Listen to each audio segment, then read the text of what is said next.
Chapter 192. This was the second time Sia had come to their tribal square. Unlike the grand celebration last night, the square was filled with a solemn and dignified atmosphere. It was about the size of 4 football fields, and the ground was paved with green bricks. When walking on it, one wouldn't feel uneven at all, as if it was flat ground. Needless to say, this must be the work of the gods who had nothing better to do. The people here regarded fighting as glory and labor as a disgrace. They would not even pick up the fallen soy sauce. This road was definitely not built by them. At least, Thea did not see any excavators or other engineering equipment here. With their productivity and values, how could they build such a flat road without the intervention of divine power? There was no rostrum at the scene, and no one was playing the athlete's march. There were only 2 participants. Thea saw a strong woman standing straight as soon as she entered the square. The woman was about 1.8 meters tall and was the second tallest woman after Diana. Her muscles were like cast iron. Her eyes were closed, and her nose was slightly trembling. It was obvious that she was very nervous now. Thea did not care. She did not care about the name of the gods at all. Seeing Hippolyte standing in the middle, she went forward to greet her out of courtesy. "Your Majesty. How was your rest? Diana did not disturb you, did she?" At this time, Hippolyte was full of smiles. She took her hand and chatted with her for a while. Then she turned her head and introduced her to her. "This is my sister, Diana's teacher, Antiope." "Oh. Wonder Woman's teacher." Thea looked at the capable middle-aged woman and bowed slightly. "I've heard a lot about you." Antiope frowned. "Miss Thea, do you know martial arts?" It could not be helped. After the awakening of her sorcerer bloodline, Sia was too deceptive. Her muscles were not obvious, and people would only think that she was working out. Compared to the women on Paradise Island who had bulging muscles, there was a huge visual difference. Thea was a little embarrassed to answer her question. When she was wandering around with Diana, she had seen the female warriors on the island practicing martial arts. Of course, they did not hide it from her. Their martial arts were very skillful and simple. Perhaps it was because of their immortality, their individual foundations were very solid. Whether it was archery, combat, or various combinations of swords and shields, they used them very well. However, their fighting style was too ancient. Modern society had been developing for thousands of years, and countless elites had added their own understanding to their fighting style. Although their lifespan was not as long as the female warriors of Paradise Island, their fighting knowledge had been passed down from generation to generation. The accumulation of knowledge was terrifying. On the contrary, the Amazonian female warriors had become more and more conservative because of their infinite lifespan. If the fighting level of the outside world had improved by 4,000 years, they had only improved by 200 years. Thea was very confident in defeating them. If she didn't use any strengthening spells, she could defeat 5 to 7 female warriors with her bare hands. This was under the condition that their physical fitness was higher than that of human beings. If she activated all her technological equipment to recover her magic power, then they would all die. Now, in the face of Antiope's question, they directly answered that they were all a bunch of weaklings? Definitely not. She could only evade the question and say, "I practiced at home." As for what level they were at, they would see for themselves later. Hippolyte introduced her to the 3 middle-aged women in robes on the other side. One of them nodded to Thea with a serious face and ignored her. The other 2 were much more enthusiastic, and one of them was the woman who informed her about the competition in the morning. With Hippolyte's introduction, Thea knew that the 3 of them were priests of the temple. However, their miracles were rare now. The 3 priests were responsible for the daily worship of the 12 main gods of Olympus. Hearing this, Thea almost laughed again. "You are too impious. If there is no miracle, you will reduce the number of priests? You will arrange for the clergy to have secondary jobs? Needless to say, it must be Diana's mother who did this. She changed the priests into warriors under her direct leadership. It would be strange if the remaining priests were of the same mind as her. Thea was really not interested in participating in this kind of traditional struggle between theocracy and royalty. This kind of thing could be seen everywhere in Europe's thousands of years of history. It was not rare. Thea chatted with a few leaders who seemed to be the leaders of the country, but in fact, the population under their jurisdiction was not even comparable to a village. She stood alone and rested. She originally wanted to find a place to sit, but when she saw several village leaders standing under the hot sun, she could only swallow her words. As a quasi-military management, the people of Amazon gathered very quickly. Thea stood for less than 5 minutes, and a large number of female warriors had walked into the venue. They stood in rows and rows, ready to be quiet spectators. Everyone is here? Thea was curious. How many people were there? It was too inefficient to count them one by one. She secretly opened the Eye of Horus, glanced at them, and instantly understood. 1,550 people. The people on the field just felt a chill and did not notice anything strange, but Diana stared at her eyes in surprise. What did she feel just now? Divine power. Although it was completely different from her divine power, the nature was definitely not wrong. That was the real divine power. Was this girl named Thea the child of God? Diana was a little confused. Hippolyte waited for everyone to arrive and loudly announced the start of the divine name challenge. In fact, there was a bit of a logical problem with calling it a challenge. Thea was muddle-headed and was challenged, but the other party put everything on the line, and several village leaders acquiesced to the name of the challenge. There should have been a segment to introduce the two sides, nothing more than who this person was, what achievements she had, why she came to challenge, and so on. But now Thea was not one of them, and they did not know what advanced deeds Thea had done. Who knew if what she said was true or false? They could not use the truth lasso to extort a confession before the competition, right? That would be too disrespectful to the gods. They thought about it and decided to skip this step. Hippolyte motioned for everyone to be quiet and roughly told them about the past of Artemis. The Amazons all knew about it, but Sia didn't care. She just said a few words in a neutral tone. Then several priests pushed each other, and finally the cunning old woman that Thea saw in the morning walked out of the crowd and shouted, "Artemis is the goddess of the hunt, and her oracle tells us that the first game is javelin throwing." "Wow," everyone exclaimed. It could not be helped. Although Thea was 1.7 meters tall, she was of average height among these people. Compared with the muscular women, she was definitely thin and weak.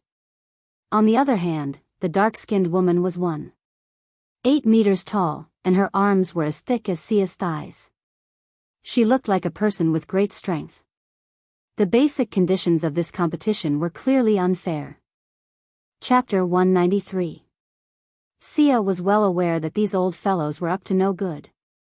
They had chosen the right time to do so. Normal people would not be able to sleep well on their first night in a new environment and guessing the content of the competition. However, Thea woke up naturally as if nothing had happened. Since their first plan did not work, they came up with a second one. They took advantage of the fact that she had just woken up and was not fully awake to call for a meeting. They even cancelled breakfast in order to cause Thea to be mentally and physically exhausted. Then, they called out the tanned and strong woman who had been recuperating for a long time to compete. Moreover, the opponents seemed to be good at throwing javelins. Looking at Thea's small arms and legs, and the opponent's tall and strong figure, there was almost no suspense in this competition. The worst priest looked at Thea with a smile. Although he looked kind, he was thinking about how to lead the topic to Thea when this outsider begged for mercy and quit. This bastard. Thea smiled and looked at the people around her who were pointing at her.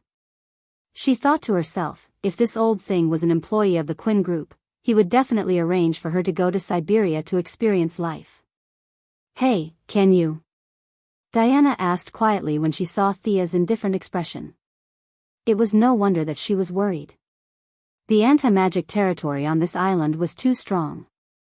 Thea was directly sealed. As a demigod, Diana was stronger, but more than half of her divine power was also sealed. She grew up in a high anti-magic territory and did not realize how strong she was before she left the island. Thea nodded, of course, to show that she was fine. Just watch. Ever since she figured out the intention of these people, she equipped the mechanical arm under her battle suit. It fit her arm perfectly and was covered by her clothes. You want to play dirty with me? I'll play with you. Originally, I wanted to have a fair competition, but they did not intend to play fair at all. Since they did not follow the rules of the game, Thea was ready to let them know what it meant to be strong. Time passed quickly, and a female warrior carrying 2 javelins arrived in front of several faction leaders. Hippolyte also didn't expect that these people would make such a low-skill competition. Although Sia's victory or defeat didn't affect her much, it was better to win than to lose. She picked up 2 javelins and looked at them. Not bad, they didn't tamper with them. When Thea and the dark-skinned woman stepped forward to take the javelin, she whispered to Thea, "Don't feel pressured. It doesn't matter if we win or lose." Thea responded with a bright smile. Am I cheating? He still couldn't win? Not to mention this He Dazhuang, even if Diana personally went up against him, with such a strong anti-magic domain, she might not be as strong as him. The crowd automatically opened up a gap. Their meaning was very simple. You just have to throw it at a place where there is no one. Who's first? Thea saw that He Dazhuang was angry and didn't speak, so she could only ask. She couldn't throw it at the same time, right? The other party shamelessly insisted that she threw the javelin in the distance. If Thea didn't want to explain, she would have to throw it again. Thinking of this scene, she felt that it was ridiculous. Moreover, this kind of scene with a large group of people watching was enough. Without waiting for He Dazhuang to reply, the priest who made Thea look very annoying jumped out again and said with a kind face, "You are the guest, let Artemis go first." Thea nodded and took a few steps back. This old guy wanted to let the dark-skinned woman get a good result to destroy her confidence. She waved her hand and motioned for them to go first. Because this was not a formal competition, there was no boundary on the ground. The referee's standard was the eyes of the audience. If you ran 2 steps, no one would say anything. He Dazhuang adjusted his breathing and raised his state to the peak. He picked up the javelin with his right hand and ran fiercely. Thump. Thump.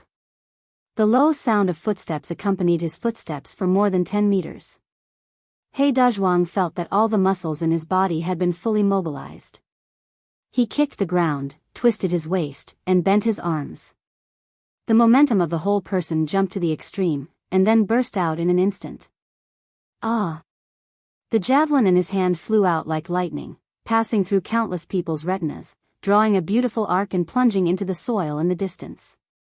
Not bad, Thea looked at it a little.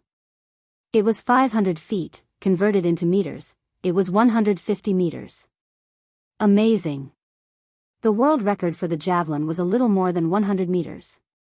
This guy easily broke the world record by 50 meters. This group of guys who were molded out of the earth really had a higher physical fitness than the human extreme value. The priests who deserved to be beaten probably knew this and proposed this competition. The surrounding discussion finally sounded at this time, and several priests on the high ground did not have the intention to stop it. Artemis, this is probably the best result in her life. Some of the people close to He Dazhuang said with envy. I'm afraid that stranger is in trouble. This was a cynical remark of a neutral nature. The only one who had a good attitude towards Thea, Diana, was dragged by Hippolyte and did not participate in the discussion. Thea directly ignored the noise around her. A while ago, the major media in Star City scolded her miserably, but she was indifferent. These people's gossip could not shake her mind at all. What's more, she did not need any mind. The mechanical arm was fully powered, and the strength value was increased to about 5 tons.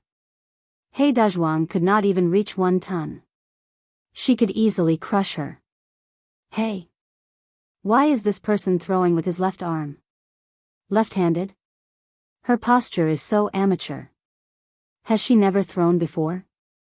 The onlookers discussed with each other. Thea was also very helpless. She really did not practice the javelin. She had seen it on TV, but she had never touched it in reality. Moira's goal was to cultivate a lady. When she was young, she learned piano, yoga and so on. Who would teach their daughter to practice the javelin? Old Ma and Ms. Shiva were also skilled in martial arts. Perhaps the only person Thea knew who could throw the javelin was Batman. However, she had to put a question mark because she had never seen the old man use it. The surrounding people's discussion made her a little depressed.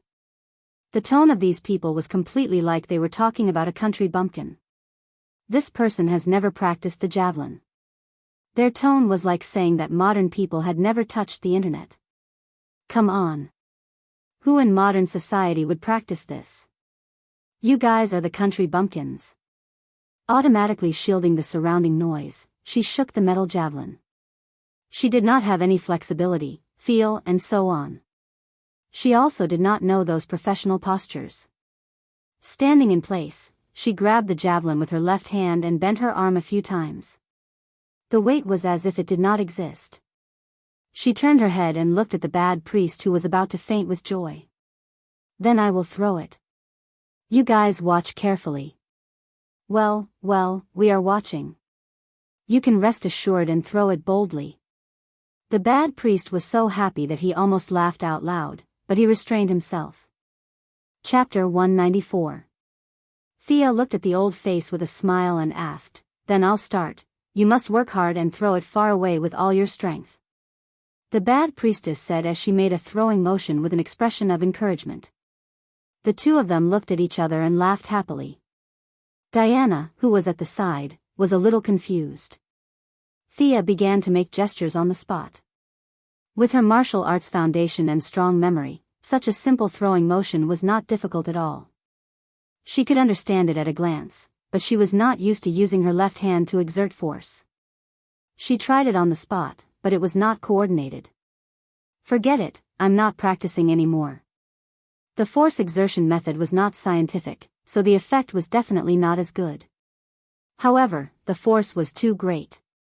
The run-up and lunge were useless. She bent her arm back and the mechanical arm operated at full power.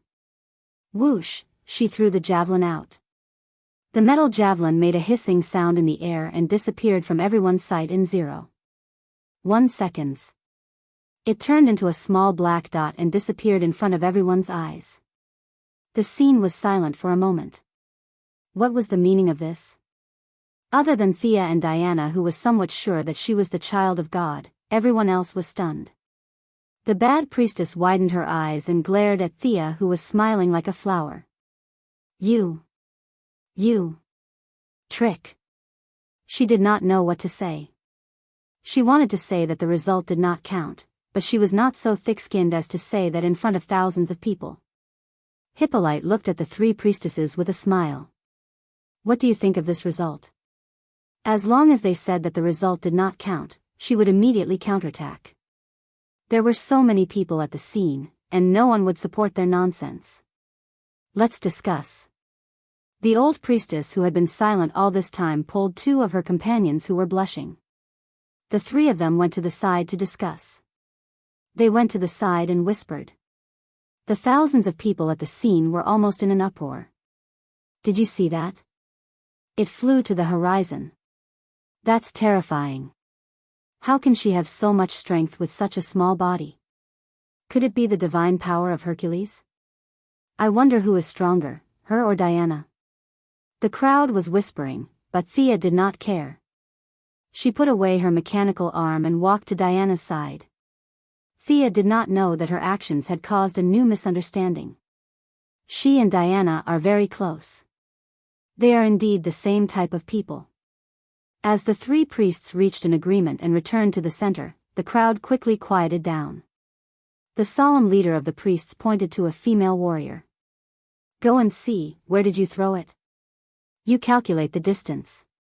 She no longer had any hope for this competition, so she chose the neutral female warrior. She only wanted to get a result and end this awkward scene quickly. The female warrior glanced at Hippolyte and got the queen's nod. Then she mounted her horse and galloped in the direction where the javelin had disappeared.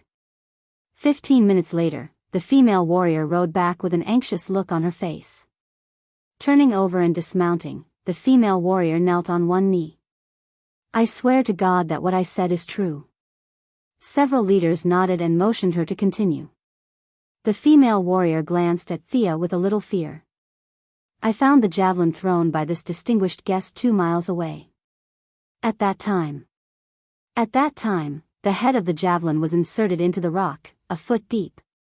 Her voice was not small, and the people around her heard it clearly. It was strange enough that the javelin had flown 2 miles, but now the head of the javelin was inserted into the rock by a foot. There were 1,500 people in the Amazon tribe who could not throw javelins. Thea's javelin could penetrate the rock. What did this mean? This showed that the remaining force was not exhausted. If there was no rock, maybe it could fly a few hundred meters.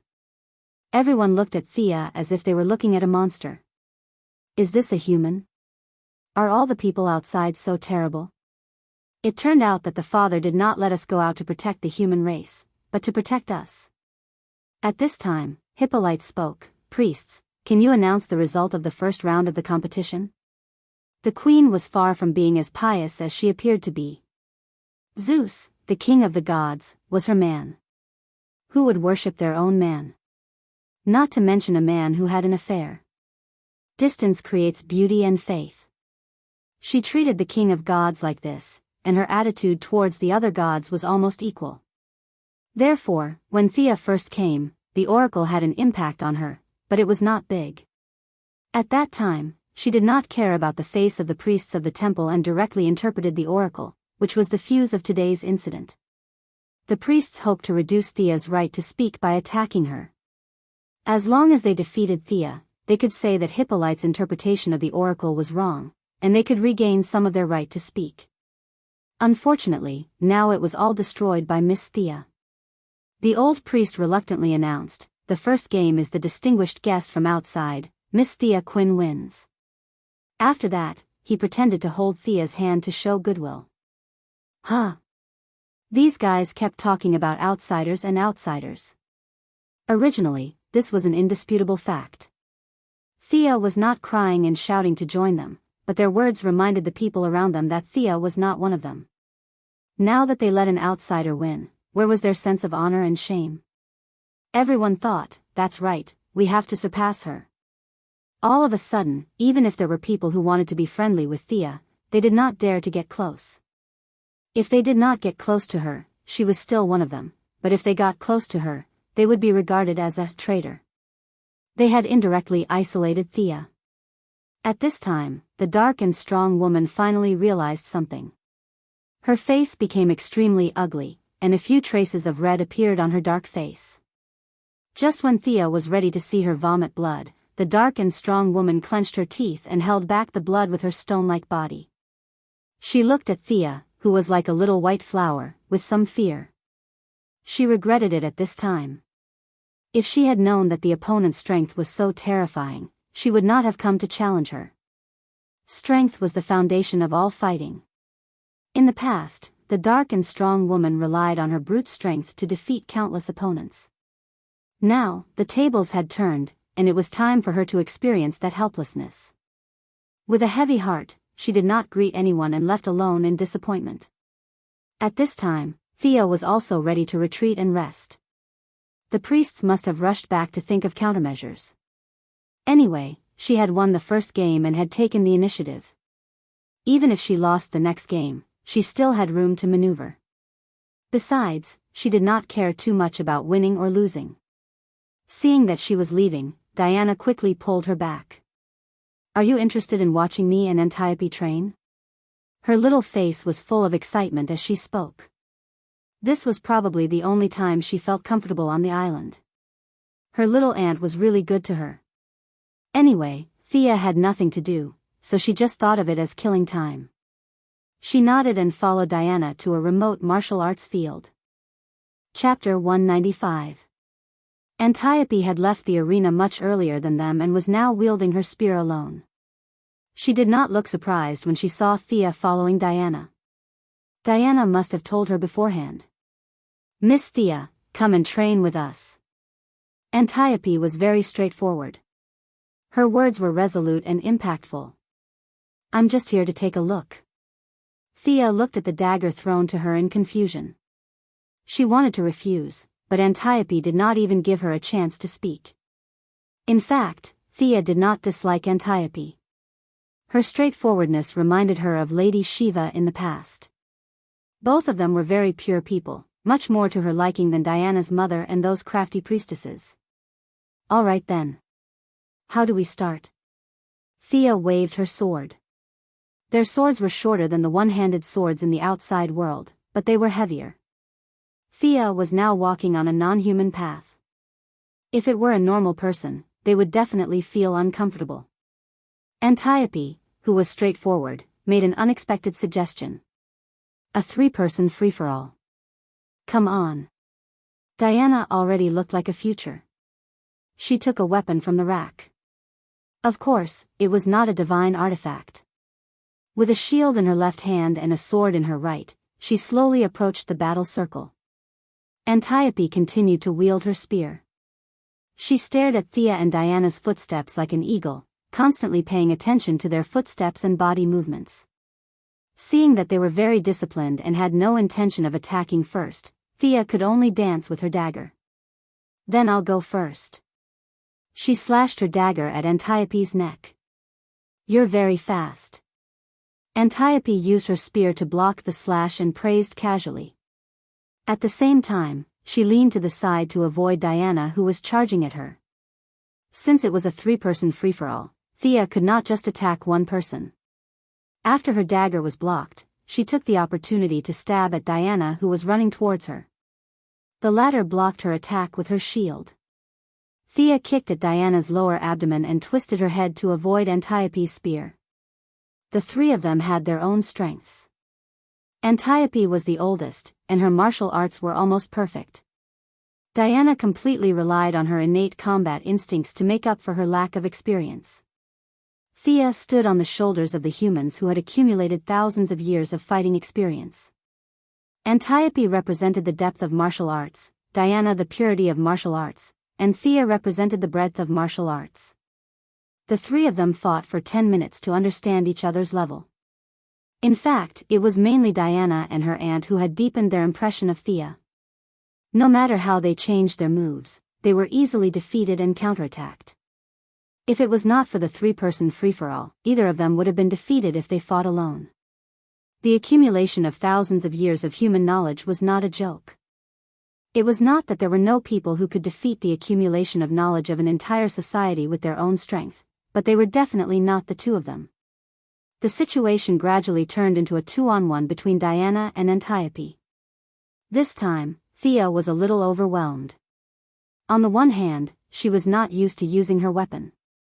On the other hand, her strength was also suppressed by Diana, so she was a little frustrated. Antiope saw that she was in a disadvantageous situation and quickly stopped attacking. She stood alone and left the battlefield to them.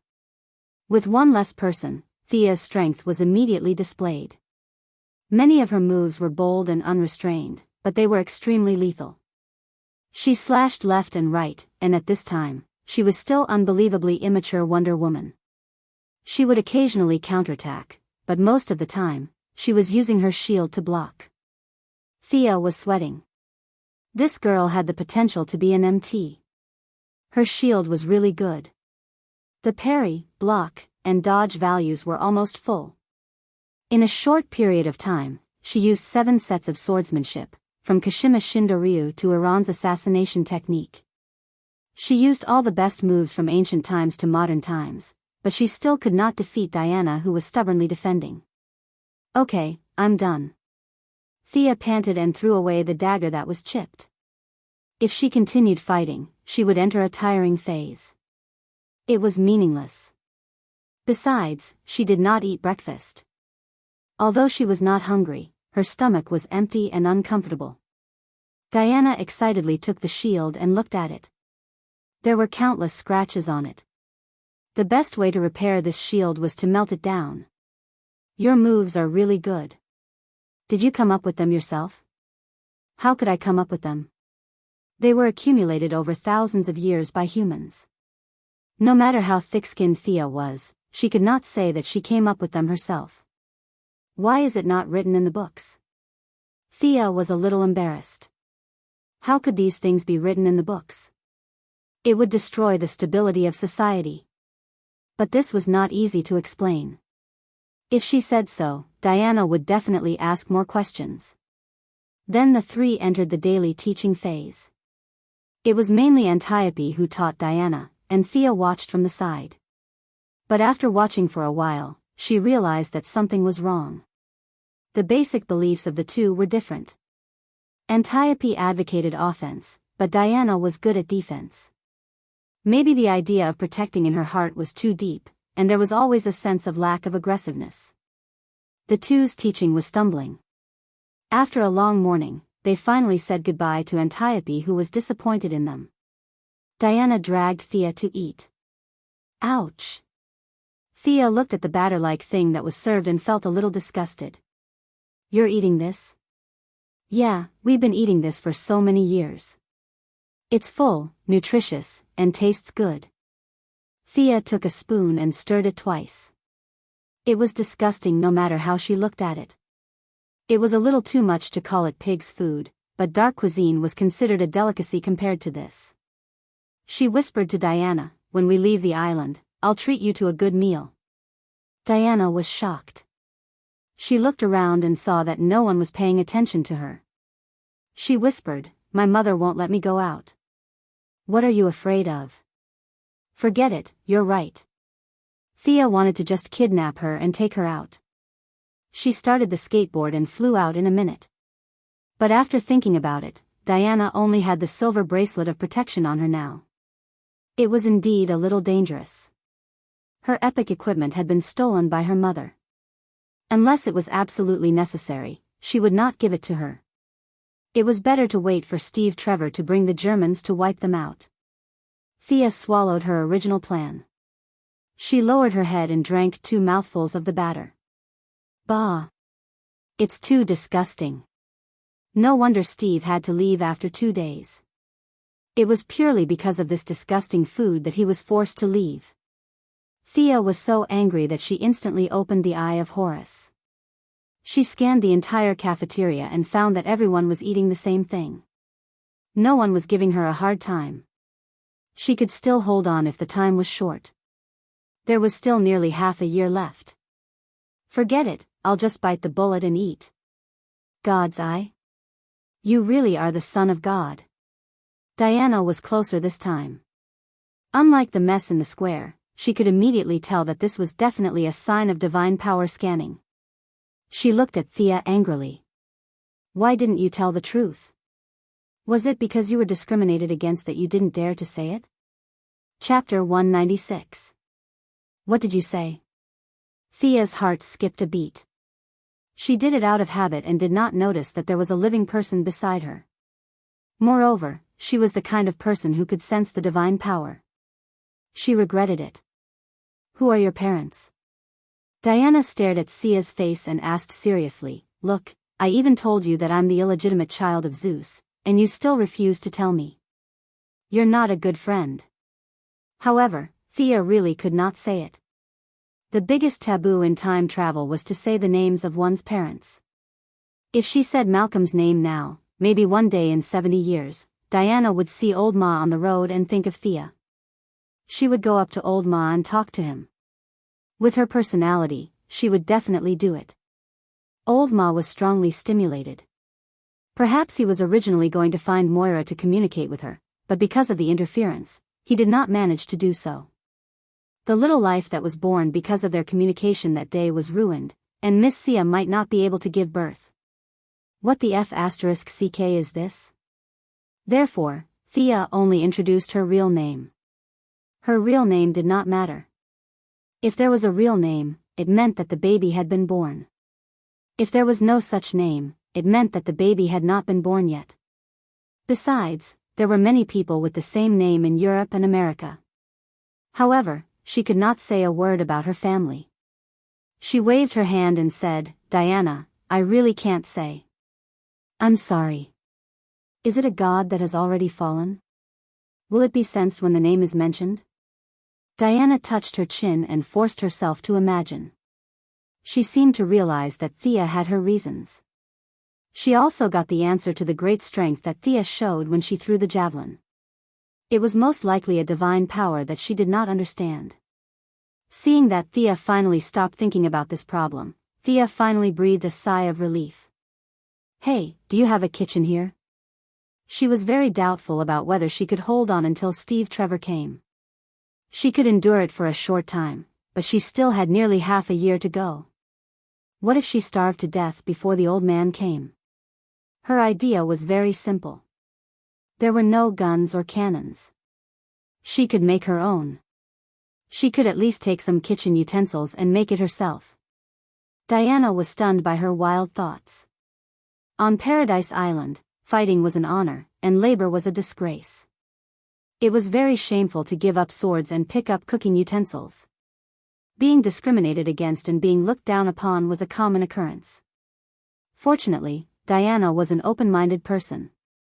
She knew that their food was not suited to the tastes of the outside world, so it was understandable that Thea wanted to make some for herself.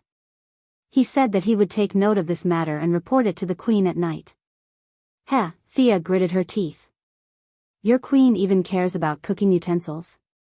It was true that she was the village chief. In the afternoon, Diana continued her so-called training. Thea, on the other hand, was not in the mood. She rode her skateboard and prepared to look for some ingredients. When Diana dragged her tired body back to the house, she almost thought that she had entered the wrong house. There were all kinds of mushrooms, wood ears, and many other things that Diana could not name. Thea walked around the woods twice in the afternoon and found a lot of spices. However, many of them needed to be dried. There was a lot of fennel on this island. Thea picked half a bag of fennel sprouts. She also saw a few wild boars in the woods. They would be delicious if they were made into steamed buns. Of course, it was too late now. Thea saw Diana coming back and greeted her. Hey. When Thea glanced at the spear in her hand, she suddenly thought of something. She grabbed the spear in her hand and said, "Wait for me." Then she got on the skateboard and flew towards the woods. Diana's face was full of confusion. Where did she go? She could not figure it out and could only stare blankly at the ingredients in the house. After a while, Thea waved at her from outside the door. Come, come. She followed her to the door. Hey. Diana was startled. She saw Thea coming back with the spear, piercing a wild boar. The wild boar was young and looked like it had just reached adulthood. The spear pierced through its indescribable part and came out of its mouth. Are you going to sacrifice to the moon god? Diana thought hard and felt that she had guessed the answer. Sacrifice my ass. Thea rolled her eyes. We will eat it ourselves. Are you vegetarians?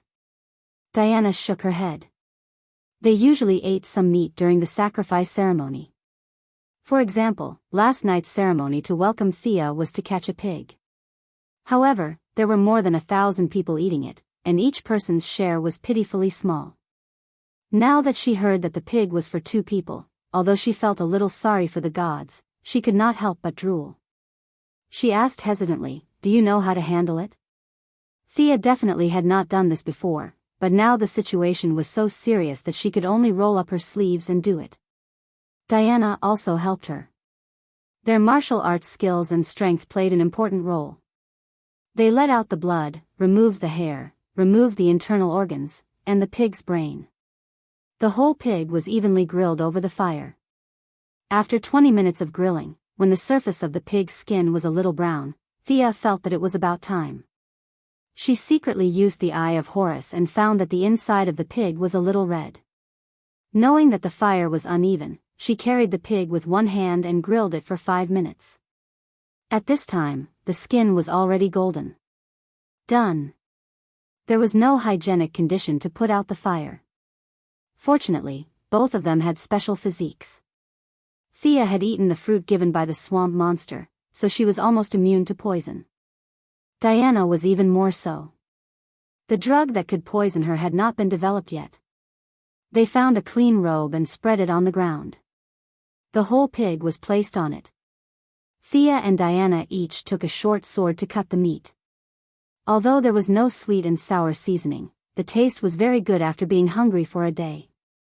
Thea felt that this pig was better than the Star City chef. Diana was a little excited. God took pity on her. She had lived for 5,000 years, and this was the first time that a whole pig fell in front of her for her to eat. She was a demigod. Staying on this island for so many years was not a small burden on her body. Plus, she ate batter every day. She might not even know what it was like to be full. Now, seeing Thea's mouth full of oil, Diana no longer hesitated in her heart. She took the short sword and cut a piece of golden pork. She grabbed it with one hand and put it into her mouth. While eating, she almost cried. It was too delicious. When they finished 1/3 of the pig, Diana's reason finally came back. We should pray to the moon goddess first. It doesn't feel good to eat it quietly. Thea wiped the oil stains on her mouth and looked at Diana, who was a little guilty. This girl was too stubborn. She even felt guilty eating a pig. She could only comfort her, "Don't worry. She is the night hunting goddess. Catching a pig in the middle of the night is definitely a tribute to her. She can't be more happy." Really? Diana was a little confused. This explanation was not wrong, but she still felt that something was wrong. Just when she was thinking, a slight but clear low laughter came from the forest. Ha! The sound was as clear as a silver bell, and it was particularly obvious in the dark night. Who is it? The two girls were very sensitive. They each took up their weapons and guarded against the direction where the enemy might appear. Chapter 197. There was silence all around. The two looked at each other and saw the surprise in each other's eyes. The sound just now was definitely not an illusion. Thea opened the Eye of Horus again and found that there were only the two of them and the half-eaten pig within a radius of 500 meters. It couldn't be the pig that made the laughter, right? It was a little scary. She poked the pig with her sword, but there was no reaction. Thea finally confirmed that there was nothing special about the pig except for its fresh and delicious meat. Who made the sound? The two thought for a while but had no clue. Thea was not afraid. She had killed a god, so why would she be afraid of ghosts? The word fear was not in Diana's dictionary. The two continued to sit on the ground and eat calmly. When Hippolyte and her entourage brought the kitchen utensils and rice noodles to them, they saw this scene. The two sat on the ground, and a suspected pig-shaped creature had been eaten by them until only a little bit was left. However, the smell of meat drifted out for half a mile, and the two entourage of the queen couldn't help but swallow their saliva. The smell was refreshing enough, let alone eating it. "What are you doing?" the queen asked with a smile. The good girl Diana was embarrassed and couldn't answer. Thea, who could lie like drinking water, replied casually, "For the venerable moon goddess, we are offering a sacrifice." Thea could see that as long as it was against the temple, the queen would support it. If Thea wanted to burn the temple at this time, the queen might even keep watch for her. The queen glanced at the oil stains on their mouths indifferently and said lightly, "Gods should be respected in the heart, not on the surface. Well, I have given you the things. You should finish the sacrifice early and have a good rest." After that, the queen asked the female warrior to put down the rice noodles and pots and turned away. "You see, your mother also thinks that we are offering a proper sacrifice." Now she is relieved. Thea said to Diana jokingly. Diana is completely confused, but what her mother just said is still in her ears. She has always believed in Hippolyte's words since she was a child. She looks down at the residue on the ground. Is this really the right way to sacrifice? Thea didn't think too much about it. She cleaned up the place, took Diana to take a shower, and went to bed early. The next day, early in the morning, Diana went to do her daily training and eat breakfast. Thea had completely given up on their meals, so she decided to do it herself. She jumped on the skateboard and prepared to go out to see if there were any other wild animals. Flying over the coast, he unexpectedly found a person training alone. It was none other than Thea's opponent, the tanned and strong woman. At this time, the tanned and strong woman was running with a giant log on her back. The top of her head was like a steamer, with steam coming out of it. Her body was covered in sweat, and her mouth was constantly cheering for herself. What a fierce woman. Thea has never trained so hard even when she was at her most hardworking. No wonder her body was out of shape. This kind of training is like jumping 1,000 times. If she can't do it, she will run 10 kilometers with weights. If she can't run 10 kilometers, she will jump rope 800 times. She can't stand it. It's too much of a test of perseverance. Thea is impressed that someone else can do what she can't do. She didn't disturb her and flew away. At the same time, she was thinking, is the second round a test of endurance? Then I might as well just admit defeat. She didn't want to run around the island like the tanned and strong woman. She didn't know if she was lucky or not, but she was targeted by 2 eagles. Just as she was thinking about how to shoot the eagles, the 2 eagles rushed at her like crazy. She twisted their necks and carried them back to the place where she lived. Is it because of the fall of Horus that all the eagles are hostile to me? But that's a matter of the future. How did the eagles in 1918 know? She couldn't figure it out, so she didn't think about it anymore. She skinned the eagles and roasted them over the fire. She sprinkled some salt that the queen sent. The taste was not good, and the meat was a little dry. It was like heaven and earth compared to pork. After breakfast, Thea began to get busy for her future rations. Compared to Gideon's sci-fi spaceship, this is a primitive society. She wanted to eat buns, but she didn't know how to make dough. Unfortunately, there is no Biyao in this era. Fortunately, the study Hippolyte prepared for Diana had a lot of miscellaneous books. She flipped through the books and roughly understood the process. When Diana rushed to her, Thea was kneading dough with her face full of flour. Ah. The second round now?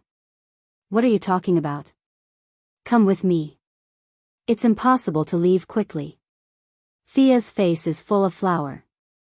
This is the competition for the name of the goddess of hunt, not the competition for the god of cookery. Diana could only watch her wash her face and change clothes. She looked around and saw that there were no mistakes. She took her to the dense forest on the east side of the island. What are we doing here? Thea was very familiar with this place. She got her wild boar here, and many of her mushrooms were also picked here. Because they took some time to change clothes and wash their faces, when they arrived at the scene, all the people on the island were waiting for her. The 3 priests were very serious this time. No one pretended to be a grandson to her. They all stared at her fiercely. The leader of the priests cleared her throat. The goddess of hunt needs the best hunters. Your task this time is very simple. Enter the dense forest and win by the number of prey you catch. After that, she seemed to kindly remind Thea, Miss Thea, you can shoot arrows, right? This was the idea that they came up with after much thought. They wanted to play to their strengths and avoid their weaknesses. Don't you have great strength? Let's change the competition to skills. Although the dark and strong women were not good at archery, they had lived on the island for 5,000 years.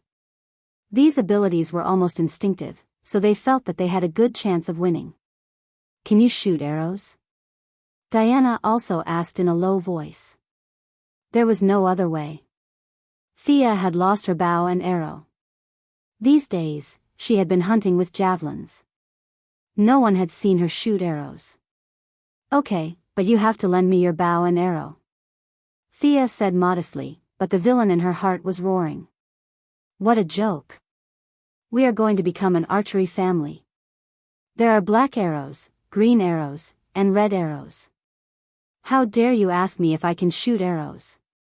Her vague words coupled with the act of borrowing the bow and arrow made several priests show a knowing smile.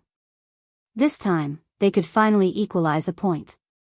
She could not shoot arrows, so naturally, she would not carry a bow and arrow at ordinary times, which was very reasonable. Worried, Diana handed her bow and arrow to her and told her to be careful. Thea took the bow and tried it. Unlike the modern composite bow she was used to, Diana and the others used a very old horn bow, which required high arm strength, but accuracy required more experience and eyesight. Fortunately, she was not short of arm strength or eyesight experience. She learned that there was no arrow limit, but there was a time limit until the sun went down. She took 2 pots of arrows and found a direction with the dark and strong woman. She took 3 female warriors who were said to be assisting but actually monitoring into the dense forest. Chapter 198. Thea didn't talk to the people behind her, and they didn't have the intention to communicate with each other. Both sides treated each other as if they didn't exist.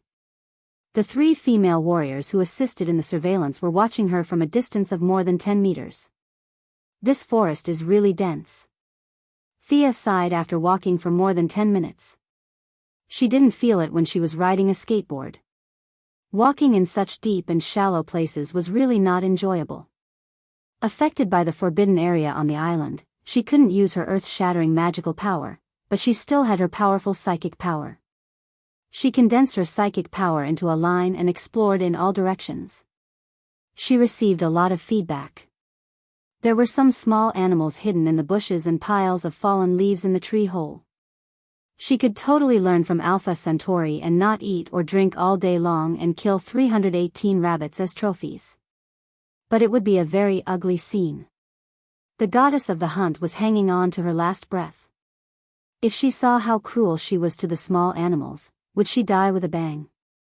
The title of God Slayer was enough. Killing 2 gods wouldn't upgrade the title.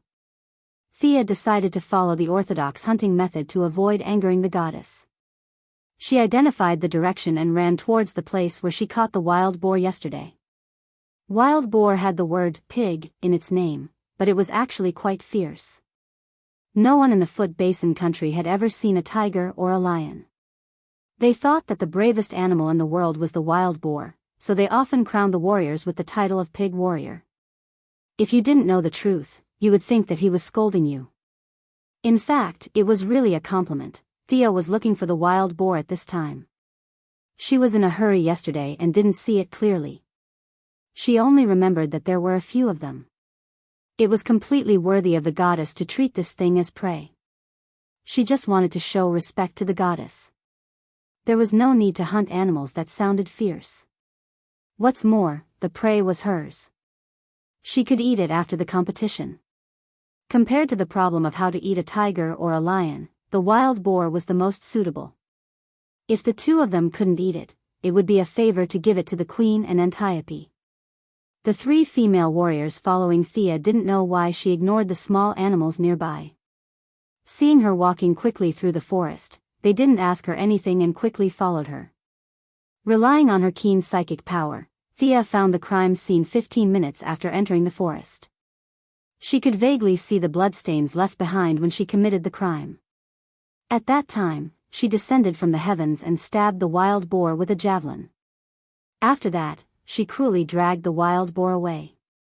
The traces of the crime scene were too obvious. Where did those pigs go? Thea carefully looked at the traces on the ground.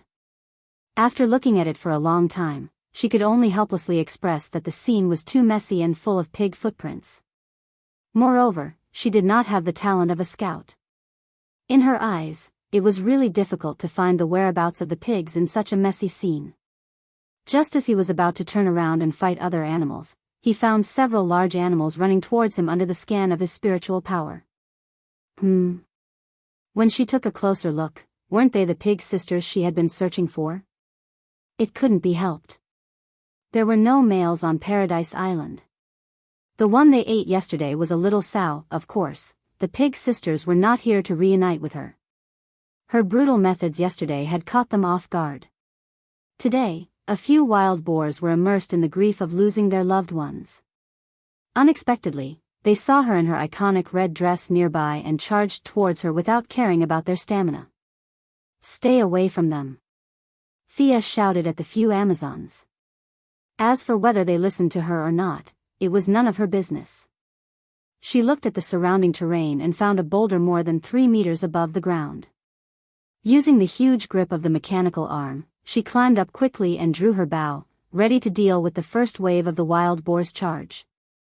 When the first wild boar rushed out of the forest, it was greeted by an arrow as fast as lightning. Unfortunately, Sia had never used this kind of ancient bow before.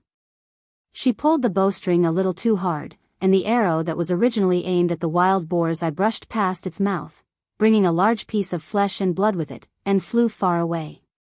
She's really strong, and her archery skills are not bad. A few Amazons hid in the trees and watched from afar. Thea's arrow was almost drawn to the maximum tension of the bow. The angle was not very good, but it still left a bloody mark on the thick skin of the wild boar. It fully showed that the strength and speed of the arrow had reached the extreme of this kind of ancient bow. They thought it was good, but Thea felt that it was too embarrassing. She missed such a big target, partly because of the bow, and partly because she did not practice. For the second arrow, she did not blindly pursue speed. She spread out her spiritual power and corrected the arrow's trajectory. She pulled out another arrow, looked at the wild boar's bell-like eyes from afar, and released the bowstring. Bang! The wild boar was shot and fell on the spot. Blood flowed out of its eye sockets like it was worthless. Its limbs trembled violently. Although it was tenacious, it was only a matter of time before it died. Beautiful. A few female warriors could not understand Thea. Considering that she pretended to be weak when she threw the javelin, they could not figure out whether she was originally good at archery or had a breakthrough on the spot. From a pure warrior's point of view, her arrow was almost perfect. Even if Antiope, the best archer in the tribe, personally shot it, he would not be able to do it.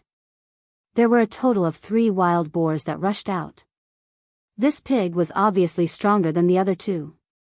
Thea could not tell whether it was the mother or the sister pig. She only knew that the remaining 2 small ones seemed to taste better. Anyway, they could resurrect infinitely. She continued to aim at another wild boar without feeling guilty. This wild boar also fell under her sinful arrow without any suspense. The remaining piglets screamed and turned around to run. Still want to run. Thea jumped down from the boulder and chased after them like a galloping horse. In order to avoid capsizing, she always kept a distance of 100 meters and followed them at a leisurely pace. This pig was a little abnormal. Thea found that it was not running in a panic. It was running in an orderly and purposeful way. Is it trying to lure me into an ambush? Do wild boars have such intelligence? But thinking that they had lived for thousands of years, it seemed that anything abnormal could happen. Thea's expression gradually became serious. She slowed down a little and scanned the area with her psychic power to the maximum. If the god slayer was ambushed by a group of wild boars, then Horus's death would be too unjust. Her caution soon paid off. 600 meters to the east, there were several large animals. The little wild boar leading the way in front of her was also heading there. Hee, Thea smiled mysteriously, revealing 8 teeth. Her strengthened eyes had already seen a thick figure not far away. She wondered if there was an ice house on Paradise Island. It would be a pity to waste so much pork. Chapter 199. This time, there was no boulder for her to look down on, but she was already familiar with the performance of the horn bow. Instead of dodging immediately, she began to shoot arrows from a distance with all her might. She did not stop shooting arrows one after another. Every time, the bow was almost fully drawn. She did not use her eyes to aim, but used her mental power to accurately position the arrow. When several female Amazon warriors arrived at the scene, they saw such an inhuman scene. She shot a rain of arrows from a distance of 300 meters. Nearly 40 arrows were shot out by her in less than a minute. The hit rate was as high as 90%, or even a little higher. The 5 wild boars, including the first little pig, were all pierced with arrows. Some had 7 or 8 arrows, and some had 5 or 6 arrows. 2 of them were shot to death on the spot, and the remaining few were barely breathing. It was only a matter of time before they died. Thea waved at them from a distance, as if she was asking for draft paper in an exam. Hey! I've run out of arrows. Can you give me some? The few of them looked at each other in dismay. You shot too fast. In the past, they pursued a fatal shot, and 2 quivers of arrows were more than enough. However, looking at Thea's impressive record, they could not say that her arrow rain was nonsense. The female warriors were very upright, and the level of their skills was obvious at a glance. At least they had lived for so many years and had never heard of anyone doing this. They still felt sincere admiration for others who could do what they could not do. They each had arrows with them, but there were not many. The 3 of them pooled together and gave her another quiver. Thea continued to shoot arrows at the wild boars that were not dead. According to the rules of the Amazons, the death of the prey was considered a result, and they could not let the female warriors help. They could only shoot arrows one by one into the fatal parts of the dying wild boars. Soon, the remaining few pigs were shot to death. It should be about time, right? Sia felt that 8 wild boars were enough. The dark and strong woman might fight for the last second, but she was not so eager to win. Going too far was as bad as falling short. For this meaningless battle, she was too lazy to play. She just wanted to find a way to go back to her original time and space. If she could not go home, not to mention the name of Artemis, even if you gave her the name of Zeus, it would be useless. Pack up and go out, she turned to the female warrior who was tying the dead boars with ropes. Miss Thea, it's only been less than an hour. You? One of the female warriors tried to explain to her how sacred and noble it was, but she swallowed the words on the tip of her tongue when she saw her resolute expression. They sped up their movements. It was almost impossible for the 4 of them to transport 8 pigs out. Fortunately, they had Thea, who was suspected to be the reincarnation of Hercules, to help them. Using 2 strands of rope to tie the pigs together, they could still pull them out by force. The 3 of them each carried one while Thea pulled the long string by herself. As they were slowly walking out, she suddenly felt a sharp pain in her back. Someone launched a sneak attack. She immediately thought that the 3 female warriors were going to use underhanded means, but in the next moment, she judged that it was not the case. The danger came from the sky. He threw the rope away and rolled sideways on the spot, dodging the fierce attack from the sky. Thea was a little shaken when she saw who the enemy was. Damn! Why is it another eagle? She couldn't tell what species the creature that had ambushed her was, but it wasn't small at all. It was dark gray all over, 1 meter long, with a wingspan of 3 meters. It had a sharp hook-shaped beak. After missing its attack, it returned to the sky and stared at Sia with its 2 fierce eyes. Thea felt that her reputation with the eagle tribe had solidified into hatred. Why was every eagle looking at her as if she was an enemy? This was too illogical. Your boss can still live for more than 200 years. What method did you use to determine the murderer of the god slayer so early? The eagle could not hear her complaints. It turned around gracefully in the air and cried out loudly. Its hoarse and high-pitched voice spread far and wide. In less than 30 seconds, it was as if the forest had come alive, and birds of prey kept converging in this place. Thea kept shooting from below, but the eagle was extremely agile. It dodged left and right. Even with Thea's excellent archery skills, it took her a total of 5 arrows to shoot it down. It was too late. Thea looked at the black shadows that appeared in the distance and used the eye of Horus to observe them. There were a total of 17 birds of different sizes and colors. They were obviously not of the same species. She didn't know if these eagles were stimulated by her divine eyes or because the first eagle had been shot down, but their speed suddenly increased by a large margin. How unlucky. Thea quickly put the quiver on her back. The arrows used to kill the wild boar had been retrieved. The Amazon's iron smelting skills were good, so the arrows could be used again. It was just that the tail feathers had dropped a lot, which affected the shooting accuracy. She activated her spiritual power and the eye of Horus, and the mechanical arm in her left hand was almost at full power. She drew the bow fully and aimed at a bird of prey with a white head and iron claws that was about to enter her shooting range. Huh! Is this a bald eagle? Thea was a little dumbfounded. Is this an American bird? This is the national bird of the United States of America. It was full of free democratic will. You have a Mediterranean climate here, how did this American bird fly here? Thea did not have time to complain. She shot down the national bird that represented the spirit of freedom and democracy without any guilt. She then drew the bow again and aimed at the second bird. As she continued to draw her bow and arrow, she shot down 6 different birds of prey. The female warriors had already hidden themselves. Many of these birds had not been seen in the past 5,000 years. God knows which rock crevice they had jumped out from. Their mission was very simple, which was to continue to watch until one side was completely wiped out by the other. Thea had no time to calmly shoot arrows at this time. The speed of the eagles was too fast. Compared to them, the wild boars were as slow as turtles. She constantly used trees and other obstacles to avoid the enemy's attacks. One of them was too close to her, and she punched its head with her mechanical arm at full power. Damn it, if she had known that he would be so savage, she would have brought a knife. That punch was indeed very powerful, but as someone who was slightly obsessed with cleanliness, she still felt very uncomfortable. Half of her body was splashed with blood, and some white and yellow things were splashed on her body, making her feel extremely disgusted. But although she was disgusted, she had not reached the point where she could not walk after seeing blood. She constantly looked for the gap after the eagles attacked and before they took to the air. If they were far away, she would use the bow and arrow.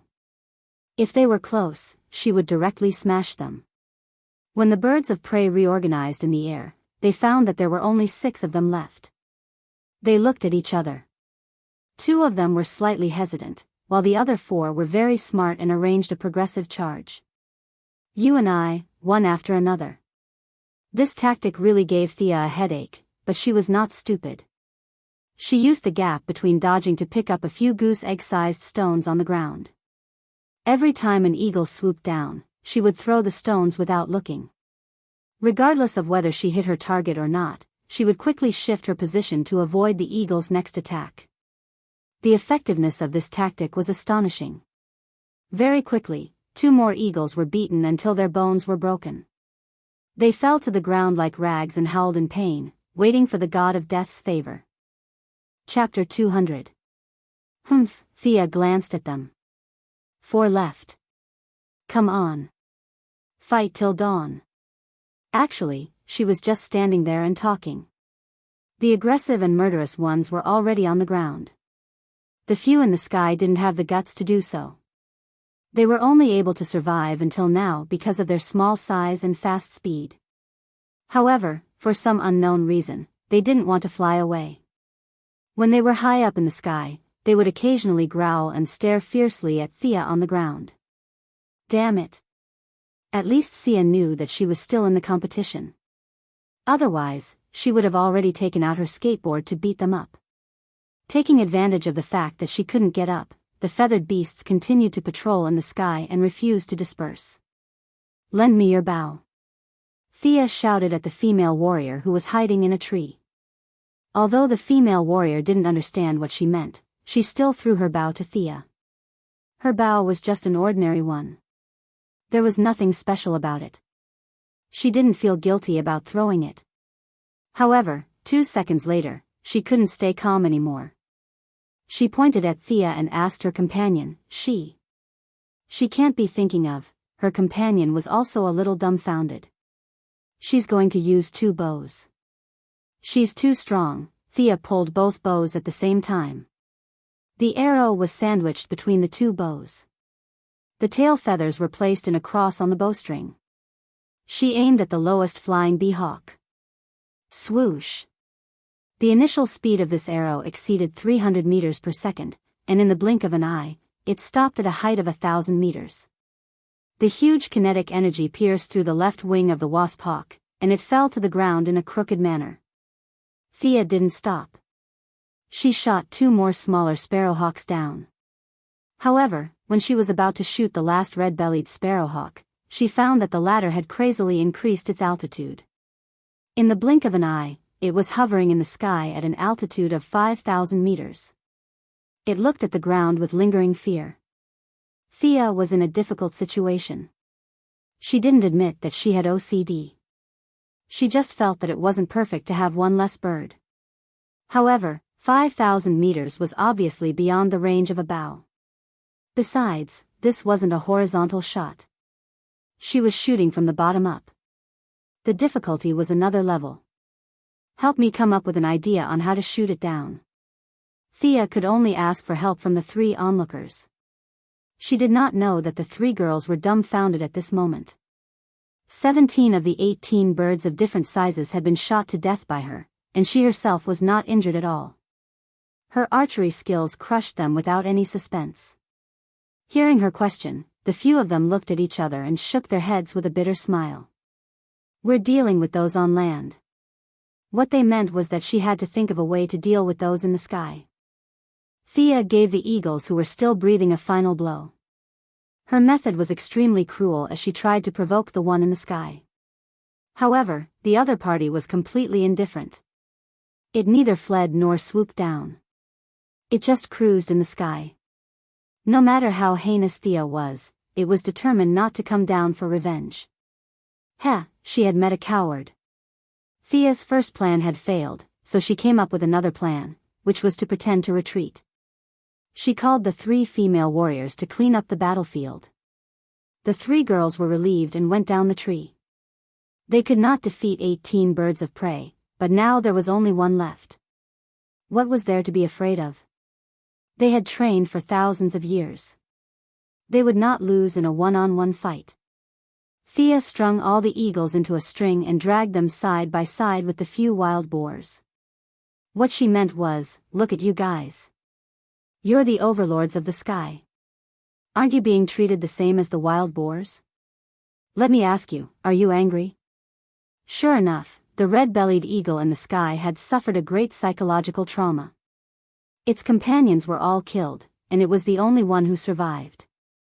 Now that the enemy had humiliated the body of a brave warrior, it could not stand it anymore. Feeling the eagle's agitation, Thea added fuel to the fire and brazenly glanced at it with the eye of Horus. A low cry was heard, and the sound quickly spread from the sky to the ground.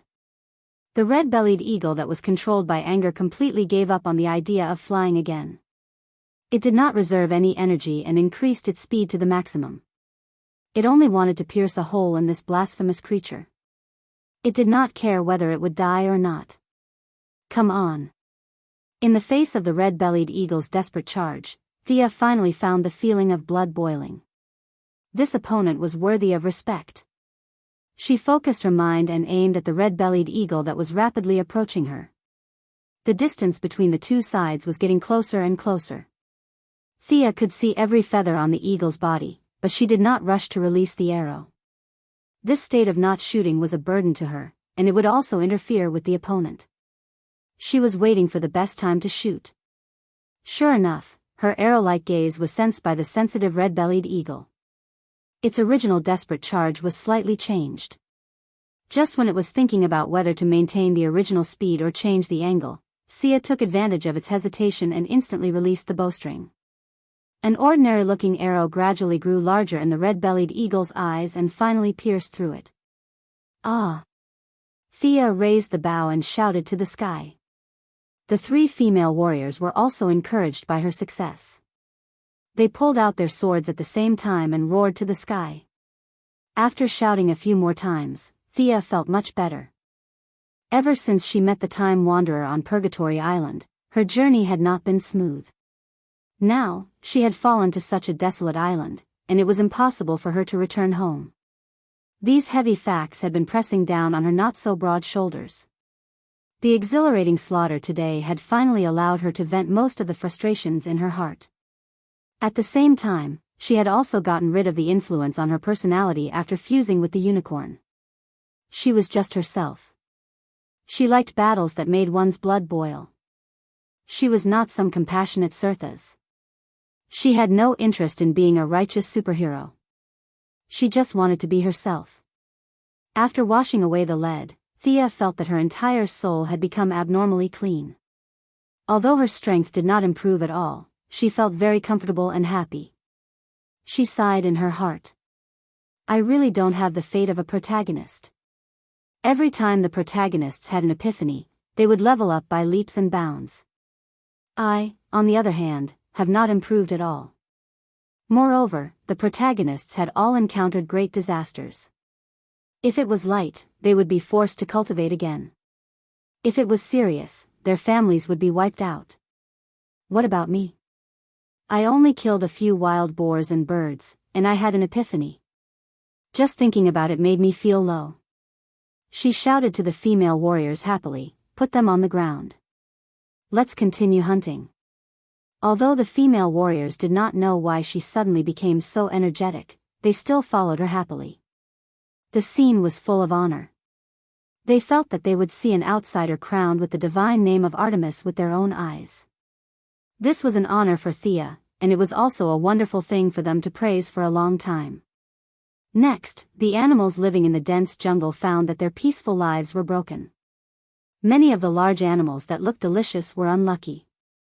This island was a product of unscientific research, and the animals in the jungle fully demonstrated this point. Many animals living in the tropical, temperate, and even cold zones were discovered by Thea's pervasive psychic power, and then regretfully fell under her sharp arrows.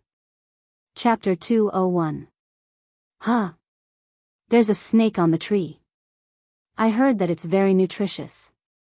Shoot it and take it. The squirrel over there looks quite cute. Its big tail feels nice to touch and it can even blink. Forget it, I'll spare its life. Along the way, Sia judged whether the other party belonged to the hunting category based on her own preferences. She prioritized killing those whose meat was tender and nutritious. As for the ones that tried to act cute, they were scared away by Thea's threatening gestures. The ones with thick skin and thick meat were determined by the situation. When she shot another fox that was constantly patrolling around her prey, the female warrior looked at the sky and told her that the time was almost up. It was time to return. Thea looked up at the sun through the gaps between the trees. She could not see anything different. How did these people determine the time? Puzzled, she began to clean up the scene. There were too many prey and they did not have enough manpower. They could only move the prey bit by bit. When they were about a mile away from the exit, they heard a very loud whistle from outside the forest. It's a whistling arrow. The other side is out of the dense forest. Let's speed up. One of the female warriors looked at the small mountain of prey and said with a little distress. Thea also wanted to speed up. At this time, the dense forest was showing the prologue of evening. From time to time, insects and flies were attracted by the thick smell of blood. They rushed forward one after another to get a taste of the blood. Thea was also suffering because of the blood stains on her body. She was harassed by the buzzing insects because of the blood stains. Can we ask a few more people to come in and help? Thea killed another mosquito that was circling around her and asked for the others' opinion. The few of them discussed in low voices. In the past, they hunted to show off their bravery. Their prey was always the kind of wild animals in the forest that could be carried away by 2 or 3 people. It was the first time that they encountered such a large-scale massacre like Thea. In the end, they decided that 2 of them would stay here and guard while the other one would go out and call for reinforcements. Diana's helpers came quickly. When she saw the animals piled up like a mountain on the ground, she instantly understood what Thea was thinking. They all look like delicious food. She thought to herself. The saying of strength in numbers was always true, not to mention that there was also Diana and Sia, 2 cheaters whose strength was seriously over the top. More than a dozen people carried the prey out of the dense forest in a flurry. At this time, many people outside the forest were pointing at the tanned woman. Their expressions were filled with admiration and envy. The tanned woman did not look good. Half of her body was covered in blood and the other half was covered in mud. She looked like she had just finished wrestling. She looked like she was full of mud. However, she looked quite energetic. She sat on her prey casually. The tanned woman was doing the traditional hunting method of the Amazon tribe. She killed a bear that looked like it weighed more than 700 pounds. Of course, this black and majestic bear was not a Kumaman that lived by acting cute. It was a ferocious-looking American bear. The black bear's face, neck, and stomach were full of scars. It was obvious that the fight between the two was extremely fierce. In the end, the tanned woman emerged victorious.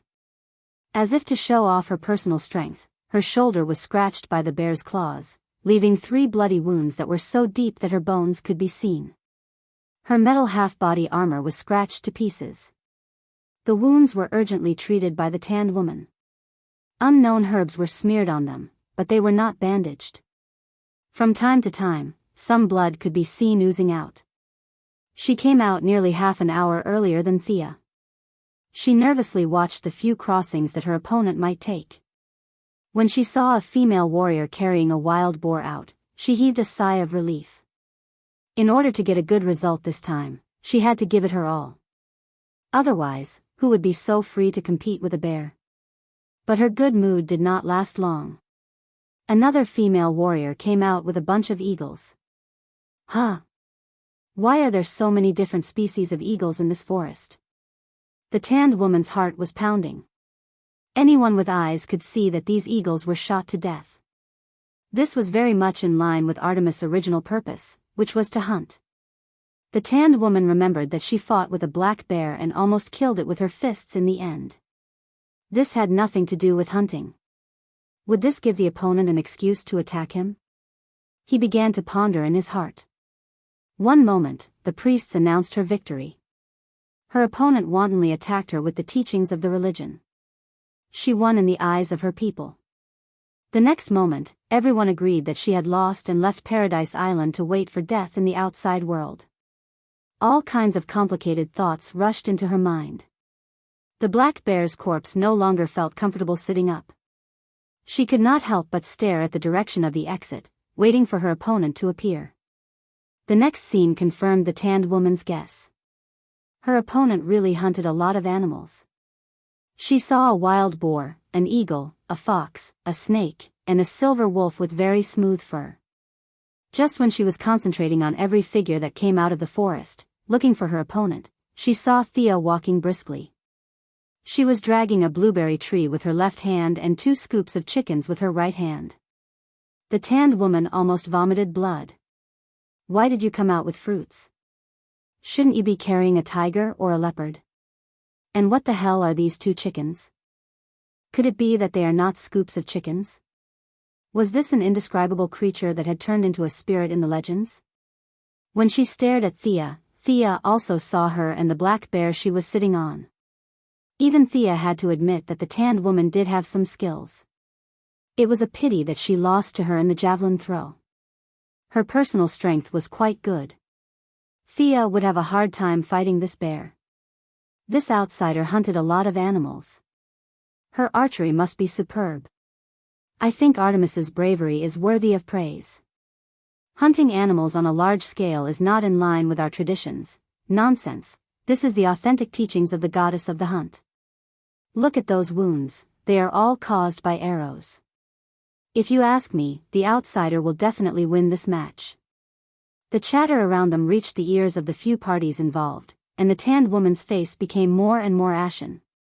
She could roughly tell from the voices in the crowd that half of them supported her and half of them supported her opponent, which meant that her opponent had already won the support of half of the people. Sia had only been here for a few days. What about her? She had lived on the island for 5,000 years. The base of the people was different. Yet, she could still win the support of half of the people. This was a serious problem. If the tanned woman with brawn could think of this problem, the 3 cunning priestesses could also think of it. The 3 priestesses were a little annoyed when they saw this result. They understood the teachings of the goddess of the hunt. If the goddess of the hunt was still alive, Thea would definitely be the one to please her. After all, killing a bear with a big stick was not the graceful image of the goddess of the hunt. Although Thea had a lot of blood on her, it was obviously the blood of prey. She looked much better than the tanned woman who looked like she was fished out of the mud. Chapter 202. But they couldn't say that and directly declared Thea the winner. The black woman was completely finished and there was no need to compete in the 3rd round. The 3 racked their brains and began to make up excuses. Say that she killed too much and was disqualified? Are you retarded? We don't have a ban on killing, then say that she used more arrows than the stipulated number? Do we have a stipulated number of arrows? The three of them racked their brains, but they couldn't find any flaws in the doctrines. Moreover, they were sloppy. Many of the word-picking entries were not sure if it was the goddess or the three of them who said it. Many of the female warriors at the scene used to be priests, but they were transformed into warriors by Hippolyte. Their familiarity with the doctrines was not worse than the three of them. If they were caught talking nonsense, they wouldn't even be able to keep their current jobs, let alone fighting for power. The three of them had lived comfortably for 5,000 years and didn't want to be warriors. In the end, the oldest priest made up her mind and whispered a few words in the ear of the priest who deducted Thea's breakfast. The more she listened, the more dumbfounded she was. Finally, she asked with an ugly face, "Will it work?" After getting a positive answer, she took a deep breath and walked to the front of the crowd as if she was carrying a heavy burden. She cleared her throat and announced loudly, "The Oracle of Artemis has been issued. The goddess wants to see a more exciting game. This game will be considered a draw." This was the solution they thought of. Anyway, the goddess didn't know. The right to speak was in their hands. If we say there is, there is. Didn't you receive it? This means that you are not devout enough. Sure enough, she didn't mention who won or lost, and pushed the blame to the goddess regardless of the facts. The crowd below was instantly boiling. Fortunately, they were all civilized people, and no one threw stones to protest against her oracle. This made the priest who announced this shocking news secretly relieved. No one protested, but the discussion was inevitable. She didn't have the courage to shout at them to shut up. She could only listen obediently. "Oracle? Did you see it? Why didn't I see it? Their faces are too ugly. This is all to fight for power with the respected queen. Sigh, they should at least affirm Artemis's achievements.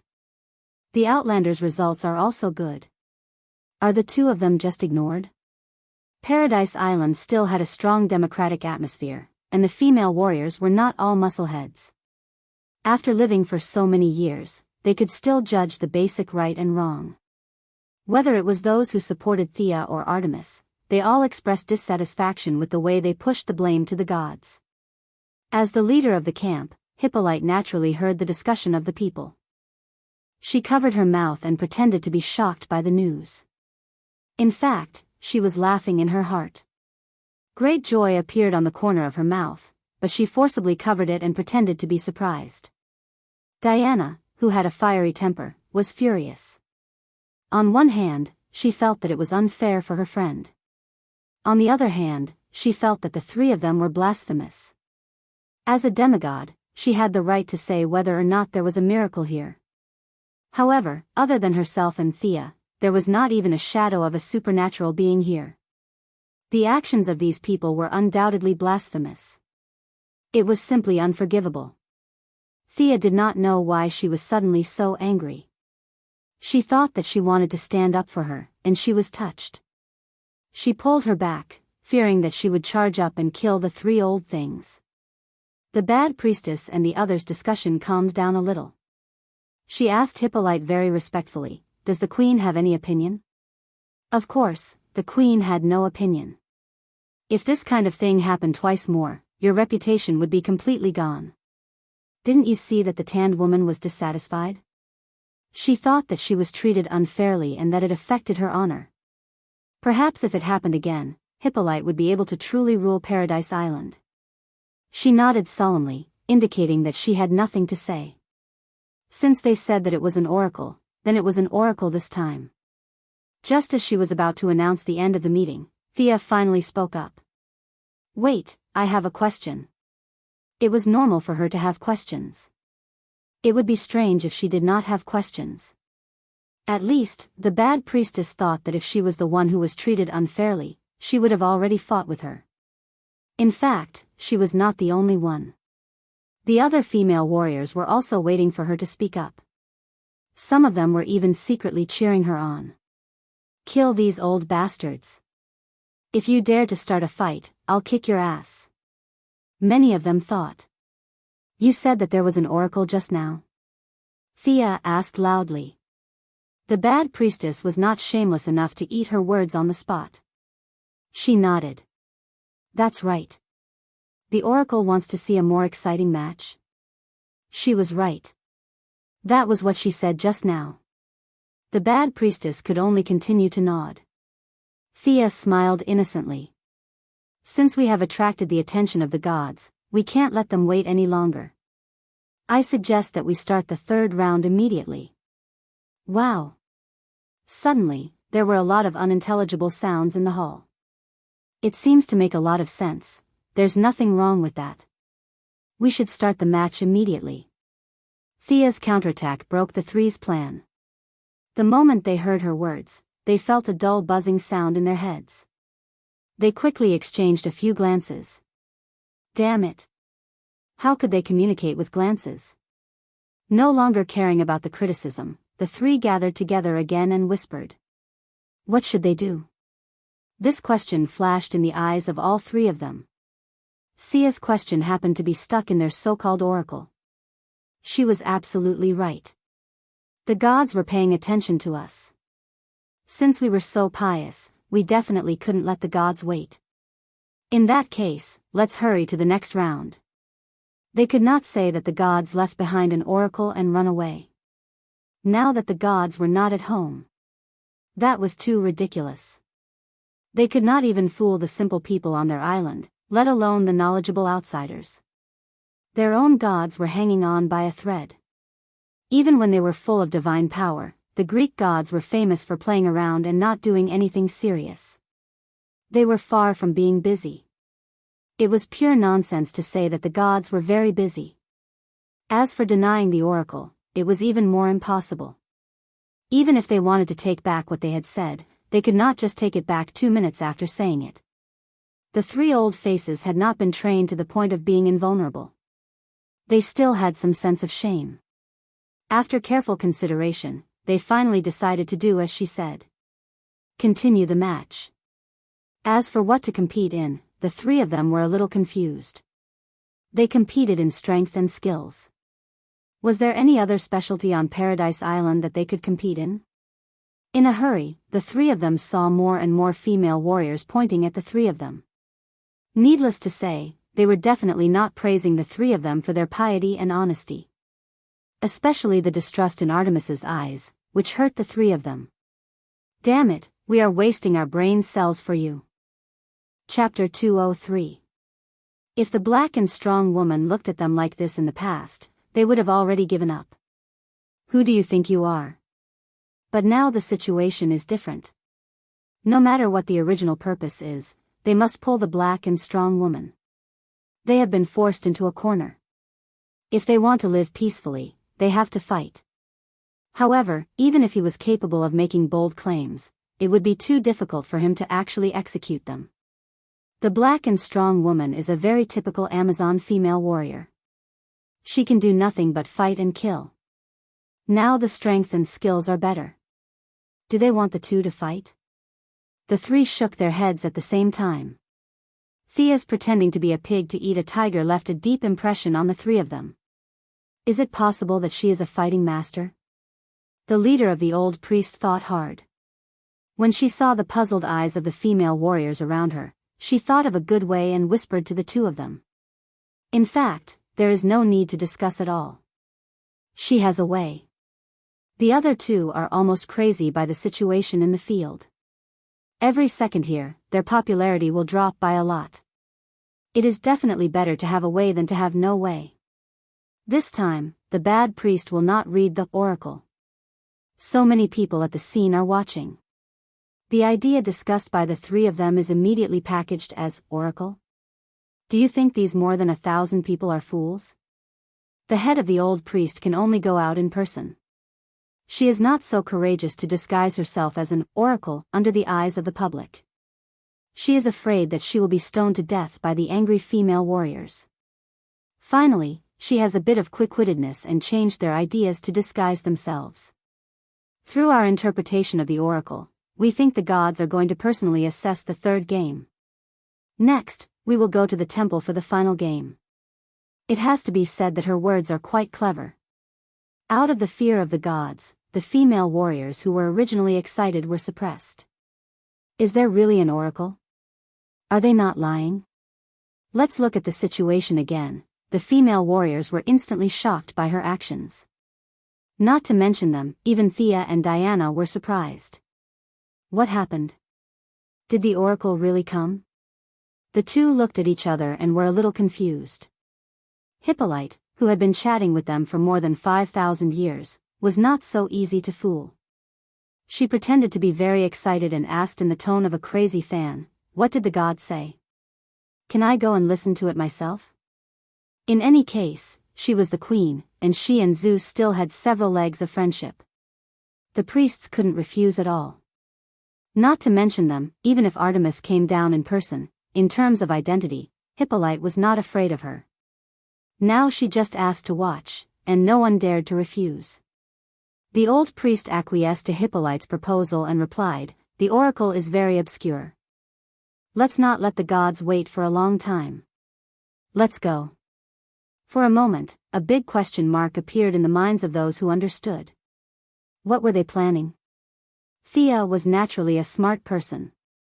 She also didn't understand what these old guys were trying to sell, but looking at the tanned woman's puzzled face, it was clear that she didn't know what they were trying to compete in. It was still fair.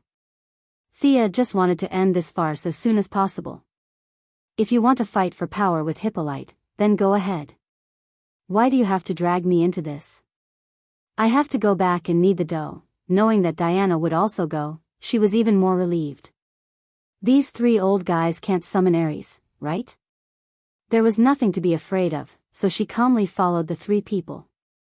As she walked, she took out a handful of blueberries from her bag and handed them to Diana. The two followed the large group slowly as if they were on an outing. Diana, who had been with her for 2 days, was obviously thick-skinned. She took the food and ate without scruples. She didn't know if it was because she was influenced by the company she kept. Hippolyte and Antiope, who had been paying attention to them, were thoughtful. As for what they were thinking, only they knew. From the dense forest to the temple in the center of the island, the distance was not close. Thea saw that everyone was walking solemnly and didn't dare to mention riding a horse. On the way, she found an apple tree. Without saying a word, she broke the branches with a punch and picked up 7 or 8 apples to eat on the road. Several camp leaders pretended not to see it for their own purposes. Many female warriors saw this scene, but most of them chose to ignore it. A few thought that she was showing off her personal bravery and cheered loudly for her. This made Sia a little embarrassed. Since everyone was cheering for her, it would be inappropriate for her to eat alone. So, in the spirit of sharing, she picked a few apples and threw them to the loudest people, which led to another round of cheers. The few people who caught her apples also slowed down and walked side by side with her. Several people began to discuss how Thea killed the huge prey. Thea made a cameo appearance on the scene and shot an eagle that was pulled in front of her by Horus. This ignited the emotions of the female warriors. Many female warriors slowed down and walked into the group to observe her amazing archery skills. Thea didn't refuse any of them and shot 2 sparrowhawks in front of everyone.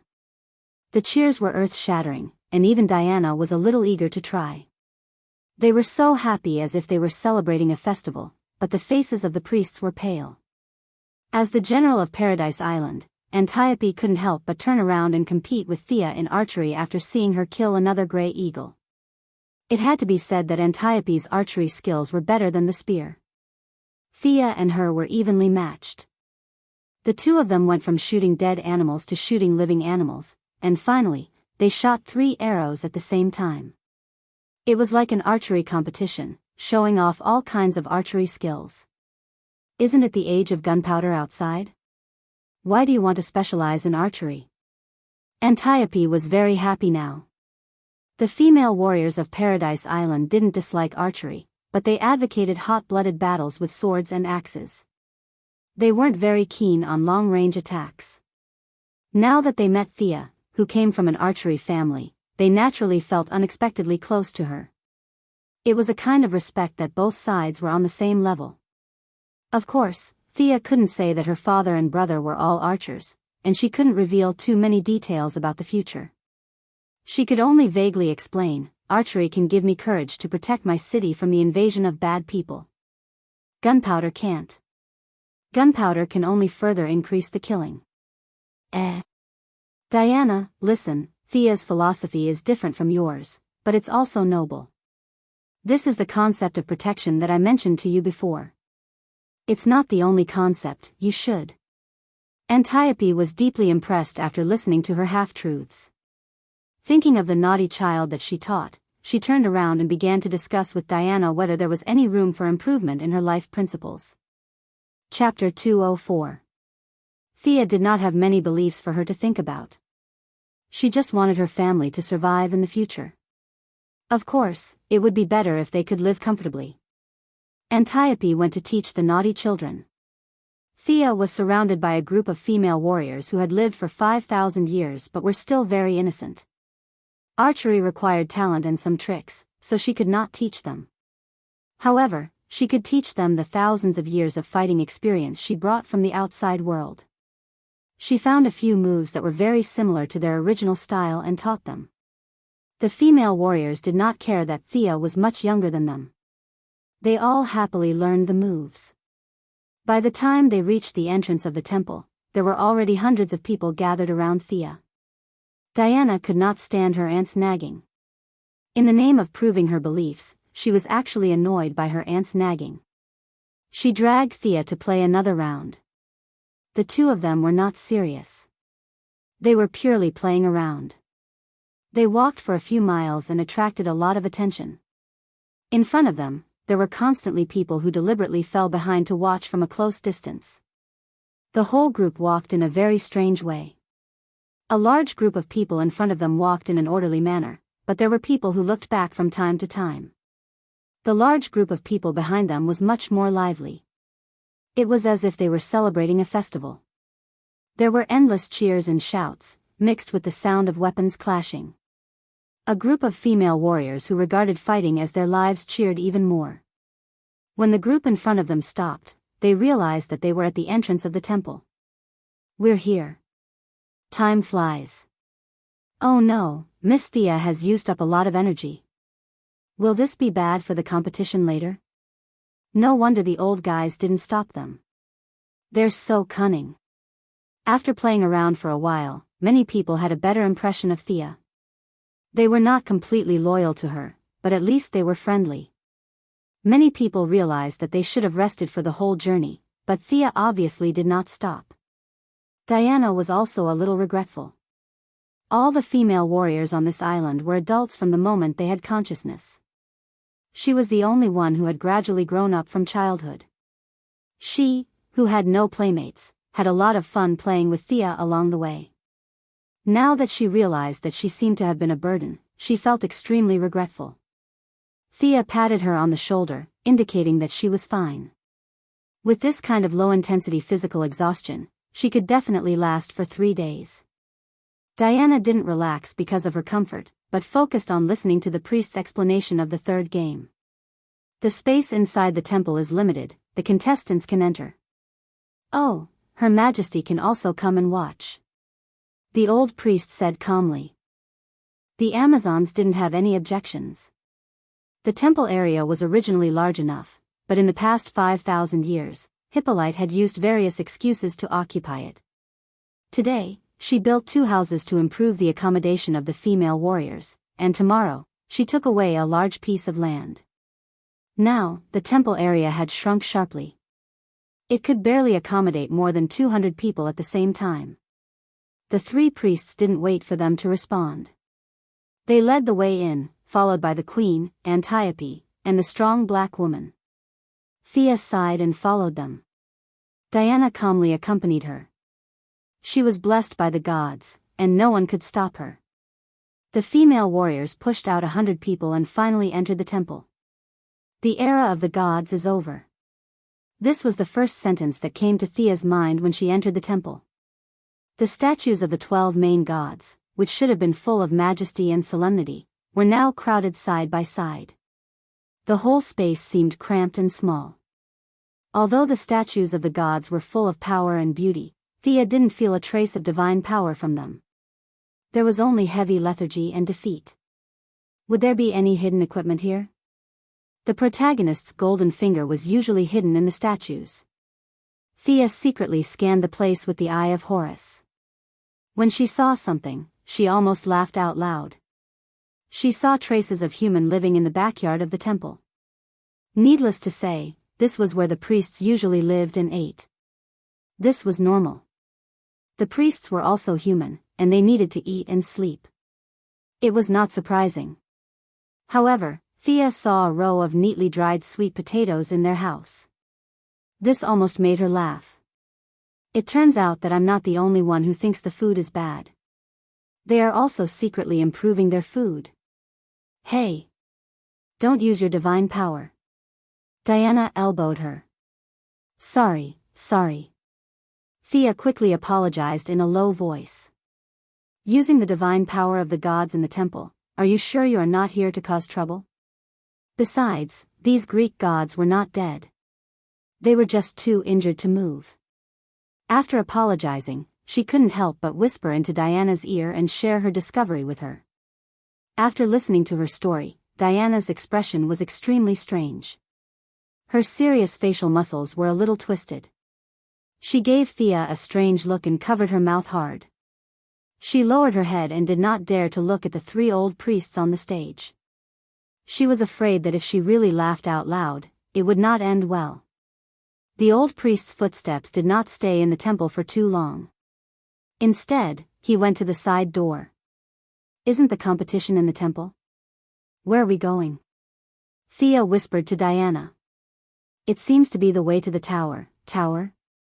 Thea saw that Diana did not say much. She could only put down the doubts in her heart and follow the others. Clang! The guards in front of the tower pushed open the thick wooden door. The old priest did not care about the dust falling from above and took the lead to walk in. Hiss! Entering the tower, Thea saw the sword in the middle of the room at first glance. It was a typical Greek-style casting model. The sword was 60 centimeters long, and the hilt had a flame-shaped handguard holding the blade tightly. The whole sword was golden. This was the so-called Godslayer with 999 attack power that Hippolyte tricked Diana into believing. However, the divine power of this tower was too concentrated. Thea could feel that some of the gods will still remain here. She did not dare to rashly observe with her divine eyes. She just felt that the divine power on the sword was a little too gorgeous. Even her eye of Horus could be instantly attracted. This was very strange. In the original plot, it was easily shattered by Ares. Did this mean that this was a fake sword? The real sword was stolen by Hippolyte? Thea could only say that this way of caring for her children was really unique. As the priest moved forward, Thea saw a lot of divine equipment. There was the shield of the future Diana, the lasso of truth, and many other equipment that she could not name. What a pity. What a pity. If only they could give me all of them. The further she went, the stronger the feeling of being watched by the gods. Even Horus could borrow divine power from his father. That was only a second-tier god. They were a lot of main gods. Plus, there was the unfathomable god King Zeus. Even if Superman were to fly over in his dark form, he would not be able to snatch them. Lady Thea could only be an honest spectator. Chapter 205. Along the way, Sia's heart was itching. In the end, she simply stopped looking at them and followed them around in circles with her head lowered. From the outside, the tower covered an area of about 100 square meters, but the internal space was extremely unscientific. She felt that there was no end to it. Was this space magic? Thea kept looking at the surrounding environment, but unfortunately, she could not see anything. When several people climbed over a mountain in the tower, crossed two small rivers, and stopped, they had come to a shallow beach covered with grass. There were some low trees around. The whole environment layout was not natural, but it was obvious that it took a lot of effort. A silver-white elk was lying alone on the shore. When it heard the footsteps of several people, it did not look up, but its ears trembled slightly. It seemed to be trying to identify the identity of the people. This is the Oracle of Artemis. It has accompanied the goddess of the moon for countless years. Your third test is to get its approval. Who will go first? The old priest introduced it with some pride. In fact, it was mainly for Thea. The Amazons basically knew the identity of this elk. Several former priests who had turned into warriors had fed it before. The only one who was really unfamiliar with it was Thea. Although the dark and strong woman was not familiar with the elk, she had been around for so many years and had dealt with the elk under the name of Artemis. She should be familiar with it, right? Compared to Thea, this was the first time she had seen it. She had a great advantage. The old priest wants to praise his own intelligence and wisdom. I am so witty. I don't compete with you in strength or skills. It is useless even if you have a great force value. We are more familiar with the place and have a wide network. She couldn't hide her thoughts from everyone, and she didn't want to hide it. So what if they guessed it or not? As long as the dark and strong woman won this game, the results of the two would be a tie. The overall score would still be a tie. The matter would be over with a few verbal commendations. As for finding trouble with Hippolyte, they could do it next time. Anyway, there was plenty of time. You are too much. You're blatantly bullying Thea. The first one to complain was Diana. She was blessed by Athena's wisdom. Although she was a little immature when it came to dealing with people, she was not a fool. The priest's trick was too obvious. It would be abnormal if he couldn't tell. Several female warriors also protested. It was not because they were close friends with Thea, but because they felt that this so-called competition was too unfair. Even the tanned woman's face was filled with shame. After winning so shamelessly, did she still have the courage to face anyone? The old priest really practiced a golden face mask iron face skin divine skill. You can say whatever you want, I am like this. If you don't agree, come and bite me. Smiling, he turned to Hippolyte and asked, Your Majesty, do you have any objections? Hippolyte carefully observed the mood of the people at the scene. The majority of people were dissatisfied, but there were a few people who just showed shame. If she suddenly attacked, it was still a question whether these people would support her. Her mentality was similar to that of the old priest. It was still a long time, and the fight needed to be controlled within a certain range. She made up her mind and acquiesced in this game. After the game, she would compensate Thea alone. There were a lot of good things in her private collection. Zeus was good to her as a mistress. The king of gods gave her good things in the past. Artifacts were rare in the outside world, but in the eyes of Hippolyte, they were just ordinary things. But acquiescence was acquiescence, it was impossible for her to endorse a few priests. She looked at the distant mountains as if she didn't hear anything and remained silent. The old priest guessed her thoughts and sneered. He turned back and said, The oracle is very tired. Who will go first? The black woman did not dare to look at Thea's eyes. She lowered her head and said in a muffled voice, I will go first. She wanted to demonstrate to Thea, or she wanted to end this farce that violated her warrior's sense of honor as soon as possible. She lightened her footsteps and walked around to the side of the shallows. She picked a few branches with tender leaves and broke them off. She walked slowly to the elk and made a sound that Thea thought was very kind, but it sounded like she was feeding a pig. Lulu, come and eat, Lulu. It could be seen that this was not the first time for the black woman to do this. Her movements were skillful and natural. The elk also gave her face. He raised his head slightly and took a few bites of the tender leaves that were sent to his mouth. After that, he nodded gently. His action made the black woman breathe a sigh of relief. In her heart, she was glad, but more than that, she was ashamed. She did not return to the crowd and sat alone on the grass without a word. Miss Thea, it's your turn. Come on. The old priest said with a smile. Thea angrily gave her a middle finger. Although the old priest did not understand the meaning of this gesture, he knew that it was not a compliment. He smiled and waited for Thea to make a fool of herself. Should I pick some leaves to feed it? When Thea walked closer, she found that the elk was really very old. Compared to the animals on the island that were constantly reborn, it did not enjoy the eternal magic of Paradise Island. It seemed that its life was consumed every minute and every second. Time had left many traces on its body. Its eyes that should have been clear and transparent were now full of turbidity. It could not see. The horns that had defeated countless powerful enemies were still as sharp as blades. However, the goddess's slumber had also taken away its fighting spirit. The invasion of time had made it completely lose the courage it once had. Its soul was too tired. It was consuming its own lifespan. It was begging for death. These thoughts came to Thea's mind, but she could understand the bitterness of the elk. It had amazing fighting power, but everything was meaningless. It could only wait here alone for the last moment of its life. Why are you so sad? Can I help you? Thea ignored the sharp horns, knelt down beside the elk, gently stroked its cheek, and said slowly but firmly. The elk did not notice her at first. It only thought that she was one of the priests, but when Thea said these words, it instantly felt different. If she was not one of the priests with complicated thoughts, who was she? Where did this sense of intimacy come from? It tried hard to raise its head, and opened its gray eyes with difficulty, as if it wanted to see the appearance of the person in front of it. Wow, the crowd made all kinds of unintelligible sounds. The oracle had a reaction to this outsider. This was the first time in their thousands of years. The priests' hearts were suddenly filled with thunder, accompanied by thousands of galloping horses.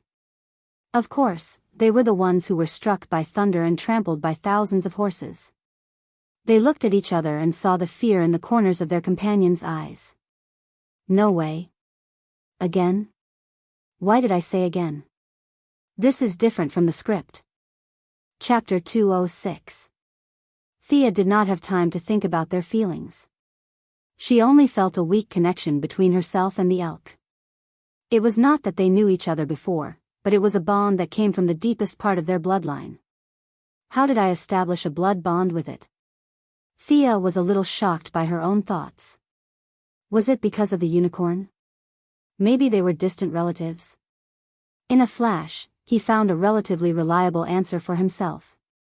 She did not understand, and the elk did not understand how this connection came about. It only wanted to see her face with its cloudy eyes. So sad. Thea was a little sad when she saw the signal. She made up her mind and hugged the elk's head with both hands and put her forehead on it.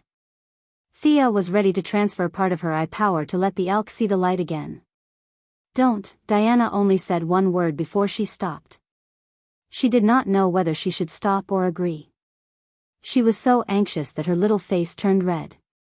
What is she doing? Antiope saw the mysterious light flashing between Sia and the elk.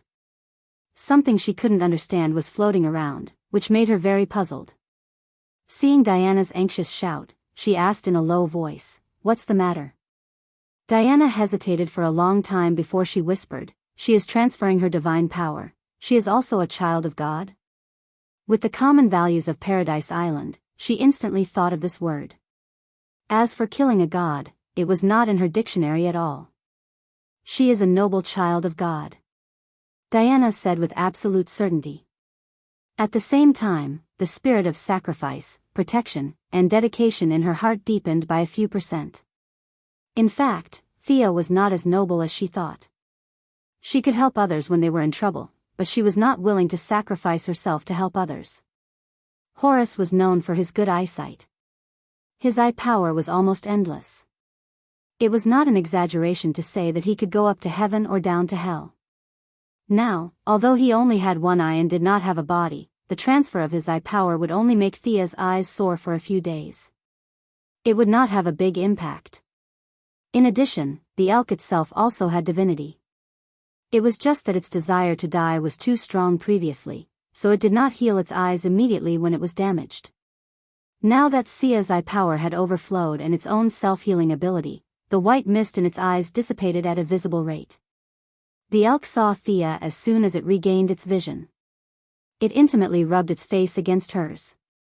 Thea had used too much eye power at this time, and her eyes began to ache. She rubbed the corner of her eyes, and a few drops of tears flowed down her cheeks. When this scene fell into the eyes of Diana and other inexperienced young girls, it was like a man and a deer crying with joy after seeing the light again, causing the eyes of several female warriors to turn red. Sia was about to turn back and greet the bad priests. "Look, this young lady has passed, right? Let's see what you have to say." Suddenly, she felt the elk send her a "come, follow me" signal. The elk saw her squatting there in a daze, so it bit her sleeve and dragged her inside. Don't pull, I'll go with you." This guy was really strong. Conservatively speaking, she estimated that he had more than a ton of pulling force. He almost pulled Sia down. What was it doing? After sending several signals, the elk did not respond. It just signaled to follow it. Thea sighed and had no choice but to follow it. The few people who saw this scene were a little confused as to where the moose was taking Sia. Diana, who had infinite courage, was the first to follow. The queen and Antiope were worried about her safety and also wanted to follow. "You can't go up. That is the eternal resting place of the gods." The old priest shouted at Thea. The response to her was the moose's teeth and Sia's middle finger. The old priest saw the moose's sharp horns and his heart trembled a little. Their Amazons were not the same as the animals who were constantly reborn on the island. When they died, they died. The gods only gave them eternal life, but they did not give them the ability to resurrect indefinitely. If they were stabbed to death by the elk, they would really die. They were not afraid of death, but if they were killed by the oracle, it would be too bad. It would make them look like they had done something heinous. At first, they just wanted to take back part of the right to speak. It was far from blasphemy. Hippolyte, as the god king's mistress, was careful to play the game. They did not dare to do anything that crossed the line.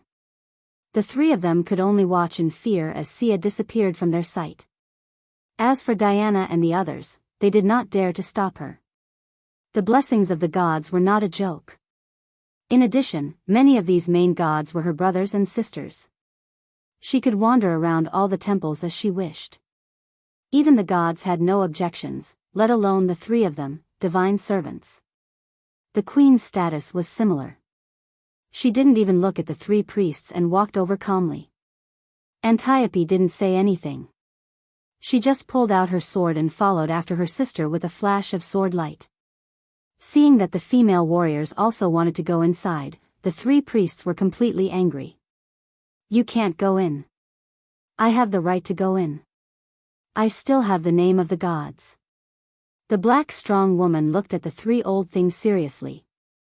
She was very sad when they mentioned the name of the gods. Even the blind could see that Thea had won the competition. It was them who urged her to make trouble. Otherwise, how could she fall to this point now? Without waiting for the three to answer, she waved her hand and walked inside like a black bear. The rest of the female warriors did not have as good a reason as her. They could only stop under the strict gaze of the priests and look from afar. The elk pulled Thea and walked for a short distance. It stopped in front of a cave and looked at the few people who were following behind it. It had the best attitude towards Diana. It rubbed her arm and nodded slightly to the queen. As for the rest of the people, they were all ignored. It lowered its head and drew a deep mark on the ground with its sharp horn, indicating that the others should not follow it. Then it pulled Thea into the cave. The few of them knew very well what it meant. It meant that unrelated people were not allowed to enter. Even if you, Diana, are the sister of the goddess, you are still not allowed to enter. Thea could only say goodbye and followed the elk into the cave. The moment her left foot stepped into the cave, she felt that something was wrong. After experiencing the explosion of the Eye of Arcane Core, she immediately sensed that the surrounding environment had changed dramatically. A huge amount of time flowed around her. No way. Did I wear it again? But soon she realized that she was still in the original 1918 time period. It was just that the space had changed drastically. She was teleported to a very conceptual place. There was no definition of time and space around her. There was only silence and eternity. Hello, young time traveler, I am Artemis. Just as Thea was looking around, a vague figure of a human figure appeared in the open space on her left. The figure was erratic. She could not see the face clearly, as if it could be blown away by a gust of wind. Chapter 207. Oh my God. Wasn't this guy dead? How could he appear in front of others? Could this space be? The humanoid shadow seemed to have guessed her doubts and continued, "You are now in a high-latitude bit wall that must rely on the original spacetime. What you see is a shadow of me projected from the past." Since the shadow had made it so clear, Thea naturally had to show her respect. She bowed her head and said, "Your Majesty. Why did you summon me here?" The shadow did not answer her question directly. Instead, it reached out and drew a unique mark, opening a space channel. The old elk came to its side in an instant and rushed into its arms with great attachment. Thea did not interrupt their reunion. Or was this not a reunion? Was this just a short reunion at the angle of time? Her vocabulary was too limited. She really did not know how to describe it. She could only watch silently. Time seemed to pass very quickly. When the shadow of the goddess patted the elk's head and stood up again, Thea quickly focused. She knew it was her turn. The shadow of the goddess nodded slightly. "Time traveler, thank you for allowing us to meet again." Thea's head was full of question marks. What did I do? Didn't this elk pull me in? No. The goddess chose her words carefully, as if she wanted to keep it short. "I have fallen into an eternal slumber. There will not be a trace of divine power entering your plane. Now, I am borrowing the vast power of time in your body to pull out a fragment of time from the past." Her words were very strange. What projection? Fragment of time? Thea did not fully understand, but she understood one thing. She was using her power to create this high-dimensional space. There was a hint of displeasure in her expression. The goddess saw her displeasure and chuckled softly. "Little girl, are you angry? That's fun. But your power will dissipate when you reach this time and space. I am only keeping a part of it. Don't be angry." Ha! Thea could understand this. Her magic power had skyrocketed from 2008 to 2166, and now it had fallen back to 1918. It was as if her credit was good and her assets were increasing slowly as time passed. But suddenly, an accident happened and she received her future salary in advance. She could have paid it back, but unfortunately, she came back to the past and did not pay back her debt. Instead, she was overdrawn. Thea did not dare to imagine what would happen if she left the anti-magic zone. This was also the reason why she did not dare to leave Paradise Island. Time was too scary. Even the God King would not easily touch anything related to time, let alone her. Reverse Lightning was such a smart person, but he ran from the 25th century to the 21st century and lost all of his speed. He had to cultivate from scratch again. What a painful experience. This was a lesson to be learned from his mistakes. After thinking about it, he realized that the other party had taken a part of what he would lose in the first place. Although she had borrowed it without asking for permission, considering that even if women evolved into goddesses, they were still unreasonable creatures, and he couldn't bite her, he could only endure it. Thea lowered her eyes. "Okay, you did nothing wrong. Then why did you call me here?" The goddess stopped smiling and touched the elk's cheek sadly. "It is connected to my life. It has accompanied me for countless years, but in the end, it is time for us to part. The old gods will eventually fall, and the new gods will come back to Earth. My life is irreversible, but it can." Thea could tell that the goddess was really sad. She had changed from I to I. She sympathized with the pitiful elk. "Do you need me to do anything?" The goddess's facial expression was extremely blurry, but Thea still felt embarrassed for a moment. "I still need to borrow your power to cut off the connection between it and me over the long years. I need a large amount of time power to bring my divine power from the past over here, your sister. You're bullying an honest person to death, aren't you?" Thea looked at her suspiciously, waiting for further explanation. Seeing her confusion, the goddess quickly explained. Of course, I won't use it for nothing. After cutting off the connection with me, it will follow you.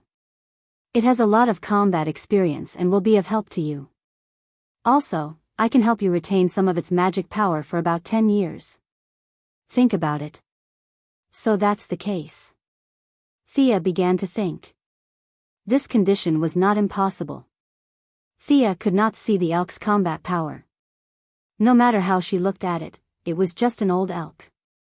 It could not have eaten the man-man fruit, right?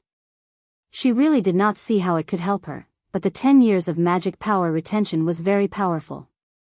It could save her 10 years of time. It seemed to be a much better result than the previous one, which was 100% wasted and even had the possibility of getting money back. Your Majesty, it was an accident that I came to this time and space. Will my bloodline cause me some time trouble after I leave the island?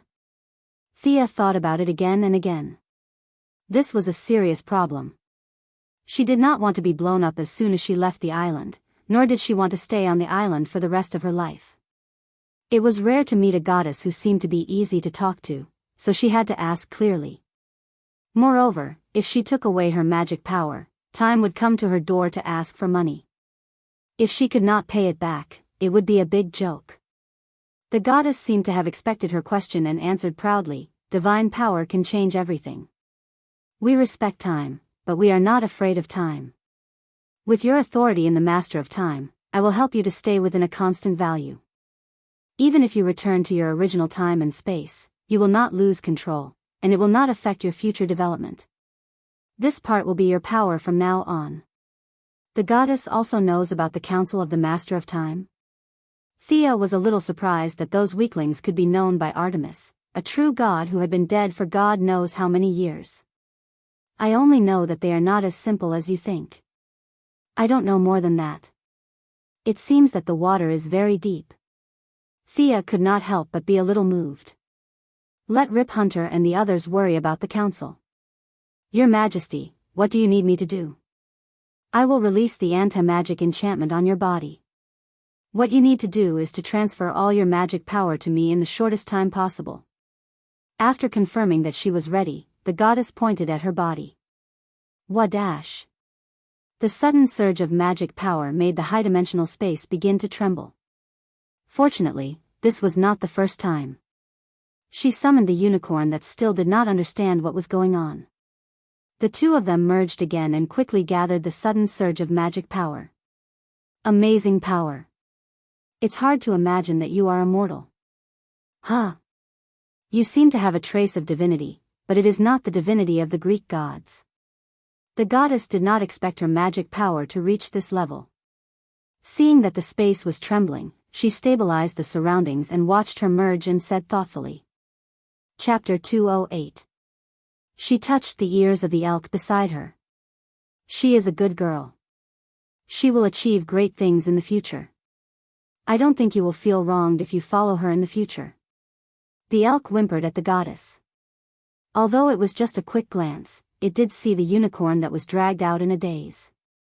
Although it felt that this distant relative looked a little silly, the elk, who was also a divine beast, still recognized Thea from its original friendliness.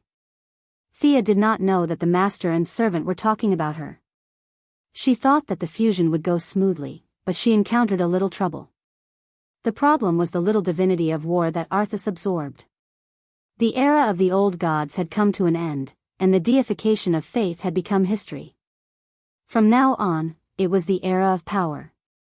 Like Jin Chao, who was ranked third in the world and could beat all the other divine kings, he did not have any divinity.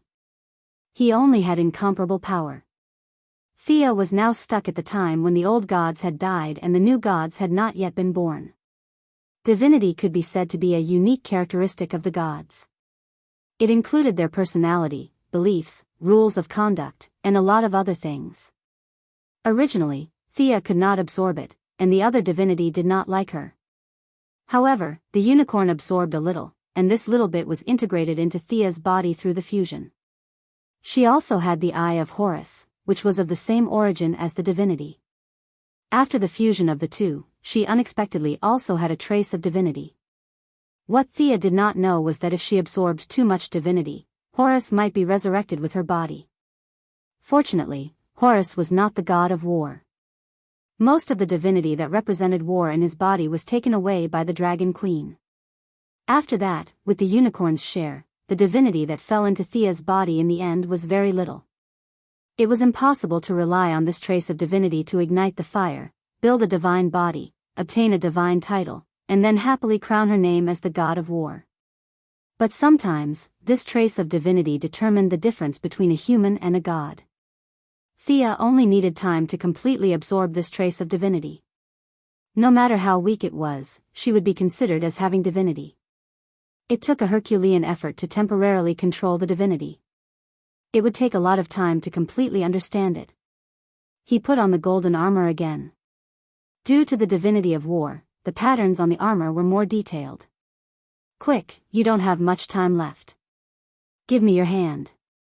The goddess saw that she was looking at her armor and quickly reminded her. Oh, okay.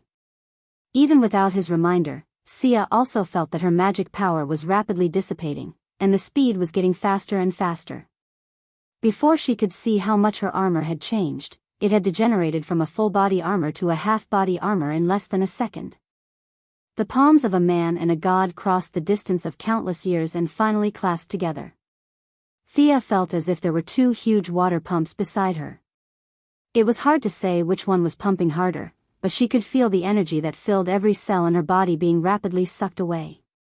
The golden armor turned from a full-body armor to a half-body armor, then to a chainmail, and finally to a leather armor. The only thing that didn't change was the cloak, but it was useless. Give me back my armor. Right now, Sia felt as if she had painstakingly planted the land, only to find out that the Japanese had robbed her of it when she was about to harvest it. That kind of heartache was indescribable. Fortunately, the gods, except for the god of lies, were all people of their word. Or rather, they disdained to deceive mortals. The goddess didn't absorb her magic power blindly. She began to help her stabilize part of the magic power in her body gradually. Thea didn't understand the method used in the middle, but she felt an indescribable charm. Okay. The goddess pushed Thea away and stood alone. Even for a god like her, it was not easy to transform a large amount of magic power into divine power. Thea wanted to cry but had no tears. Although she was mentally prepared, this kind of loss could not be described without experiencing it firsthand. The elk seemed to be very experienced in comforting people. He walked to her and rubbed his face against her hand. Even you are comforting me? Sigh. I am still very strong. Ouch, don't push me. Okay, I am a little sad. My magic power is invincible in the world. Thea wanted to brag, but the elk, who had lived for countless years, saw through her disguise and exposed her hypocrisy. The elk and the elk joked for a while, and then Thea began to pay attention to her own situation. The goddess was not lying. Although the original magic power was very strong, it was also very vague and unreal. Thea felt that the magic power in her body was now a part of her, just like her hands and feet. The weakness of insufficient control had been greatly alleviated. She believed that after a few days, this part of the magic power would be completely integrated with her. After checking herself, she focused on the goddess again. The shadow goddess finger kept drawing strange patterns, and many shadows appeared one after another in this narrow space. There were young dancers, old huntresses, and female lords sitting on chariots. There were all kinds of shadows. Hoo-hoo, it could be seen that this kind of summoning across time and space was also a great burden on the goddess. She did not waste any time. All the shadows seemed to have received a signal and quickly rushed to her. Finally, they merged into a huntress in a green robe and carrying a silver longbow on her back. Thea was far away from the elk. She knew that the next step was to tamper with the elk's timeline. She was now completely afraid of time. The goddess method was not strange. She used her divine power to summon her selves in different time periods, and with the help of Thea's power of time, they each projected a part of their power and merged into the current form. Although Sia was now a little stronger than newbie, her previous height would not disappear. She had also fought battles from a commanding position. Her intuition told her that the current goddess was stronger than Horus when he first descended. As for how much stronger she was, it was hard to tell. But Thea touched her chin. I don't mind if you carry a bow on your back, but why are you wearing a green robe? This image reminded Thea of Olivier on Purgatory Island. Could it be that the green arrow could not be killed? Was he her true believer? Suddenly, Thea saw the goddess pull the bow and arrow and aimed at the elk. A huge vortex appeared behind her. This time, the space shook more violently than before when Thea exploded. Some of the ground had cracked, and the whole space was distorted violently. Oh my God! What did I see? Thea knew that her previous judgment was wrong. She still underestimated the difficulty of cutting off the timeline. The shadow of the goddess was just a catalyst. She was attracting the main body to come here. As the vortex expanded, Thea took a few steps out. She had no choice. She had felt a huge energy fluctuation on the other side of the vortex. This was probably the main body of Artemis, the strongest attack across time and space in her heyday. Chapter 209. The elk was on all fours, lying on the ground and shivering. Of course, it didn't think that the goddess was going to shoot it to death, but it was distressed that its master had wasted her divine power for it, so it couldn't help but lie on the ground and cry. Here it comes. The momentum of the phantom goddess reached its peak, and she loosened the arrow. At the same time, there was a crisp sound of a bowstring in the whirlpool behind her. Faster than lightning, faster than light, and even faster than the concept of speed itself, an arrow flew out of the whirlpool and instantly pierced in front of the elk, while the arrow of the phantom goddess fell behind it. Two low sounds sounded in Thea's heart.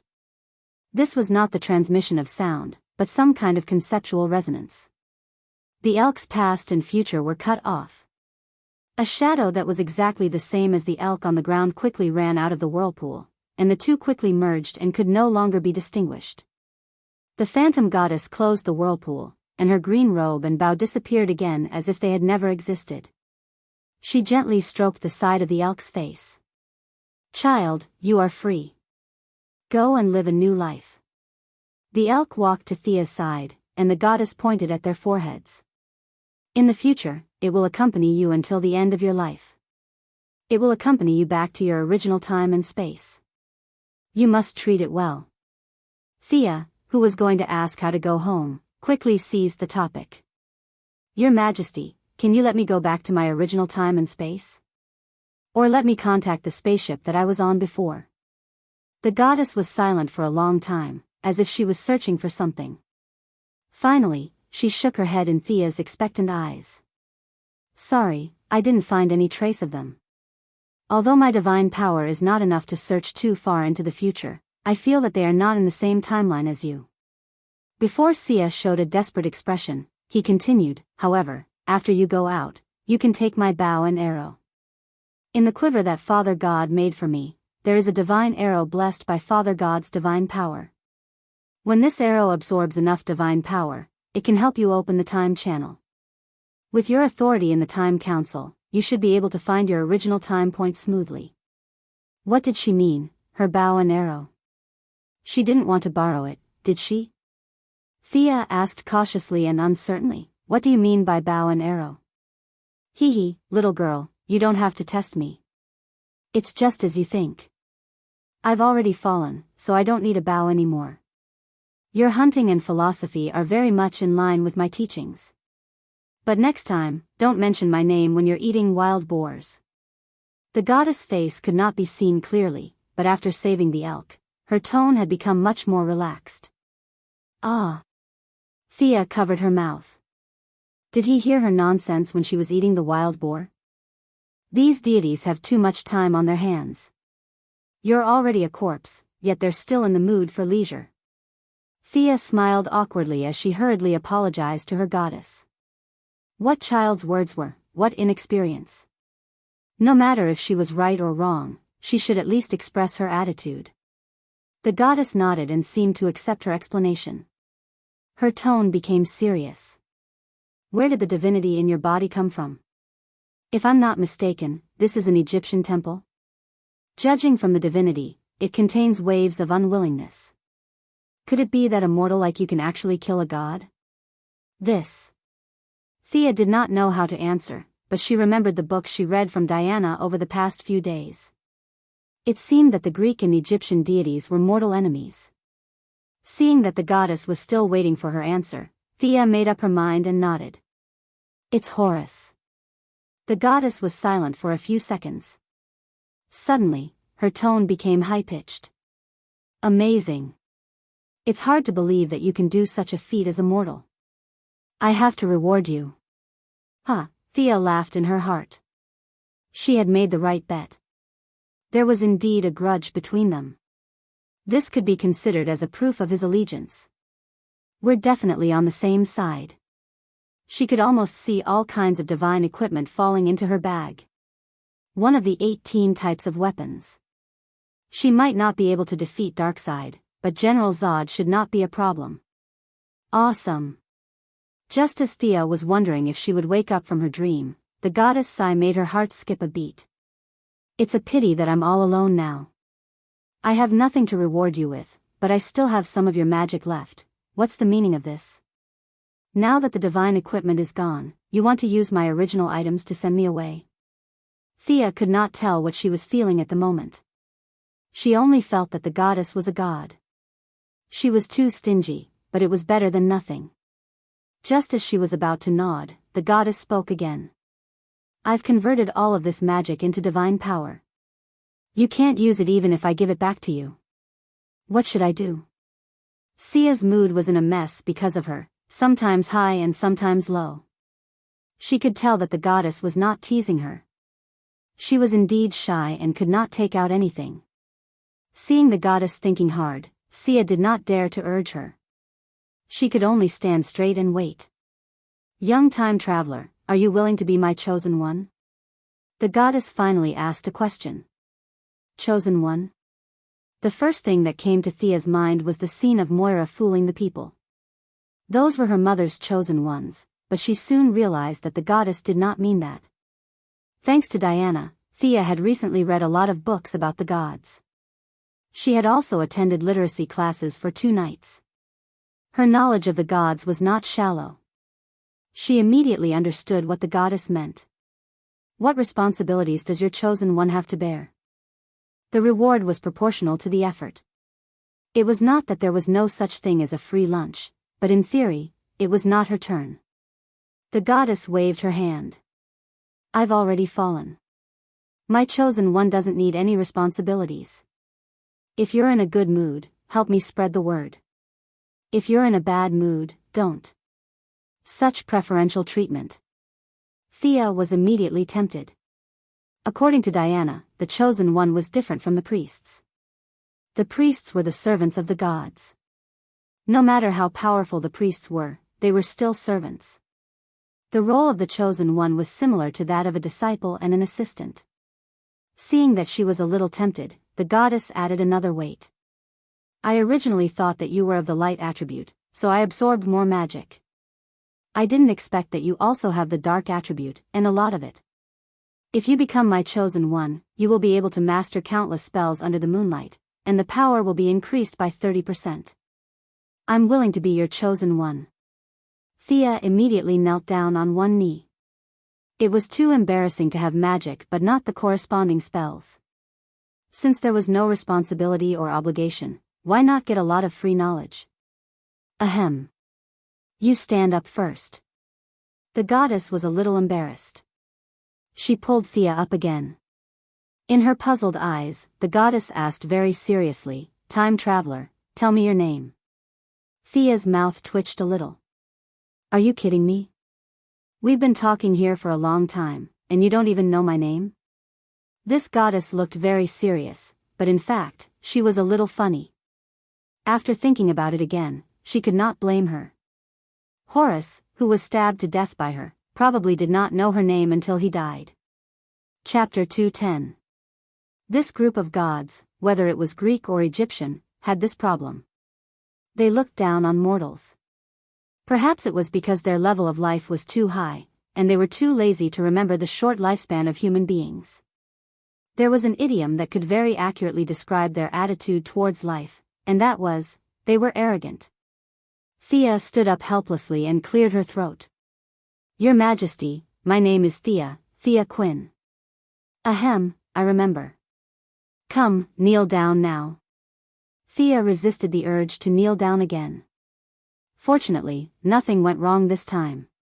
The goddess conjured a shadow of a longbow and placed it on Thea's shoulder. She breathed steadily and said solemnly, I am the daughter of Zeus and Leto. My name is Artemis. I am the goddess of hunting and moonlight.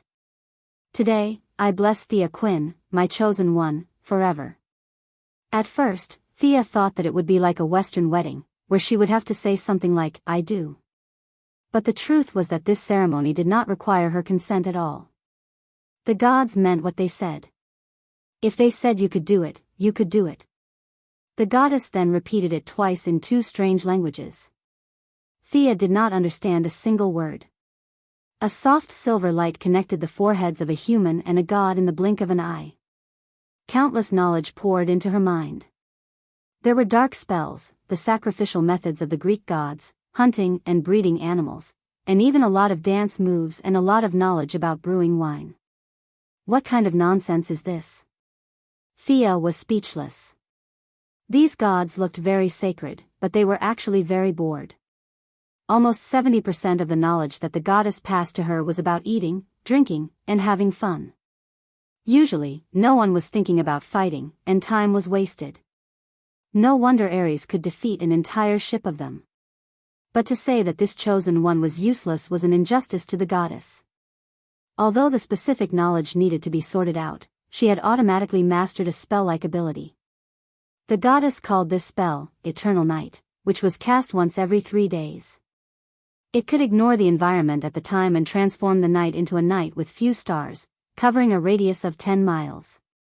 Within the range, regardless of friend or foe, the attack power of women would automatically increase by 30%, while the attack power of men would decrease by 30%. Such a discriminatory spell also depended on the strength of the specific target. If the target was too strong, it would not decrease by 30%, but it would definitely weaken the target. As for other benefits of the chosen one, such as increased lifespan and immunity to hallucinations, Thea was not in the mood to look carefully, because the shadow of the goddess was more ethereal. Apparently, the magic that she had absorbed from Thea had been completely exhausted. The divinity that you obtained from Horus, I have completely transformed it into divine power. Divine power is the foundation of the future. I will teach you a method. If you obtain divinity again in the future, you can use this spell to completely transform it into your own divine power. After the goddess finished speaking, she sent a ball of light into Thea's body. Farewell, my chosen one. I am very lucky to have met you at the last moment of my life. May you walk a new path under the stars. Go out, your future is still waiting for you. If Diana is in trouble, for my sake, help her. The palm of the goddess quickly enlarged in her eyes, and Thea only felt that she was pushed down from a high building. When her consciousness returned to her body, she found that she was still in the cave. There was no high-dimensional space, no goddess, only the mournful cry of the elk. Did she come out? Feeling that the magic in her body was less than 1/10 of the original, she sighed in her heart. This magic could be completely controlled by herself. She removed the fusion with the unicorn and lowered her head to hug the elk. Let's go out. This time, the elk did not hesitate. It kowtowed on the spot and followed Thea out of the cave with firm steps. As soon as she walked out of the cave, she saw Diana's concerned eyes. Before she could ask how much time had passed, she saw 2 meteors in the sky. One was silver and the other was dark blue.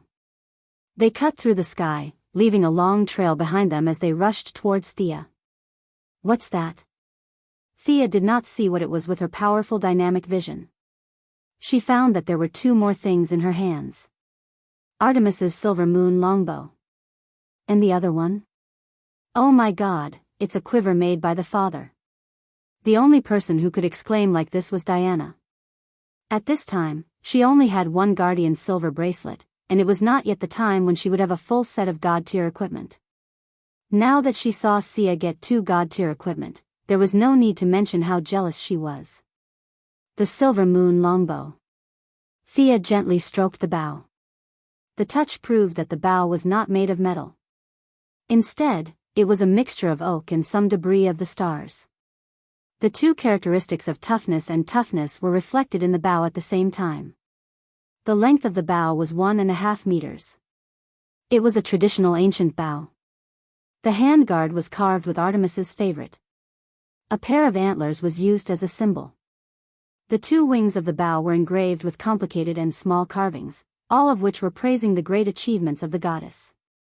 Thea slowly pulled the bowstring. A magic arrow instantly appeared on the string. After this standard movement, she knew the full name of the bow. Stars Fall, Artemis's silver moon longbow. It came with a magic arrow. Awesome! Thea carefully observed the quiver. If the bow was 100% welcoming to her, then the quiver was a little reserved to her. This dark blue quiver was made by Zeus for the goddess. It fully displayed the divine king's style, which was flamboyant and unbridled. Ever since the quiver was in his hands, it had been glowing, and it was always that kind of deep blue flash, as if it was declaring its extraordinariness. There were only 2 arrows in the quiver, or 2 kinds of arrows. Every time one was used, a new arrow would automatically appear in the quiver. One was the arrow that the goddess and Thea mentioned before. The arrowhead was dark blue in the shape of a lightning bolt. When it was filled with divine power, it could open a time channel. Of course, it could also be used as a lightning arrow. The goddess's original words were, "The divine power of the Father is unfathomable." He completely did not understand all the uses of this arrow. The other arrow was a sharp arrow blessed by the goddess herself. It was dark red in color. According to her, it was an arrow of revenge. In fact, Thea thought that it was an arrow used to bully women. As long as it was a woman who had lost her virginity, in theory, she could kill her with 1 arrow.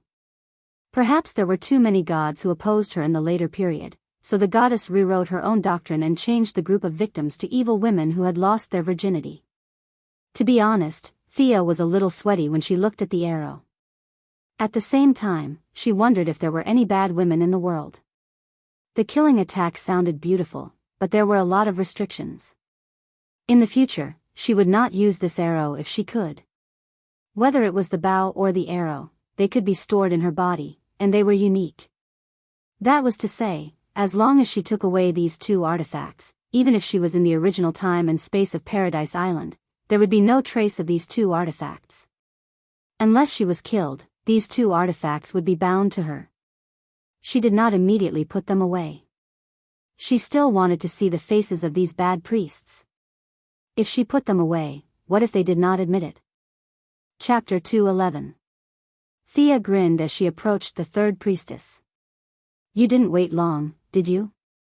If you don't mind, then."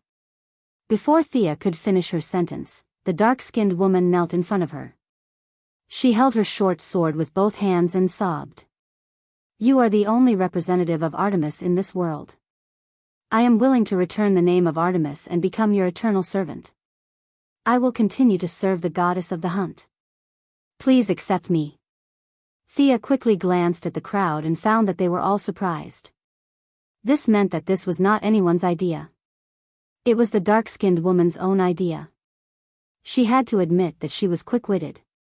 She gave up the name of Artemis and became a servant. At least her reputation was preserved. If Thea did not leave the island, no one could banish her. However, her so-called eternal servant was a heavy promise. She probably thought that Thea would not live long. What a pity. Now, with the blessing of the chosen and the divine power, and the life she shared with the unicorn, Thea could live for tens of thousands of years. The dark-skinned woman's plan was quite thorough. It seemed that she was not a completely brainless warrior. Should I accept her or not? She glanced at Hippolyte and saw the queen nodding slightly at her. Thea would not be so obedient, but she was already in a state of indifference. The queen's gesture made her make up her mind. What is your real name? The dark-skinned woman said with a little pain. Niabi. Thea took her short sword and returned it to her. I am Thea Quinn, the chosen of Artemis. As the only representative of Artemis's authority on Earth, I accept your loyalty until the end of your life. I allow you to continue to serve the goddess. After saying that, she gently stroked Niabi's shoulder with the silver moon longbow in her hand. Get up, warrior of the goddess. I'll give you a mission now. Under the dark and muscular woman's puzzled gaze, Sia pointed at the elk. The task of feeding it from now on is yours. Sending the tanned woman to feed the elk was an important reason for Sia's final decision. As the daughter of a wealthy family, she did not have the patience to serve animals. Since the tanned woman knew the elk before, the task of feeding it from now on would be handed over to her. All of this happened very quickly. The dark-skinned woman gave up on the title of god, and the competition became meaningless. Only then did the crowd burst into a huge discussion. Chosen one? This is an honor that only the ancient heroes can obtain. God is the only one who walks on earth, the spokesperson of God. Oh my God. The three old priests were completely withered, and the most important fighting force under their hands, the black strong woman, directly surrendered to the enemy. The remaining few female warriors looked at their eyes with a little distrust. Although the voters were only designated by a single G.O.D., her status as a representative of the G.O.D.S. gave her great power to speak. The three of them had been talking about the 12 gods together for so many years.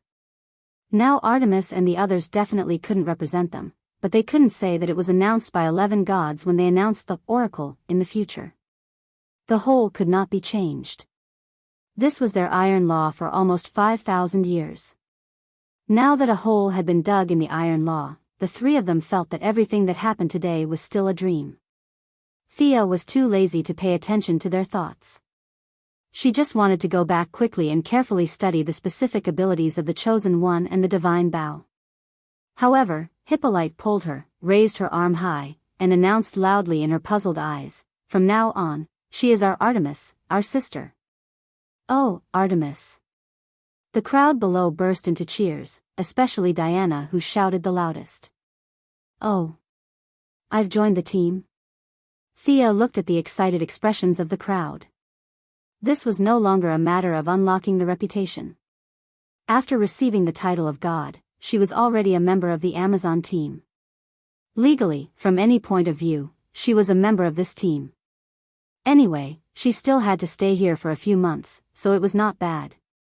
Thea calmly accepted the praise of everyone, including the old priests, who came forward and said a few words of congratulations against their will. Hippolyte ignored the priests who had ugly expressions. Diana, you take Artemis to change clothes. The rest of you, come with me to prepare the ceremony to welcome the new sister. Thea, oh, no, Artemis, let's go. The ceremony will be ready quickly. Diana dragged Thea and ran. Elk saw it and quickly followed. The black strong woman sighed and followed behind. Diana, just call me Thea. Before she could finish her words, she was interrupted sharply. No. You must maintain respect for the gods. Elk blabbered a lot. Thea was a little speechless. You don't have to be so respectful to the gods. In her opinion, the goddess is just a little bit better than a clown. You admire her so much, but she doesn't care about you at all. Although you are half-sisters, the goddess only mentioned Diana at the end. I'm afraid that 10,000 Dianas added together are not as important as her dear. Thea was a little speechless. The so-called blessings of the gods were most likely forced by Zeus because he loved his daughter. Thea felt that her time was tight and her task was heavy. She had to correct her life principles and establish a healthy outlook on the gods. Otherwise, she would be defeated by her half-brother in the future. The three people and a deer left the tower and began to speed up.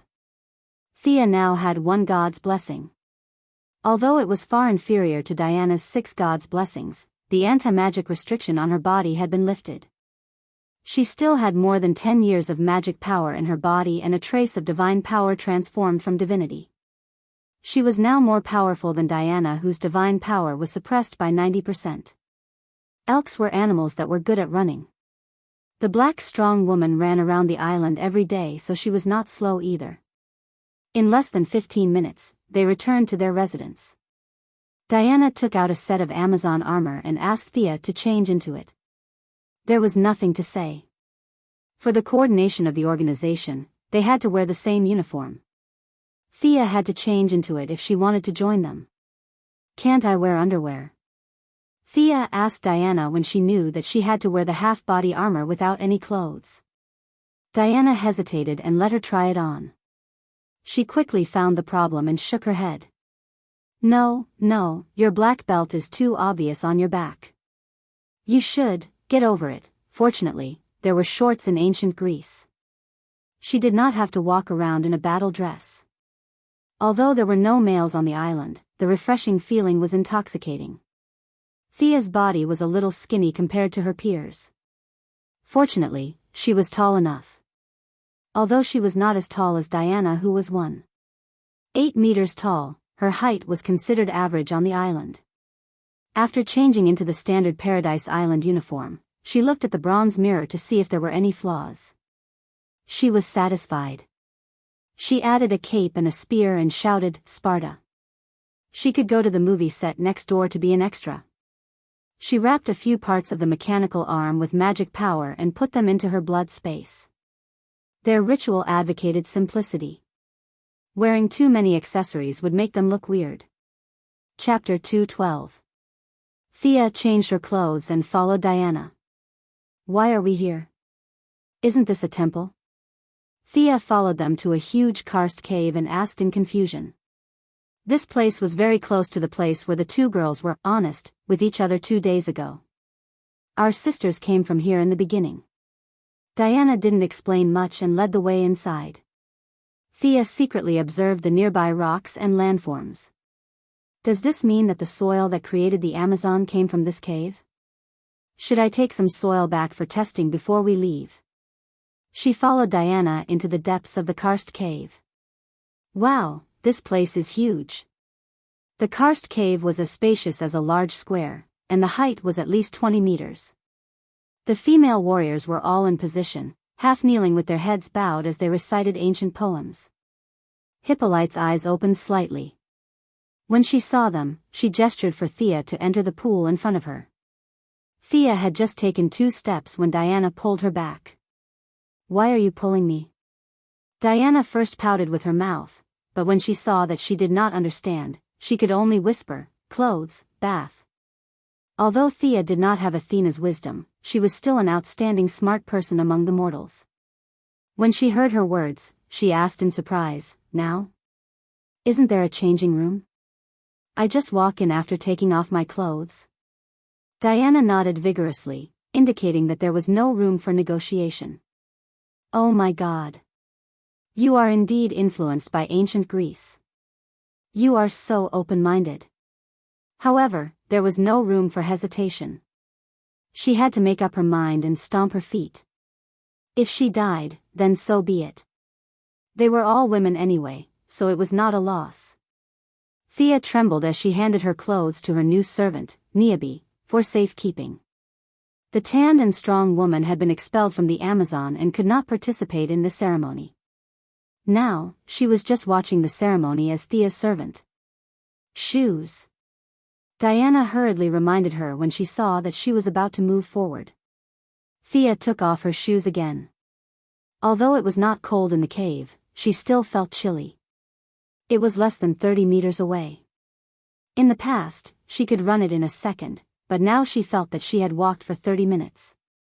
From time to time, she could feel gazes falling on her back, thighs, and many other indescribable parts. She walked barefoot on the gravel road. With her body that had been transformed by divine power, she would not be injured even if she walked on a mountain of swords, let alone gravel. However, she felt a sharp pain coming from her feet. Her nerves were tense, and she relied on her strong self-control to barely keep her pace steady. Fortunately, no matter how long the road is, it has an end. After 30 meters, Thea dives into the pool under the instruction of Hippolyte. She doesn't breathe a sigh of relief until the water reaches her neck. Bathing is only a part of the ceremony. She definitely can't be allowed to bathe for half an hour. There are 1,500 people below watching with their eyes wide open. After a brief dip in the water, Miss Thea was pulled out again. She quickly put on her clothes and followed the crowd to recite a prayer aimed at praising Zeus. Seeing that the old man's quiver is not bad, Thea also hummed a few words to make up the numbers. Hippolyte took the lead to welcome the new sister to join. The 1,500 people came forward one by one to express their blessings. They were busy for another hour. Thea was pulled out wet. Now her hair is dry. Seeing the crowd gradually disperse, she breathed a sigh of relief. It's finally over. Diana, take Artemis to the temple to leave an image. The queen's order made Thea's heart skip a beat. There's more. When she arrived at the temple, she found a few female warriors and told them the purpose of their visit. Thea then understood that the so-called image was a statue to be placed beside the gods. If it was still the era of belief, Thea might directly become a god after a few million years by relying on the statue. Thinking that the goddess is good to her, giving her pets and equipment, it's not shameful to put a statue beside her. Thea happily agreed. Who knows that this is the beginning of her nightmare? What? It's just a pose? Why do I have to take off my shirt? Thea feels that it's too difficult to communicate with these old-fashioned people. The female warrior, who has good craftsmanship and can be regarded as a sculptor in modern society, showed a bitter smile. She has been talking to the new chosen of the goddess of the hunt for half an hour. She talked from art to folklore, from folklore to doctrine, and led Thea to visit the statue room again. Indeed, as she said, all the statues were in a variety of combat postures. There were no extra clothes, just a cloth belt below as clothes. Seeing that Sia was a little hesitant, he began to talk about the beauty, the sense of honor, and the power of faith of believers. He chattered on and on about the benefits of all these. Thea didn't listen to the female sculptor's other words, but she did hear the power of faith clearly. Although it is not the era of belief, it doesn't mean that belief doesn't provide power. It can't be seen in a short time, but Thea is not a person of this era. When she returns to the original time and space, it will be 100 years later. The faith accumulated in this 100 years is enough for her to transform a lot of divine power. Then can we go into the temple to make a statue? No way. The gravel will tarnish the sanctity of the temple. No, we have to make a statue in the square outside. It is ventilated and full of sunlight, an important place for art to burst forth. The sculptor insisted that the statue must be made in the open. Thea thought for a long time. For the sake of that little bit of faith, I'll go all out. She couldn't help but look up at the sky. The gods have fallen, Batman's watchtower will not rise for another 100 years, so there shouldn't be anyone watching from the sky. For the second time in a day, she took off her armor, wrapped a piece of linen around her waist, and stood in a place with the most sunlight. She was a little embarrassed when she carried the quiver.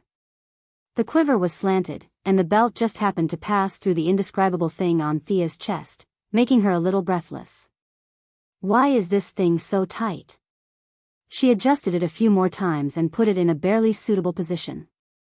She raised the longbow, and although her chest was pounding, she had to pretend to be careless and fearless. Hold on to this position. I'll be done in a minute. The sculptor corrected her a few more small movements, and then he began to work with the hammer and axe. Thea maintained this position for 3 hours, but she didn't look like she was going to be done soon. She wanted to cast a haste spell on this guy, but the spell was blocked by the island's anti-magic barrier as soon as it was cast. Sigh. Thea sighed. It seemed that the anti-magic barrier on her body had been lifted, and she could only cast spells on herself in the future on the island. As the sun set, most of the female warriors finished their day's training. When they passed by the square, they all paid attention to Thea, who was posing. It was really a test of her acting skills to be watched by a group of people, but she still had to pretend to be serious.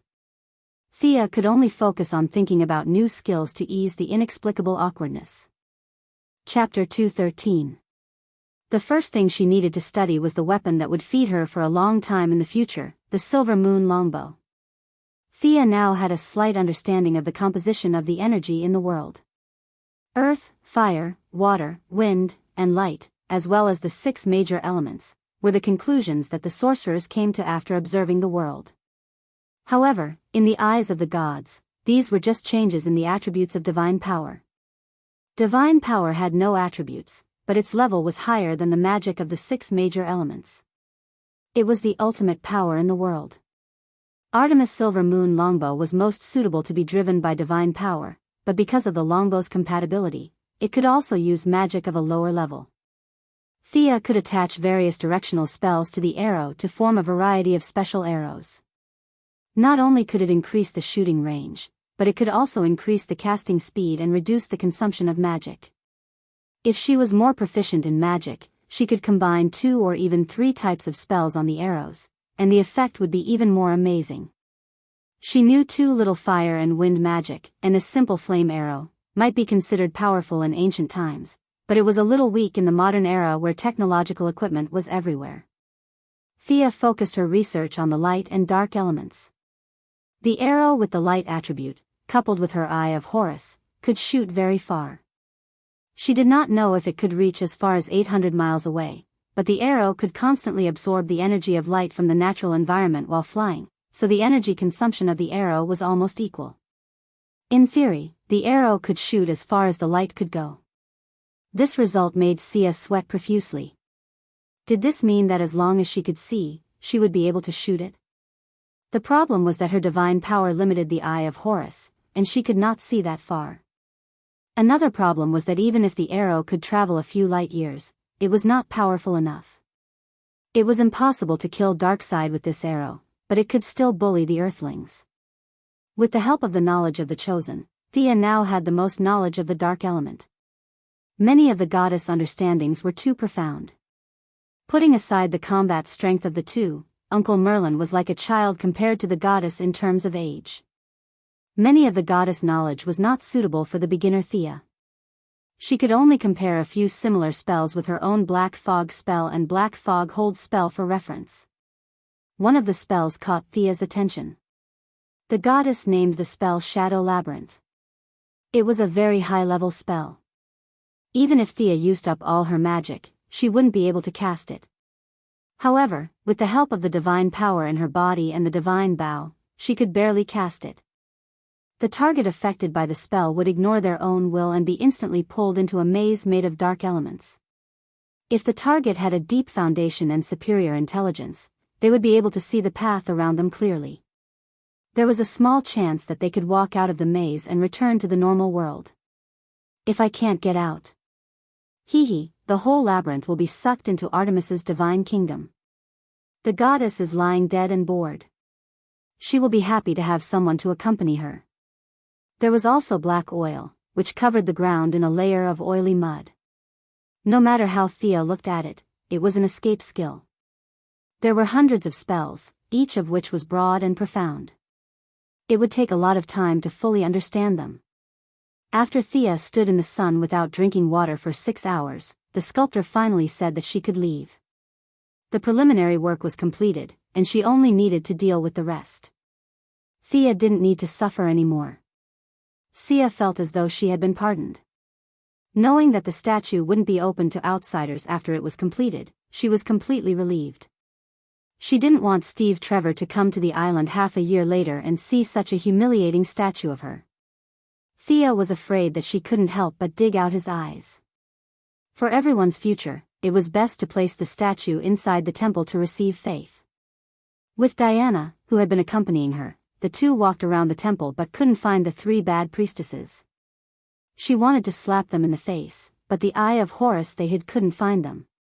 Thea could only give up on revenge and find a place to practice with Diana. Thea had a great time in the following days. Although she despised it, the goddess did have a lot of cooking experience in her knowledge. In order to not let her hunter believers starve to death in the jungle, the goddess painstakingly studied a lot of recipes and summed up a set of easy-to-learn survival guides in the wild. With this guide, Sia finally got rid of the miserable situation of eating batter with the female warriors. The tan strong woman, who was forced to submit to her because of the situation, came to eat with her every day. The relationship between the two was greatly improved, and Sia could feel that her loyalty had improved a lot. As for Diana, the original obedient girl, she was also completely taken away from the collective life. The three of them and the elk often hid in a corner and gorged themselves on food. This elk really ate everything except its own kind, so it was relatively easy to raise. The three of them naturally competed in their spare time. There was no other leisure activity on the island. Thea could leave the island at this time, but she couldn't think of where to get the divine power. Once when she was fighting with Diana, she inserted an arrow and tried to absorb some of the dissipating divine power, but the result was a little disappointing. She didn't know if it was because of the anti-magic field, but the divine power she absorbed was very little. Although the divine power of other gods could be used as a recharge, and in theory, Vandal Savage was also present at this time, Thea couldn't find him. Even if she found him, he wouldn't summon Horus unless he was in a desperate situation. Thea also didn't want to trick Horus over and over again. He was really an honest god. As for whether other priests could summon gods, Thea felt that without almost infinite vitality, 180 priests with mortal bodies couldn't be summoned without a large-scale blood sacrifice. After thinking about it, she could only follow Diana to fight Ares. Their battle should be able to absorb enough energy to let her go home. The battle for the divine name of Artemis came to an end, and Paradise Island gradually returned to peace. Thea used 3 months to absorb a drop of Horus divine blood. At that time, she got a total of 4 drops of ordinary divine blood and 2 drops of extremely pure divine blood. The Atom Man used a drop of ordinary divine blood, and Thea left 2 drops to take back for her parents. This time, she absorbed the remaining drop of ordinary divine blood. Her foundation was completely different from ordinary people like the Atom Man, and with the secret method taught by the goddess, she turned divine blood into divinity, and then divinity into divine power. The initial absorption process made her absorb without eating, drinking, or moving for 3 days. The remaining energy was also constantly extracted and digested, and the whole process lasted more than 3 months before it was finally completed. The divine power in her body changed from the original hair to the thickness of a toothpick, and Thea's strength, speed, and endurance were all improved. On this day, Niobe was arranged to take the elk for a walk, and Thea and Diana were sparring at the beach. Diana may have realized how strong she was, and her strength increased rapidly like a rocket. From the beginning, she lost more than she won, and now the two were very close in strength. This kind of battle had been carried out many times in the past 6 months. Huh? What's that? The two of them who were sparring suddenly heard a rumbling sound in the air. Both of them stopped what they were doing at the same time and turned their heads to look. It's a plane. Chapter 2:14. That's the plane? Why does it look like there's someone on it? That person seems to be calling for help. Diana did not have special eyes like Thea. Her divine power had improved her in all aspects. Her overall qualities were extremely balanced. She had no strong points but also no weak points. At this moment, she squinted her eyes slightly and looked at the single-winged Fokker plane in the sky that was emitting thick smoke. Diana asked Sia with some uncertainty. If she could see it, Thea could see it even more clearly. It was indeed the young Steve Trevor, the future liaison between the Justice League and the American government, the leader of the Heaven's Eye Society. He was wearing a German military uniform and looked at the plane anxiously as it spun and crashed into the sea. He did not have Thea's ability, nor did he have any life-saving equipment such as a skateboard. Although he tried for a long time to regain control of the plane, all his attempts were in vain. With a splash, the plane plunged into the cold sea. Diana saw the scene clearly. She hesitated for a moment and was ready to jump into the sea to save him. However, she realized that her braid was grabbed after she took 2 steps. She could only look at Thea with a puzzled expression.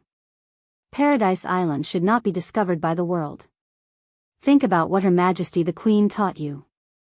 Thea certainly would not let her save Steve Trevor. Steve Trevor was about to meet God when he was unexpectedly saved by a beauty and fell into an inconclusive love. In psychology, this was how the suspension bridge effect was created. However, directly saying that she would not save him would affect her glorious image. Therefore, it was best to use Diana's respected mother as a scapegoat. As expected, Diana was led astray by her words. She thought about Hippolyte's attitude and felt a little bitter. Her Majesty the Queen would not even frown if 10 million people died in front of her, let alone one person. This result caused Diana to be in a dilemma. Just as Diana's head was about to explode, Thea finally spoke. Forget it. Let's save him first. After all, he's a life. Thea's face was full of positive energy when she said this. Diana's gaze froze as she thought to herself, she's really a good person. Thea certainly could not watch Steve drown. This guy was even more important to the timeline than she was. If he died here, who knew what would happen to America in 2008? Without his suppression, the ambitious Amanda might do something earth-shattering and patriotic. Although Thea had to be saved, she was not going to jump into the sea and swim over. She did not know if it was because of their conflicting natures, but Thea hated water. She could accept and enjoy daily baths, but she hated swimming in the sea.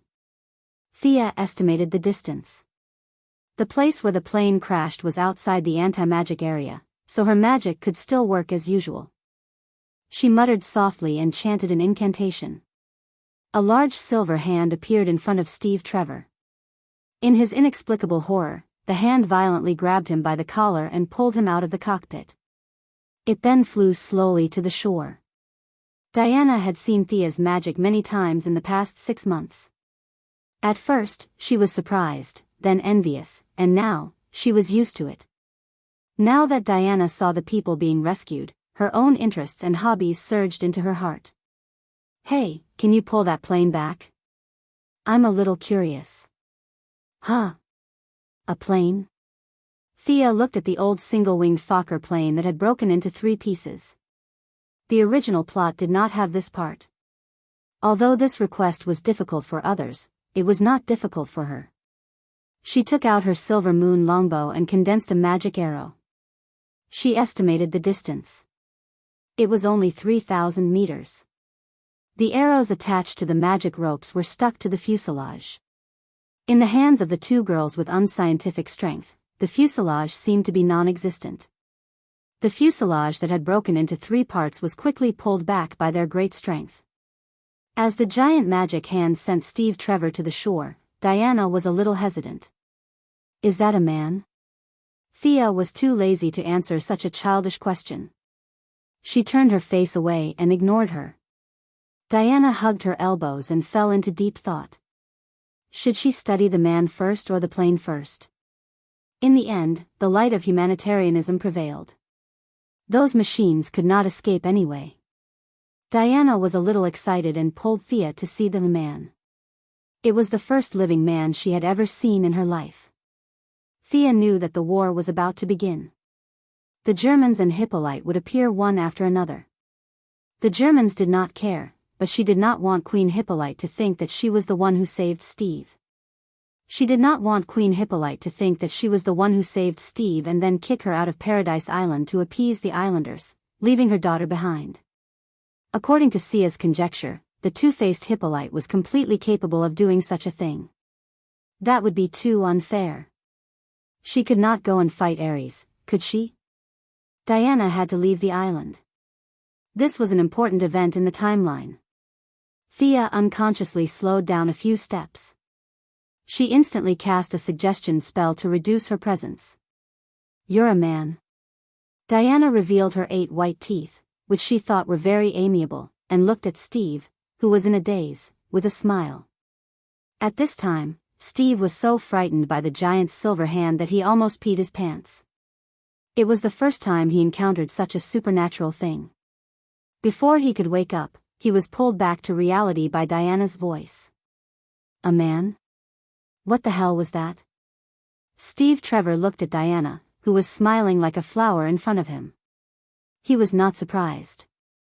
In the past, when he saw a beautiful woman, he would always say a few words no matter how dangerous the situation was. However, at this time, he did not have such thoughts at all.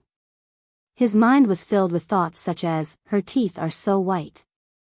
And, she won't eat me, right? Of course, Thea also played a part in this. Although the anti-magic spell on the island was still in effect, the two of them were at the edge of the island. The anti-magic spell was extremely unstable where they were now, which was one of the reasons why they could break in one after another. Thea cast a very small fear spell on Steve. This spell was greatly weakened by the anti-magic spell. In the past, it would at most give people nightmares. However, at this moment, when it was used on Steve, who was still in shock, the effect was surprisingly good. Unfortunately, the show did not last for more than 2 minutes. Boom! Thea heard a muffled sound in her mind. She immediately turned to look at Diana and found that she did not feel the loud sound at all. What happened? Was it the power of magic? Thea immediately opened the Eye of Horus to observe. She saw that the anti-magic spell that used to protect Paradise Island like a big shield was torn open not far away from them. The enchantment here was broken by a powerful force? Could it be that their continuous intrusion was not an accident, but the intervention of a higher-level existence? Ares. Thea chanted the name in her mind. She was still wondering how this group of people could have broken in one after another when this realm had not been discovered for 5,000 years. Thea had entered the range of Paradise Island through the time tunnel. Now that she thought about it, she did not think it was an accident. It was most likely the result of a few gods secretly working in the dark. How could these guys be an accident? Maybe this was part of Ares's plan, or maybe it was not. But now was not the time to think about it. Because the enemy was here. Chapter 2:15. Not far away, 4 small boats and a warship were sailing towards them. Just as Thea was wondering if she should sink the warship first, she realized that the warship, which could barely be considered a light cruiser, had hit the rocks right in front of her eyes. It hit the rocks. The hull of the ship tilted violently, and soldiers kept swimming to the boats. In less than 3 seconds, the warship began to fill with water, and in less than 10 seconds, it sank to the bottom of the sea. Are you kidding me? She did not believe that there was no divine intervention in this. It was too suspicious. There were many submerged reefs near Paradise Island, but the bottom of the warship in the early 20th century was already very thick, and there were also repairmen on board. The speed at which it sank was too fast. With a loud noise from the warship, Diana finally woke up from her academic discussion about men. She looked at the 4 small boats not far away and the armed soldiers on them. Oh, they're coming. Steve finally got out of his imagination and looked at the German soldiers who were about to land. He wanted to run up the mountain. Diana. The Queen's anxious and angry roar came at the right time. Thea breathed a sigh of relief. Fortunately, the plot would not change. Diana, get out of there. Hippolyte did not wait for Diana's response. She shouted to the female warriors around her, archers, get ready. Huh? Their cliff was thousands of meters away from the sea. How did this group of female warriors suddenly become so fierce? Just as Thea was thinking about what was going on, she saw the Queen's body light up with a green wind, and the green wind instantly enveloped all the female warriors around her. So it was a magical equipment. No wonder. Thea did not think that all the female warriors were equipped with the Eye of Horus. Even if Horus turned into a centipede, he would not have so many eyes. However, this equipment was really good. The Queen, who did not have any magic power, could use it. Needless to say, it was given to her by Zeus, who was her close friend. It wasn't wrong to say that Diana had a full set of godly equipment, but as Zeus' mistress, she had lived for so many years without being killed by the jealous god Queen Hera. One could imagine how luxurious her equipment was. The first round of crossfire between the Amazons and the German soldiers ended with the Queen's side winning. A rain of arrows streaked across the sky and fell on the enemy's head. The only pity was that the Queen had rushed over in a hurry. There were too few of them, less than 50 of them, while the German soldiers on the other side had more than 300. After taking the first round of arrows head-on, the German side lost less than 10% of their members. The remaining people yelled and rowed with all their might, rapidly shortening the distance between the two sides. Diana, take him and hide. I'll join the battle. Thea now had some feelings for Paradise Island. The Queen had brought her guards, and Thea knew all of them by name. Originally, there would be a lot of casualties, but now that she was here, she would not let that happen. As for these Germans, they were all wiped out in the original plot. Presumably, they would not interfere with the timeline, so she did not have any psychological burden to kill them. Before the German soldiers completely entered the anti-magic area, Thea shot 4 arrows in a row. Each arrow was accompanied by a flash spell. Although this beginner spell was originally invented by the old sorcerers for illumination, it was very effective in battle. The German soldiers on the 4 ships felt like they were on the edge of the sun. The strong light made them unable to open their eyes. However, they were well trained after all. The leading officer gave the order loudly, and everyone closed their eyes and continued to row with all their might. Amazing! Thea sighed softly. The Germans were known as the strongest army in Europe. This kind of discipline was admirable.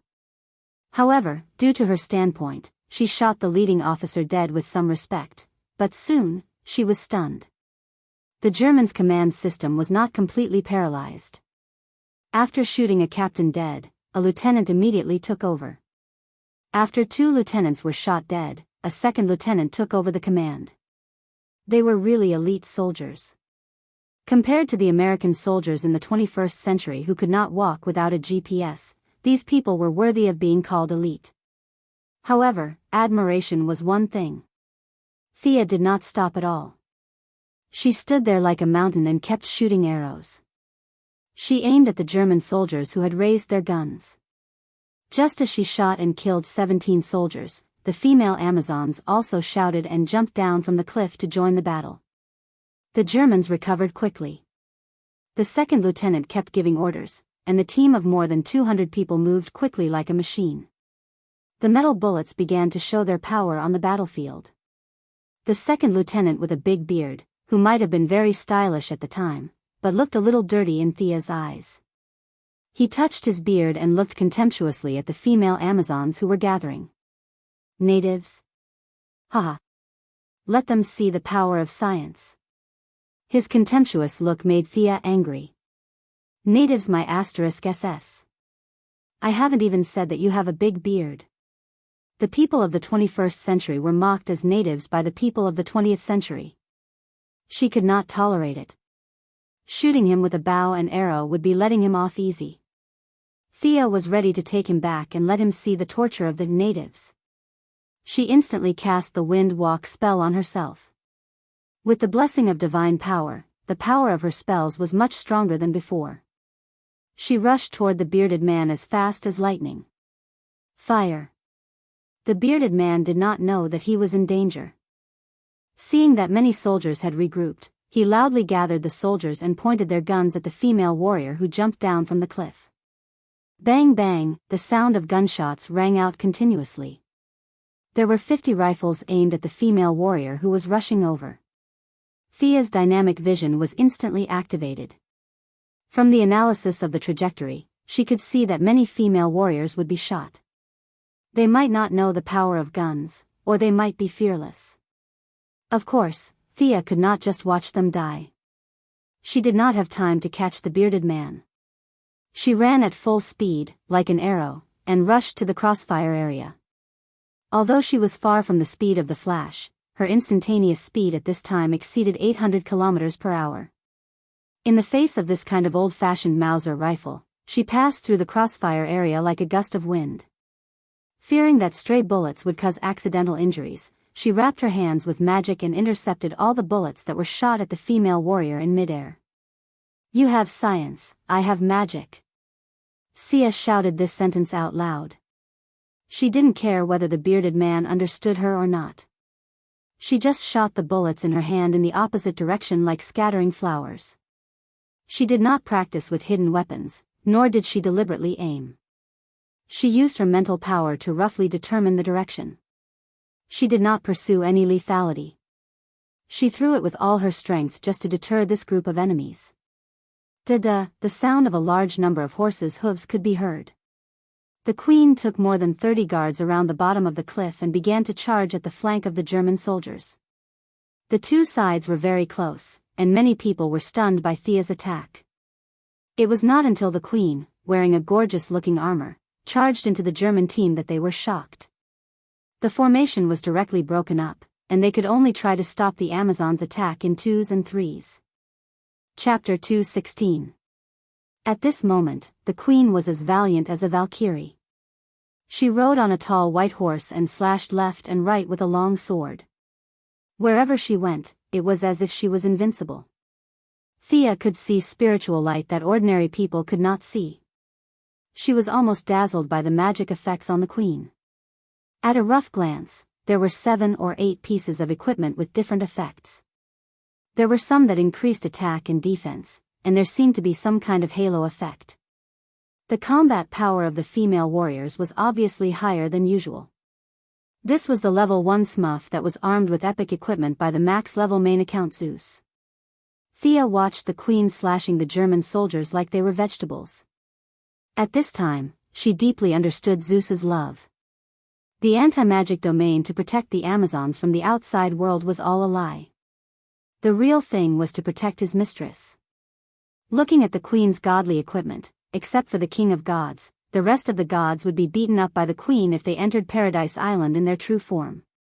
Thea naturally would not just stand there and watch. She silently used her divine power to activate the talent of the Chosen One. Eternal Night. The power that belonged to the goddess of the hunt shrouded an area of 10 miles. The clear sky of the battlefield was instantly covered by the clear moonlight. The strength of the women in the area was greatly increased, and the men were severely suppressed. Diana, who was hiding with Steve Trevor, saw that her people were fighting. Thea's night sky had also greatly enhanced her strength. She only felt that her strength was endless. She gritted her teeth and ran out to participate in the first battle of her life. Steve was also prepared to go and help, but Thea's transformation had completely destroyed his worldview. He did not know that he was being suppressed by an invisible divine power. He only felt that his mouth was dry and his legs were trembling. His legs were trembling, and he could not take a step forward for a long time. The queen, the female warriors, and even the maras they rode were all buffed by Thea. The female warriors on foot moved like the wind, almost leaving afterimages behind. Antiope jumped down from the horse's back, her body turning continuously in midair, the short sword and spear in her hand constantly swinging. By the time she landed, there were already 7 German soldiers lying around her. The dark-skinned woman and the elk, who were not far from the battlefield, heard the exchange of gunfire and rushed over. This was also the first time Thea had seen the elk fight. Its body gradually began to expand as it ran, and finally became the size of an adult elephant. Its originally cute antlers had now become as sharp as swords. Its huge body was unstoppable as it rushed into the central area of the German soldiers. 4 or 5 soldiers were directly pushed into the sky by its huge momentum. At this time, Steve mustered up his courage and finally got rid of a German soldier. When he raised his gun to support the female soldiers, he saw such an anti-Darwinian moose. His emotions surged, and he collapsed to the side. Niabi, he is not the enemy. The dark-skinned woman ran a little slower than the elk and happened to see Steve sneakily raising his gun. When she was about to throw a javelin at him, Thea hurriedly stopped him to avoid a major change in the timeline. The dark-skinned woman glared at Steve until he couldn't stand up.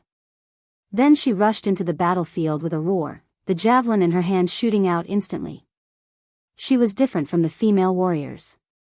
As a servant, she had come into contact with Thea's Eternal Night enchantment many times in the past 6 months. She was very experienced in using the increased power. The javelin in her hand shot out at the right angle. 2 German soldiers were nailed to the ground before they could even make a sound. At this time, the most dazzling person on the battlefield was Diana. After spending half a year with Thea, she had gradually gotten rid of her naivety. Whether it was her conviction or her own martial arts, she was much better than her original self.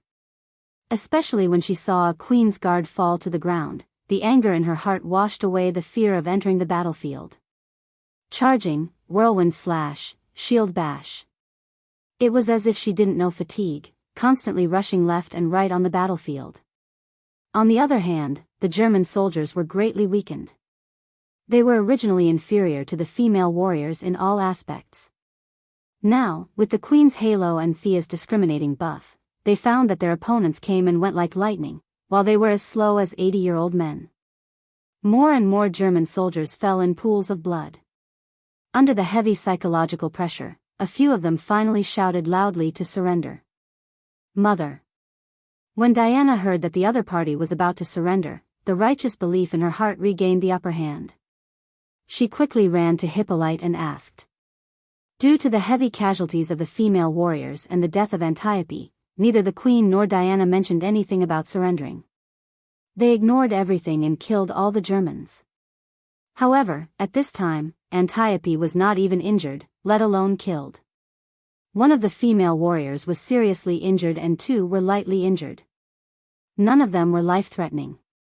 Hippolyte hesitated for a moment. Tie them all up. The Queen pointed at Steve Trevor in the distance. Catch that guy too. I want to ask him why he came to Paradise Island. Diana naturally obeyed. She also saw Steve's useless appearance. She was used to the martial arts culture of Paradise Island and looked down on this kind of guy. She was not so interested in the so-called man research. She pulled Steve in front of Hippolyte like a chicken. Thea was overjoyed when she saw this scene. Her initial impression of Steve was so bad. The two of them should not have anything to do with each other anymore. Great. She also happily came to the Queen's side, ready to watch the show. What are you doing here? I can't say. What's your name? I can't say either. The Queen asked 5 or 6 questions in a row. Steve either kept his mouth shut or said that he could not say. His nonviolent and uncooperative attitude almost made the Queen laugh. He then turned to ask the German captives. They were just a bunch of soldiers who only knew how to chase after Steve. As for why they were chasing after him, perhaps only the captain in charge knew. Unfortunately, the captain was shot dead by Sia before the battle even started. The Queen was too lazy to talk nonsense with Steve. She led the prisoners back to the residence in the central area with the rest of the troops.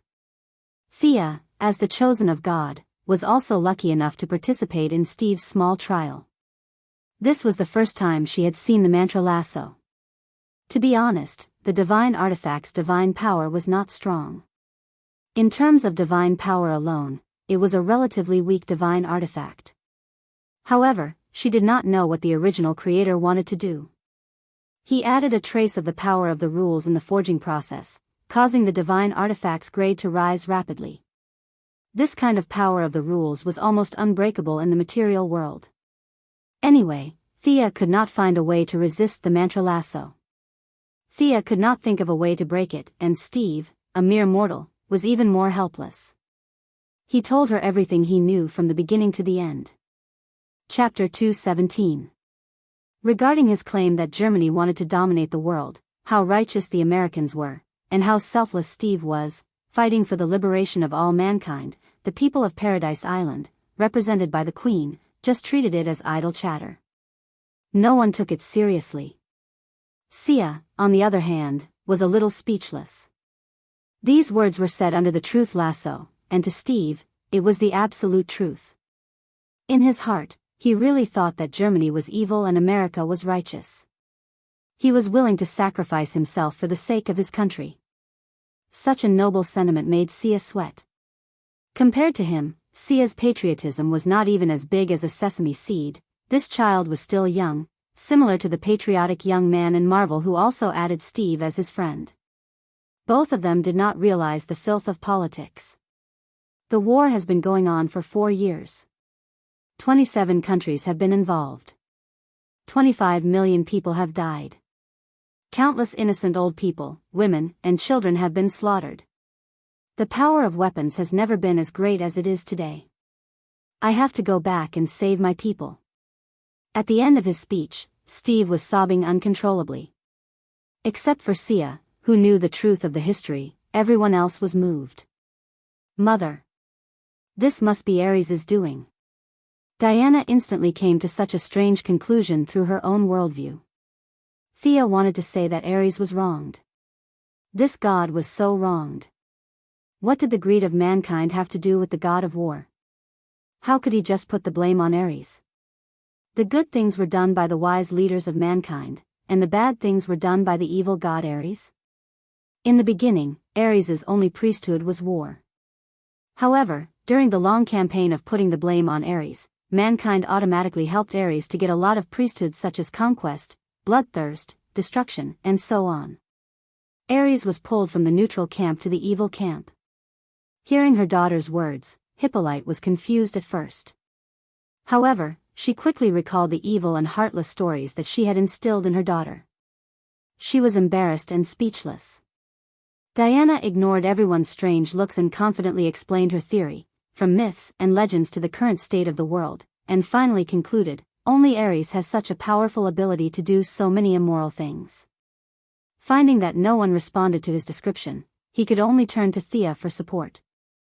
Artemis, you think so too, right? Thea froze for 2 seconds before realizing that he was talking to her. What else could she say? Ares was not innocent. He was more or less involved in the war. He immediately nodded vigorously and made a clear statement. You are right, Ares must die. Antiope, who was supposed to be dead at this time, thought of something and advised in a low voice, Your Majesty, dealing with Ares is the mission of the Amazons. Thea also made her stance clear. Your Majesty, I can feel the remnants of Ares' divine power in the world. This is our mission. She could feel the divine power of a ghost, but she couldn't feel it. It didn't mean that the Queen couldn't feel it. Steve had just crashed, and the Germans were still floating on the sea. The Queen could rush to the seaside with a large number of thugs. The battlefield at that time was not close to the residential area. How did she come? The Queen must have some kind of detection and warning device, otherwise, it would be impossible to be so fast. Diana got the support of the two and became more confident. She looked at her mother with bright eyes. Hippolyte's face was cold. She ignored the three and took the lead to leave the courtroom. Everyone walked out in a single file, and Diana walked at the back with her head down. Sia looked around. Huh? Steve was still tied by the noose. She untied the noose and handed it to Diana. This equipment, in the words of Xianxia, had too much karma. She didn't dare to put it in her pocket in front of everyone. Niabi, take him down and clean up. Thea handed Steve, who had recovered a lot, to the dark-skinned woman. No matter how thirsty he was, he wouldn't do anything to Niabi, who was like a black bear, right? Thea, what should I do? Diana asked worriedly. Hey, this girl was obviously confused. Finally, she didn't call her by a long list of names. Thea could only encourage her. Stick to your heart, Diana. No matter what, I will support you. With Thea's support, Diana's fear of the outside world subsided. Firm belief reappeared between her eyebrows.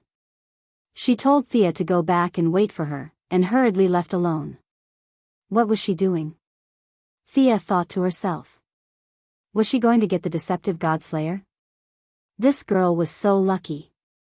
Except for the problem with the Godslayer, she would soon be fully equipped and beat everyone who didn't agree. Not long after returning to the residence, the dark-skinned woman led Steve, who had barely washed up, back to report.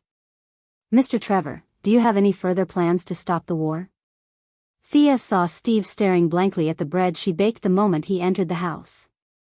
She was afraid that the future leader of the Sky's Eye Society would starve to death, so she quickly threw him a piece of bread. After he finished it in a few bites, she handed him a glass of water. Your American English is very authentic. You have a gift for languages. I'm going back to London first. You know London, right? It's the capital of England. I need to submit a mission to my boss. After that, I can help you find your man. Ares. Yes, that's the name. Steve was about to tease Thea when he saw her beauty, but when he saw Thea's divine power staring at him through her eyes, he didn't dare to say anything else. Instead, he told her his plan honestly. What kind of bullsh*t plan was this? This guy was deliberately using Diana as his free bodyguard. If Ares hadn't jumped out, with Diana's little experience, she wouldn't have been able to find him even if she searched for 100 years. This war was not about strategy or planning, it was about who was the dumbest. These two half-brothers had fully demonstrated a competition of who was worse than the other.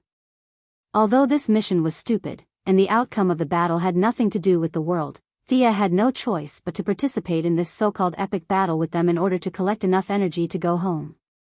Niabi, I'm going to go on this fated expedition with Diana. Although we weren't on good terms at first, we're good friends now. Do you want to stay or come with us? The dark-skinned woman hesitated for a moment. She wasn't Diana, who yearned for the outside world. To her, living and dying on the island was her final destination. I understand, my friend. Thank you for taking care of me for so many days.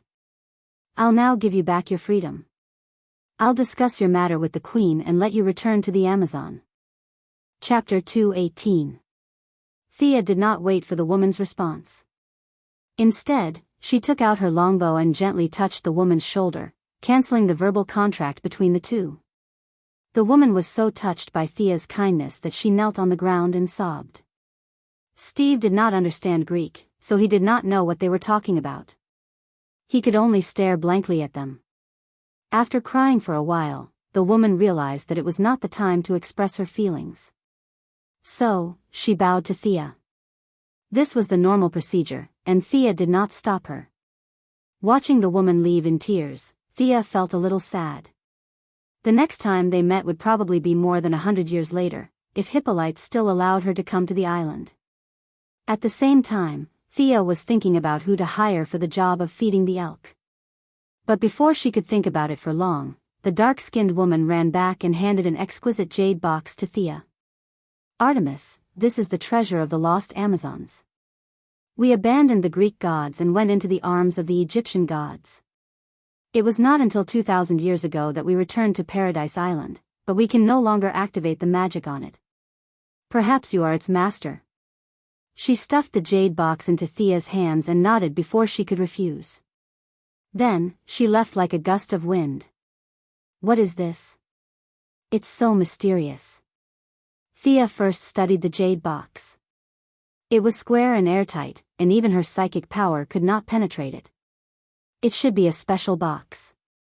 When she opened the jade box, she saw a palm-sized disc. The disc was a little broken and seemed to have been crushed by a strong force. It was made of neither gold nor silver, and there was a dazzling metal chain on it. It seemed to be an amulet. Thea took the amulet out of the jade box and looked at it carefully. She was completely dumbfounded. The front of the disc was engraved with a rising throne, and the back of the disc was the image of a goddess sitting cross-legged on the ground with her wings spread out. Thea, who was now proficient in theology, put the amulet back into the jade box with lightning speed. This was the image of Isis, the Egyptian god, who was famous for his powerful magic power. This god claimed to know the true names of countless gods. Except for Ra, the father of all gods, he could control all the true gods.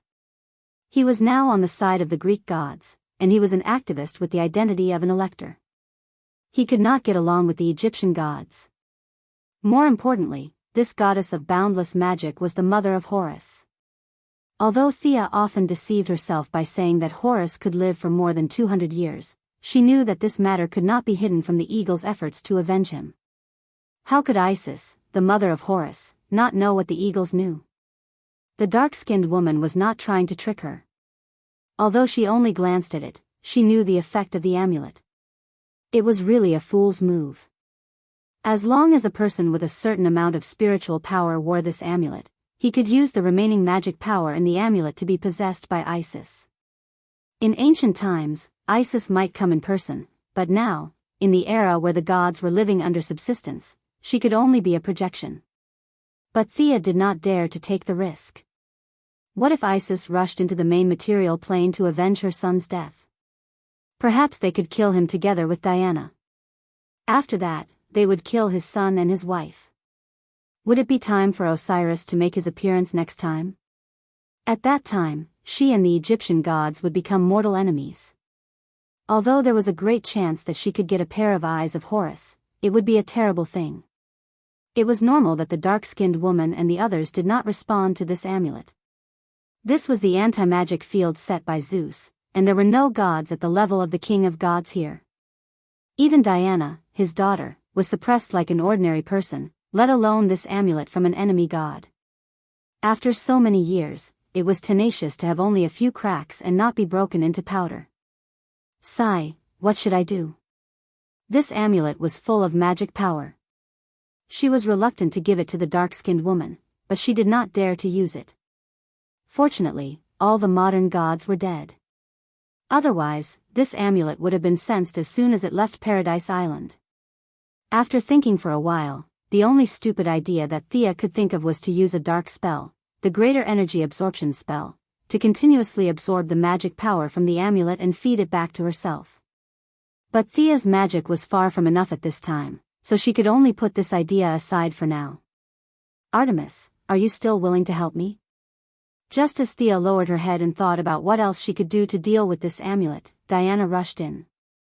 At this time, Diana was wearing a fiery red half-body armor, with the guardian's silver bracelet that had accompanied her for many years on her arm, the fake Godslayer sword and the lasso of truth on her waist, the divine shield on her back, and the winged god's boots of Hermes on her feet.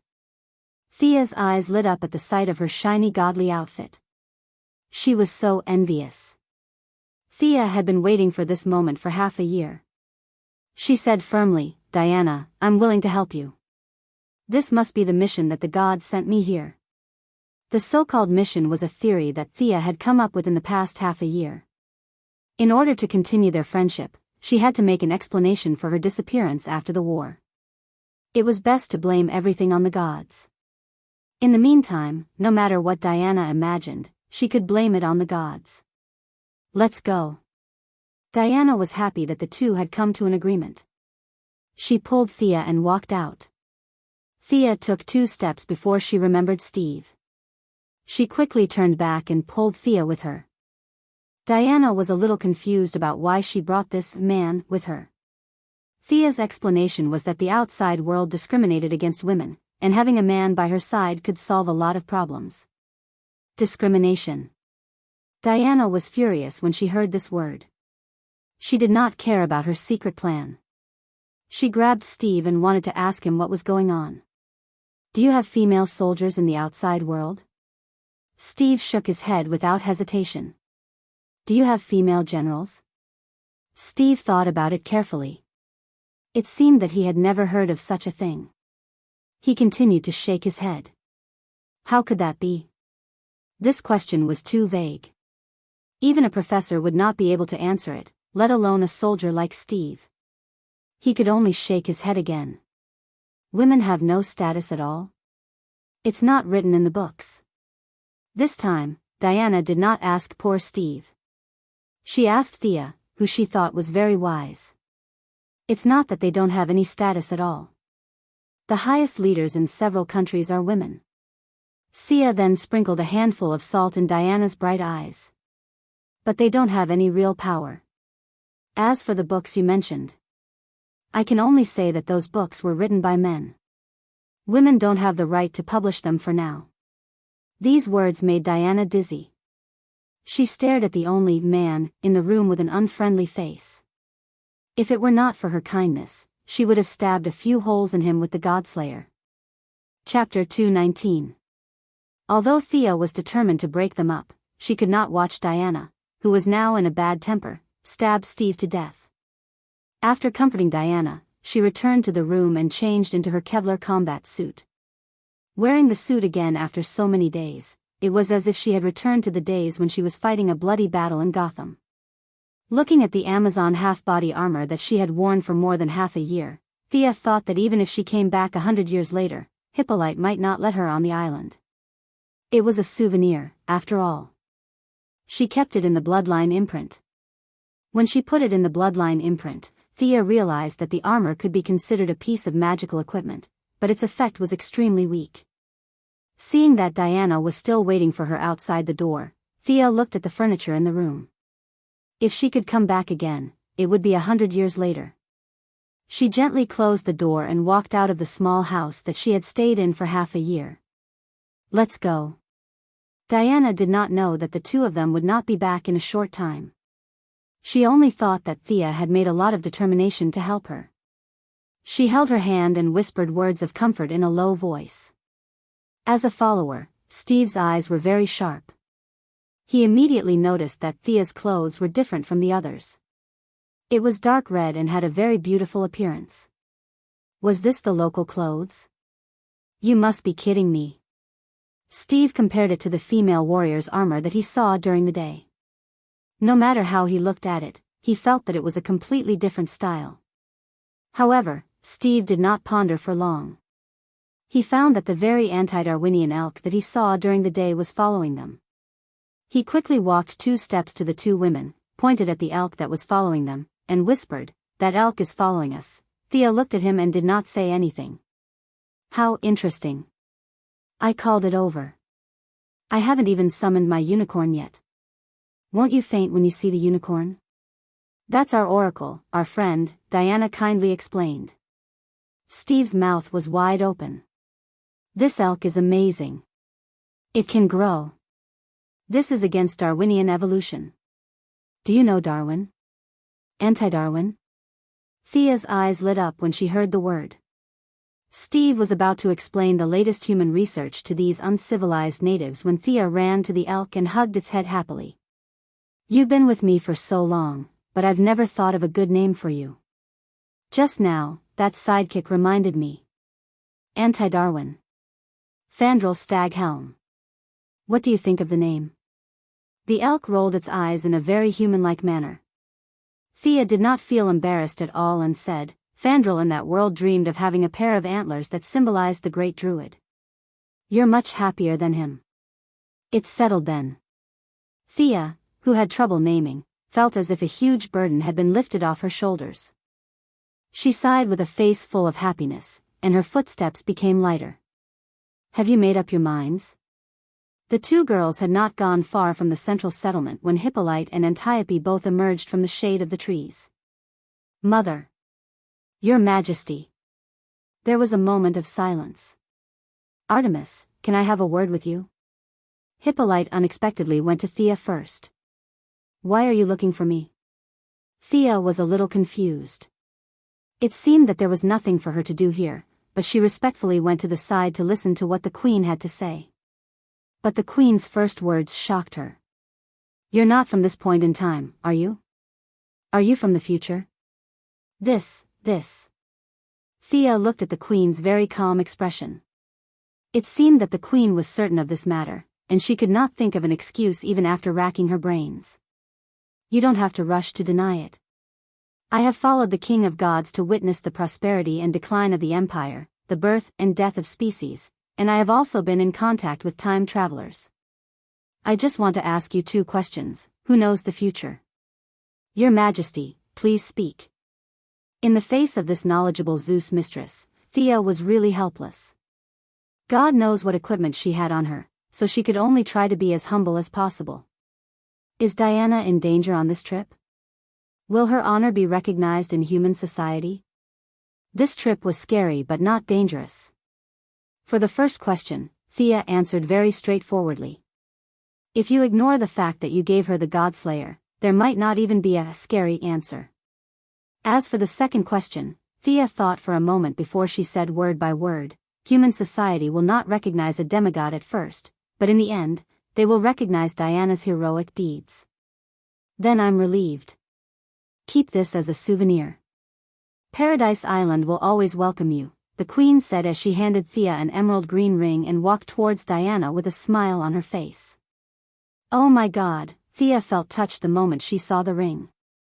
Not far away, the elk also instantly looked at the ring. This is Artemis's ring. This is definitely one of the equipment that Hippolyte swindled. This woman is too sneaky. She took the equipment that originally belonged to her and gave it to me before I left. Thea has to accept her kindness and thank her. The moment Thea received the ring, she understood the operation principle of the ring. This was the elk's habitat, an equipment made with divine power. The space in the ring was very large. Although the main purpose of the ring was for the elk to rest, she could also discuss with it to put other things. Thea burst into tears.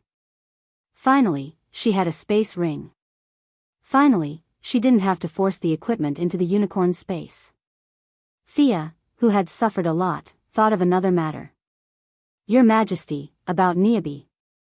She is a proud Amazon warrior. She will return to the tribe. The queen said faintly. Thank you for your kindness. Thea was completely fine. She happily put the ring on the ring finger of her right hand. She also understood the meaning of women wearing rings. The ring finger represented passionate love. Presumably, through this move, she could repel a lot of flies. In fact, how could people be so particular? Marvel next door wore 10 rings and no one gossiped. She had just started her journey. In the future, there would be more and more magic rings. Thea put the elk back into the ring and stood alone, watching Antiope constantly instructing Diana. Finally, he put his forehead protector on Diana's forehead, patted her shoulder and left alone. When the queen finally left, Diana's face was miserable. She hugged Thea and said with a choked voice, Mother said that if I leave, I will never come back. Thea patted her on the back and comforted her, as long as you complete your mission, you will come back here one day. This is your home. Go, summon up your courage. This is your destined path. No matter what the road ahead is, I will accompany you to finish this journey. Sure enough, when the sense of mission was mentioned, Diana recovered most of her spirit. Although she was still a little depressed, she finally raised some fighting spirit. Chapter 220. The night mist lingered around the three of them, and it was quiet all around. Only the sound of the queen's horses' hooves gradually faded away. Thea pulled the sad Diana and said, Don't look back, let's go. Originally, Diana might have blamed herself for the death of her people and Antiope, and the strong sense of guilt had driven her to embark on this road of self-exile.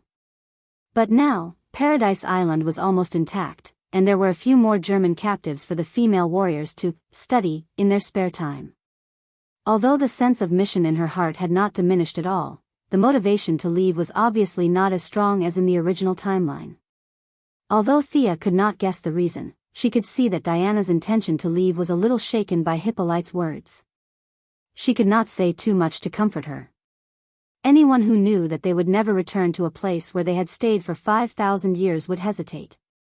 Diana, a little white flower who had never been in contact with human society, would have a faint fear of the outside world.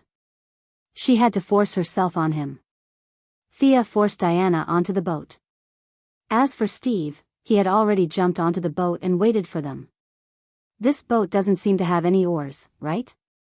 As a spy, Steve still had the ability to observe people's expressions. Diana's mood was obviously not right, and he did not dare to talk to the two women now. He looked around the palm-sized boat and did not see any power plant, so he could only ask Thea, who looked a little kind-hearted. No oars? In the original plot, how did they get off the island without oars? Thea glanced around and did not see any oars. Did the two of them float out? She was too lazy to look for them. After leaving the vicinity of Paradise Island, her physique of absorbing light finally returned to normal. The quiet night sprinkled a large amount of moonlight on her pretty face, covering her with a hint of holiness. Once again, Thea summoned the magician's hand, which scared Steve so much that he peed his pants, and controlled the boat to raise the sails. Thea had learned this knowledge when she watched old Robert sail out to sea when she was a child. She then released a strong wind spell, and the wind blew on the sails. The boat almost left the shore of Paradise Island at full speed. So it's a sail control system. You guys are pretty advanced. I thought you guys were using oars. Steve felt a little embarrassed. It was dark, and he really didn't see the lone mast.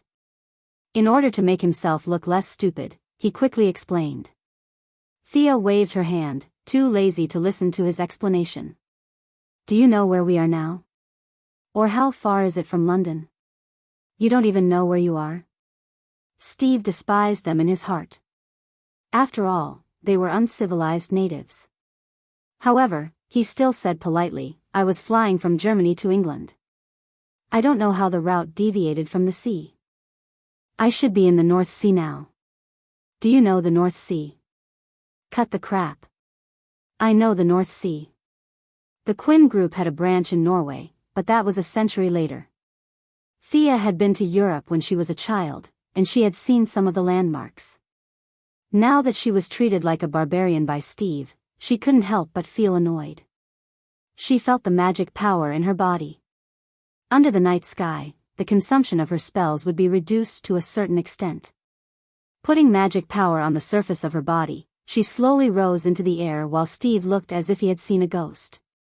When she flew to a height of 100 meters, Sia used her divine power to open the Eye of Horus. 1 nautical mile to the south, there was nothing. 2 nautical miles, 5 nautical miles, 10 nautical miles, nothing. She turned her head and looked north. 1 nautical mile, 3 nautical miles, and finally saw the coastline 7 nautical miles away. She carefully looked at the clothes and signs of the people on the shore.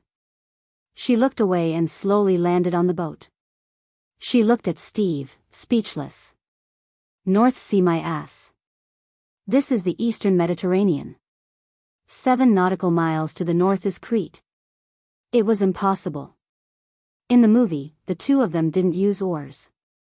They had no direction and drifted from Paradise Island to London in one night. That was too close to England. It was true that Zeus was ferocious, but he belonged to the Greek gods. England was the territory of the Celtic gods. How could Zeus hide his mistress at the enemy's doorstep? Weren't you afraid of being captured by the enemy? It was logical to hide in Crete. That was the place where Zeus often visited. There were too many people in Greece, and it was inconvenient for Zeus to do many things. Crete didn't have such concerns. The nearby islands were scattered all over the place. It was the perfect place to hide his mistress. Crete. Steve's geography score was very good, but he was confused. The plane was flying east, but now it seemed to have landed in the west. This made him doubt his ability to recognize the way. They were still far from London, and naturally, the three of them couldn't just float there. Whether it was to find a faster transportation to London or to replenish their food and water, the three of them had to go ashore. Why don't we go directly to Ares? He must be at the fiercest place of the war. With the sea breeze blowing on her face, Diana finally regained some of her composure and asked Sia, who was discussing the route with Steve, with a puzzled expression. Thea didn't know what to say. She couldn't tell her that what her mother told her was nonsense and that Ares was pretending to be a cripple in London. She also couldn't tell her that the choice she was making now was meaningless. Even if she were 10 times stronger, she wouldn't be able to stop the war. Besides, there would be an even fiercer war in 20 years. Did any of this have anything to do with Ares? Yes, but it didn't matter. She had wronged him. She couldn't think of a good excuse, so she winked at Steve. At this time, Steve was definitely a patriot and representative of the liberal democratic spirit. He righteously told her how many people had died in the research of the poison doctor, how much impact he would have on the war, and how many innocent lives he could save. He spoke very sincerely. Although Diana still had doubts about his combat ability, she was also moved by his words and immediately decided to go to London first. The three of them had reached a consensus, and the next thing they needed to do was to find a means of transportation. Thea didn't dare to take out the skateboard. No matter how stupid Steve was, he would still be suspicious when he saw such a sci-fi thing. Gideon had tried to stop Thea from getting those futuristic equipment several times on the Wave Rider for the same reason.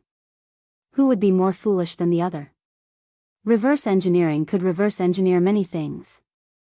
If it weren't for the fact that the Amazon-style armor was too unique, she wouldn't have worn her combat uniform. Sia was already prepared to focus on magic in the next battle. After confirming the location, the three of them were not in the mood to talk. Thea began to absorb the essence of the night alone. Diana was thinking about her own worries, and Steve pinched his thigh, trying to wake up from this unscientific dream. Chapter 221. After the three of them landed, Thea felt the deep malice of the values of 1918 society. It was discrimination. Discrimination against women. Discrimination against the three of them, who were obviously different from the locals in appearance and dress. From the moment they entered the port, their journey had not been smooth. There were customs officers who wanted to take advantage of them, local tyrants who wanted to force them to buy and sell. There were even a few young children who ran past the three of them. They were obviously here to steal. They could not be so tasteless as to steal from the children, because the children ran past them several times and found that the three of them did not have a single drachma on them. The children gradually dispersed in dissatisfaction. The three of them were faced with a real problem. They had no money at all. Although Diana knew about the concept of currency, it would take time to apply the theory to practice. Steve, on the other hand, had escaped in a hurry and did not bring a single cent. Although Greece was also one of the allies, his identity as a spy could not be exposed. He could not possibly contact the local pro-American elements for a few dollars, could he? If he did, he would not be far from being court-martialed. Thea did not even have to mention. She had left her wallet on the Wave Rider, and even if she had it, she would not dare to take it out. It was 1918 now, and printing technology and paper were very different from modern times. While the night was getting darker and darker, Sia walked past a corner and created a doppelganger. She found the few local bullies who had forced them to buy and sell. After a round of punches and kicks, the doppelganger handed the main body 3 bills. Damn! They were too poor. Thea tested the purchasing power of the money. 2 bills marked 100 could only buy a jar of honey and a bag of nuts on the side of the road. This purchasing power made her speechless. No wonder they were so poor 100 years later. The things were expensive, the currency was worthless, and the people were idle. It would be strange if they did not have financial problems. What's wrong? When Diana reached out to take the food from the roadside stall, Thea quickly stopped her. We have no money. You can't take other people's things. Diana suddenly understood. As a hero of justice, this was admirable. She would never bully the weak. Then what should we do? Thea couldn't come up with a good idea either. Robbing 1 or 2 of them would be fine, but if there were too many of them, they would be easily exposed. Moreover, those people were too poor, so the effort and reward were completely disproportionate. Actually, we can go to the tavern. There are usually gambling places there. When Steve returned to human society, his fear of the 2 witches around him subsided a lot. He felt alive again, and this time, he finally made his own suggestions. Thea's eyes lit up. What a great idea. She patted Steve on the shoulder and said, "Good idea." Based on her personality, if she wanted to do something, she would do it big. How much money could she earn from the public in the pub? If you want to find someone, you should look for a casino. She stretched out her hand and stopped a big man with a fierce face who was passing by. Before the man got angry, she cast a hinting spell on him, and the big man instantly turned into a kitten. He told Sia everything he knew about the casinos with shallow backgrounds in the vicinity. You're messing around with magic again. Diana was a little speechless, but in order to solve the situation, she couldn't say anything. Magic. This word broke into Steve's mind. Many unreasonable things seemed to have been explained, but more questions surfaced in his mind. He also knew that he had no status now, and the 2 women wouldn't talk to him.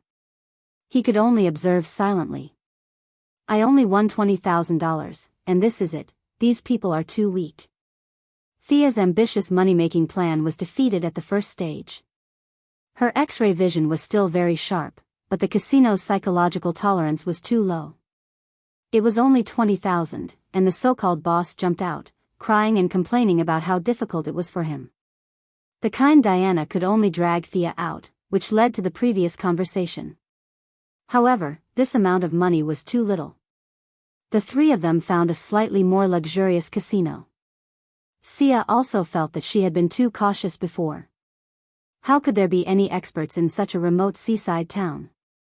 With her and Diana's abilities, even if there were any powerful enemies, they could still run away if they couldn't beat them. She still chose 21, which was the best way to utilize her X-ray vision. After 3 rounds, the chips in front of Thea were piling up. This is the last round. Let's go after this. Diana? Sia guessed correctly again. She was counting the chips with a happy face. She turned around and gave an order. Suddenly, she found that Diana was staring blankly in front of her with a blank expression. Something happened. Thea immediately looked around and found that everyone was in the same position as a second ago. The whole world seemed to be covered by a layer of gray, and everything fell into a state of stagnation. The Eye of Horus was gone too. When Thea wanted to observe the nearby movement, she unexpectedly found that the Eye of Horus was not activated, as if it didn't exist at all. "Hey, little girl, don't look around." A clear voice sounded not far from Thea. "Who is it?" Thea was shocked at this time. The enemy was so close to her. She didn't have time to think about whether the enemy was malicious or not. She kicked the ground and jumped back, trying to distance herself. She imagined that the enemy would follow up with an attack, but did not appear. Only then did she have time to look at the person who spoke. "Huh? Who is this woman?" In the dark and gray environment, a woman in an emerald palace robe should be very eye-catching, but Thea didn't see her. It seemed that she was also sitting at this table when they were gambling. Her seat was only 2 seats away from Thea, but her impression of her was very vague. Thea didn't know whether the woman was a friend or a foe, but she must be very strong. She tried to summon the divine bow again, but found that the divine bow, which she had a close connection with in the past, seemed to be responding to her from afar. "Are you looking for me? Do you have any business with me?" "Wrong, little girl. I'm not looking for you, but you are looking for me. Your friend is a demigod from the Greek pantheon." It took me a lot of effort to avoid her. I'll keep it short. My name is Nimue Nwandu. I'm the youngest sister of the goddess of the lake on the blissful island. Little girl, what business do you have with me? Thea suddenly realized that she was right. She was indeed looking for her, but she was looking for her future self, right? Not many people knew her real name, but many knew her nickname. She once went to the Eastern world at Kubilai's invitation, and with her unparalleled divination skills, she obtained the title of Madam of Xanadu. There were also rumors that she and Merlin had a short relationship. In short, this was a main character that appeared in front of Thea in real life. Perhaps she was much weaker than a max-level main character like Zeus the God King, but she could easily crush Thea. Madam of Xanadu. Sia hurriedly lowered her head to show her respect. She respected Hippolyte because of her status, but she respected Shangdo because of her strength, especially when she saw that Diana was imprisoned, which made her even more respectful. Chapter 222. Descendant of Merlin, my divination told me of your arrival. If my interpretation is not wrong, did I say that I would guide you in the right direction? But my memory is not bad. I don't remember saying this sentence. Do you know where the problem lies?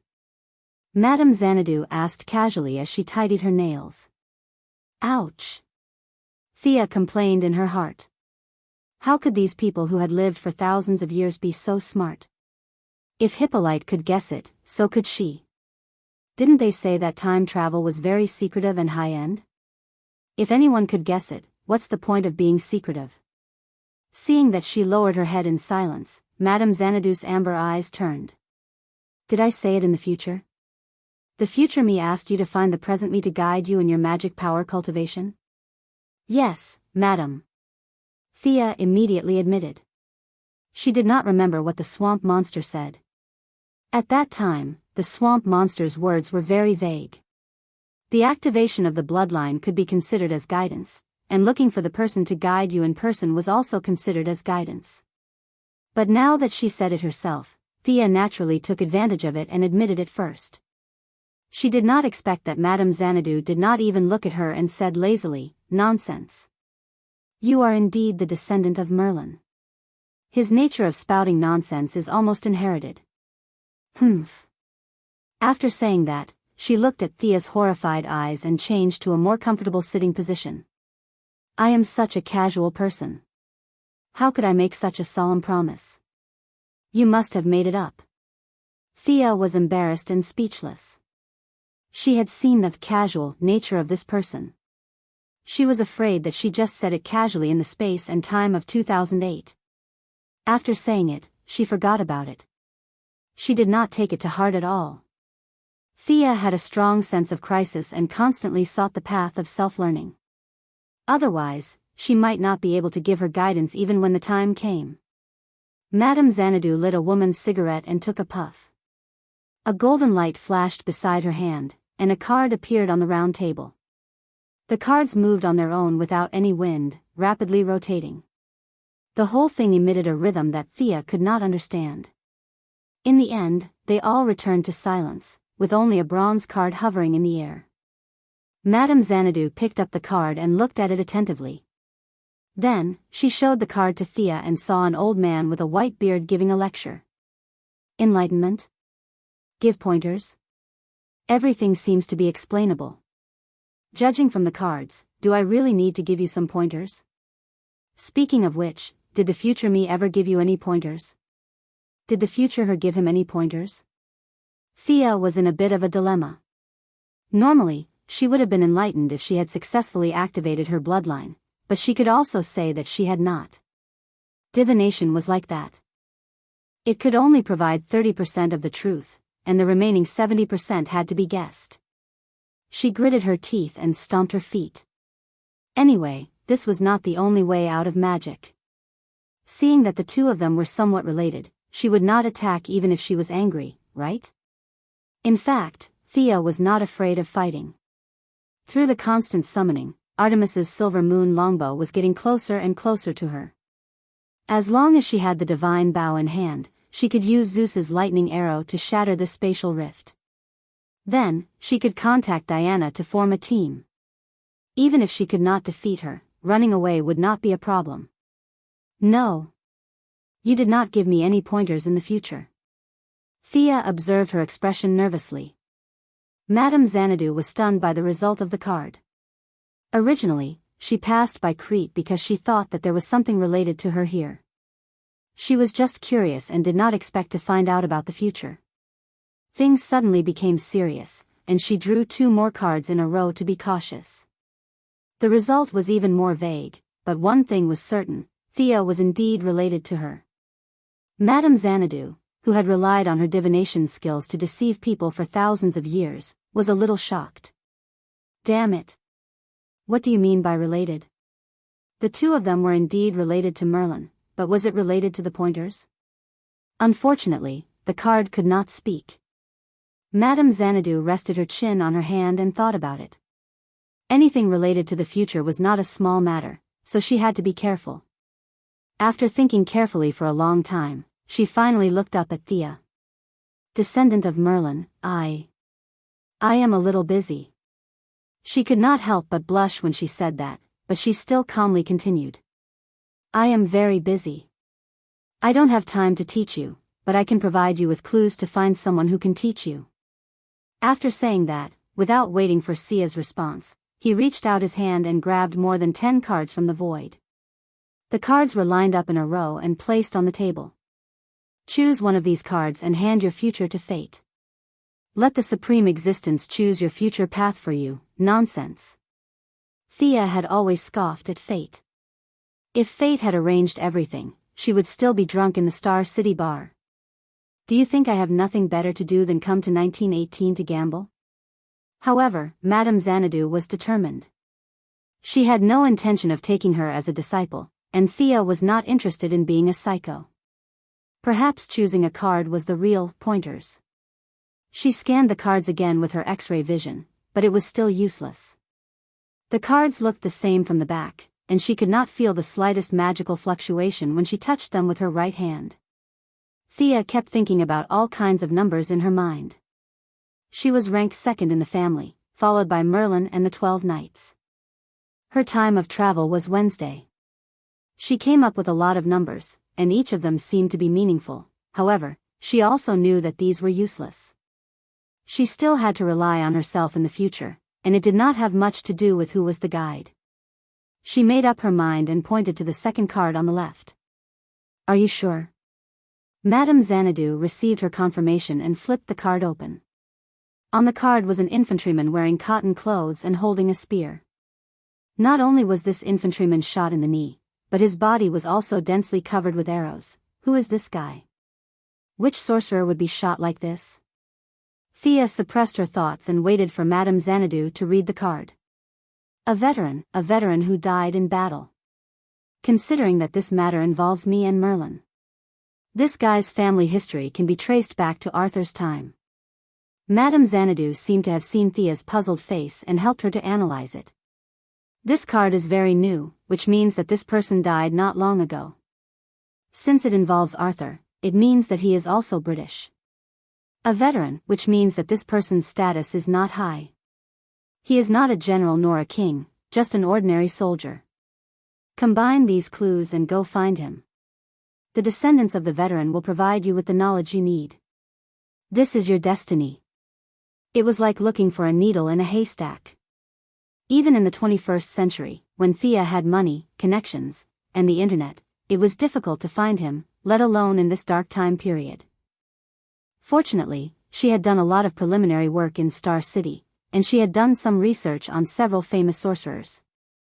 Thea had seen their family information before. They were soldiers who died in the Battle of the Somme. There was only one family that could be related to Arthur, the Constantine family. Chapter 223. All of the conditions matched. He was born in a poor family. His ancestors died in a war in Europe. He was also related to Arthur and Merlin. However, when his family entered the modern society, their bloodline was diluted. For several generations, they were just ordinary people. Constantine's magic power was average at first. It was only through his adventures that he grew stronger step by step. However, John Constantine was not even born yet. Even his father, who would scold him in the future, was still underage. How could an unawakened child teach her? Thea stared at the Madame of Shangdu, trying to get more information. However, the Madame of Shangdu shook her head and refused to explain further. What you need is right there. As for how to get it, you have to figure it out yourself. It was another ambiguous statement. She could get it however she wanted. The easiest way was to find their house, kick the door open, and take away all the books with words. This method seemed fast, but it was too dangerous. Would Constantine seek revenge when he grew up? Of course, he would. He was a man nicknamed Slag Kong. His bottom line would not be much higher than a transmigrator's. Thea did not want to return to Star City to find a group of demons playing Fight the Landlord in her house. If the hard way did not work, she could only use the soft way. As long as his father was willing to give her the magic book, he would not have much of a problem. However, what did his father lack now? She could only act according to the situation after she found him. Seeing that the Madame of Shangdu was about to remove the barrier, Thea suddenly thought of something. She could ask this expert. Madam, please wait for a moment. I have another thing that I need your help with. The Madame of Shangdu might have felt that it was too much to send Thea away so hastily. She retracted her arm and sat down, ready to listen to what she had to say. I have an ancient Egyptian talisman. If I use it directly, I am afraid that it will attract the attention of the gods. Is there any way for me to absorb the talisman's magic power without alarming the gods? Thea knew that it was not good to show off one's wealth. However, the Madame of Shangdu was a Celtic deity. She would not be interested in the Egyptian deity's belongings. Thea was betting that the Madame of Shangdu was not interested in her belongings. Unfortunately, Madame Xanadu's expression was as calm as water, and no one could tell what she was thinking. Can you take it out for me to see? Thea shrugged. I can't take it out in this barrier. Pa, Madame Xanadu snapped her fingers and said, it's done now. Thea immediately felt the connection between herself, the bloodline space, and the divine bow. She stole a glance at the Madame of Xanadu. She had such a strong understanding of space. Compared to Vandal, Hawkgirl, and Queen Shi, who had lived for countless years, immortality was the greatest benefit for people with mana. Now was not the time to think too much. Thea quickly took out the jade box from her ring and placed it on the table. When she was on the ship, she had already moved everything into the spatial ring. The unicorn cheered for a long time. Madame Xanadu reached out and opened the jade box. She exclaimed softly and laughed instantly. "Isis. You bitch, you've actually fallen to such a state." Huh. Thea looked at Madame Xanadu, who was laughing so hard that she was out of breath. She could see that these two had a grudge against each other. It was good to have a grudge. The enemy of my enemy is my friend. After laughing for a while, Madame Xanadu felt that she had lost her composure. She coughed twice and asked, "Little girl, what do you want to do?" Sia broke out in a cold sweat and repeated her request. "I see." Madame Xanadu did not answer directly. Instead, she looked at Thea from head to toe with her amber eyes and lowered her head to think. "Originally, I wouldn't answer your question, but since you made me happy, I'll give you another piece of advice. This amulet is indeed full of magical power. It's wise that you don't dare to wear it rashly. However, no matter how strong it is, it's still a dead object. There are still many things in the world that can restrain it. As for absorbing it, although there aren't many ways, there are still ways." Madame Xanadu paused for a moment. "There are some ways to do it, but you may not be able to use them." Thea also understood this logic. There were countless powerful people in the world. What was the use of telling Thea that the anti-life equation could solve this amulet? It was not realistic at all. Then what do you mean? Thea could not figure out what this old woman was thinking. Madame Xanadu snapped her fingers and countless cards appeared in front of the two. "Divination. Divine the most suitable method for you. Then hurry up and start." Sia found that after Madame Xanadu finished speaking, she crossed her legs and didn't say anything. What did she mean?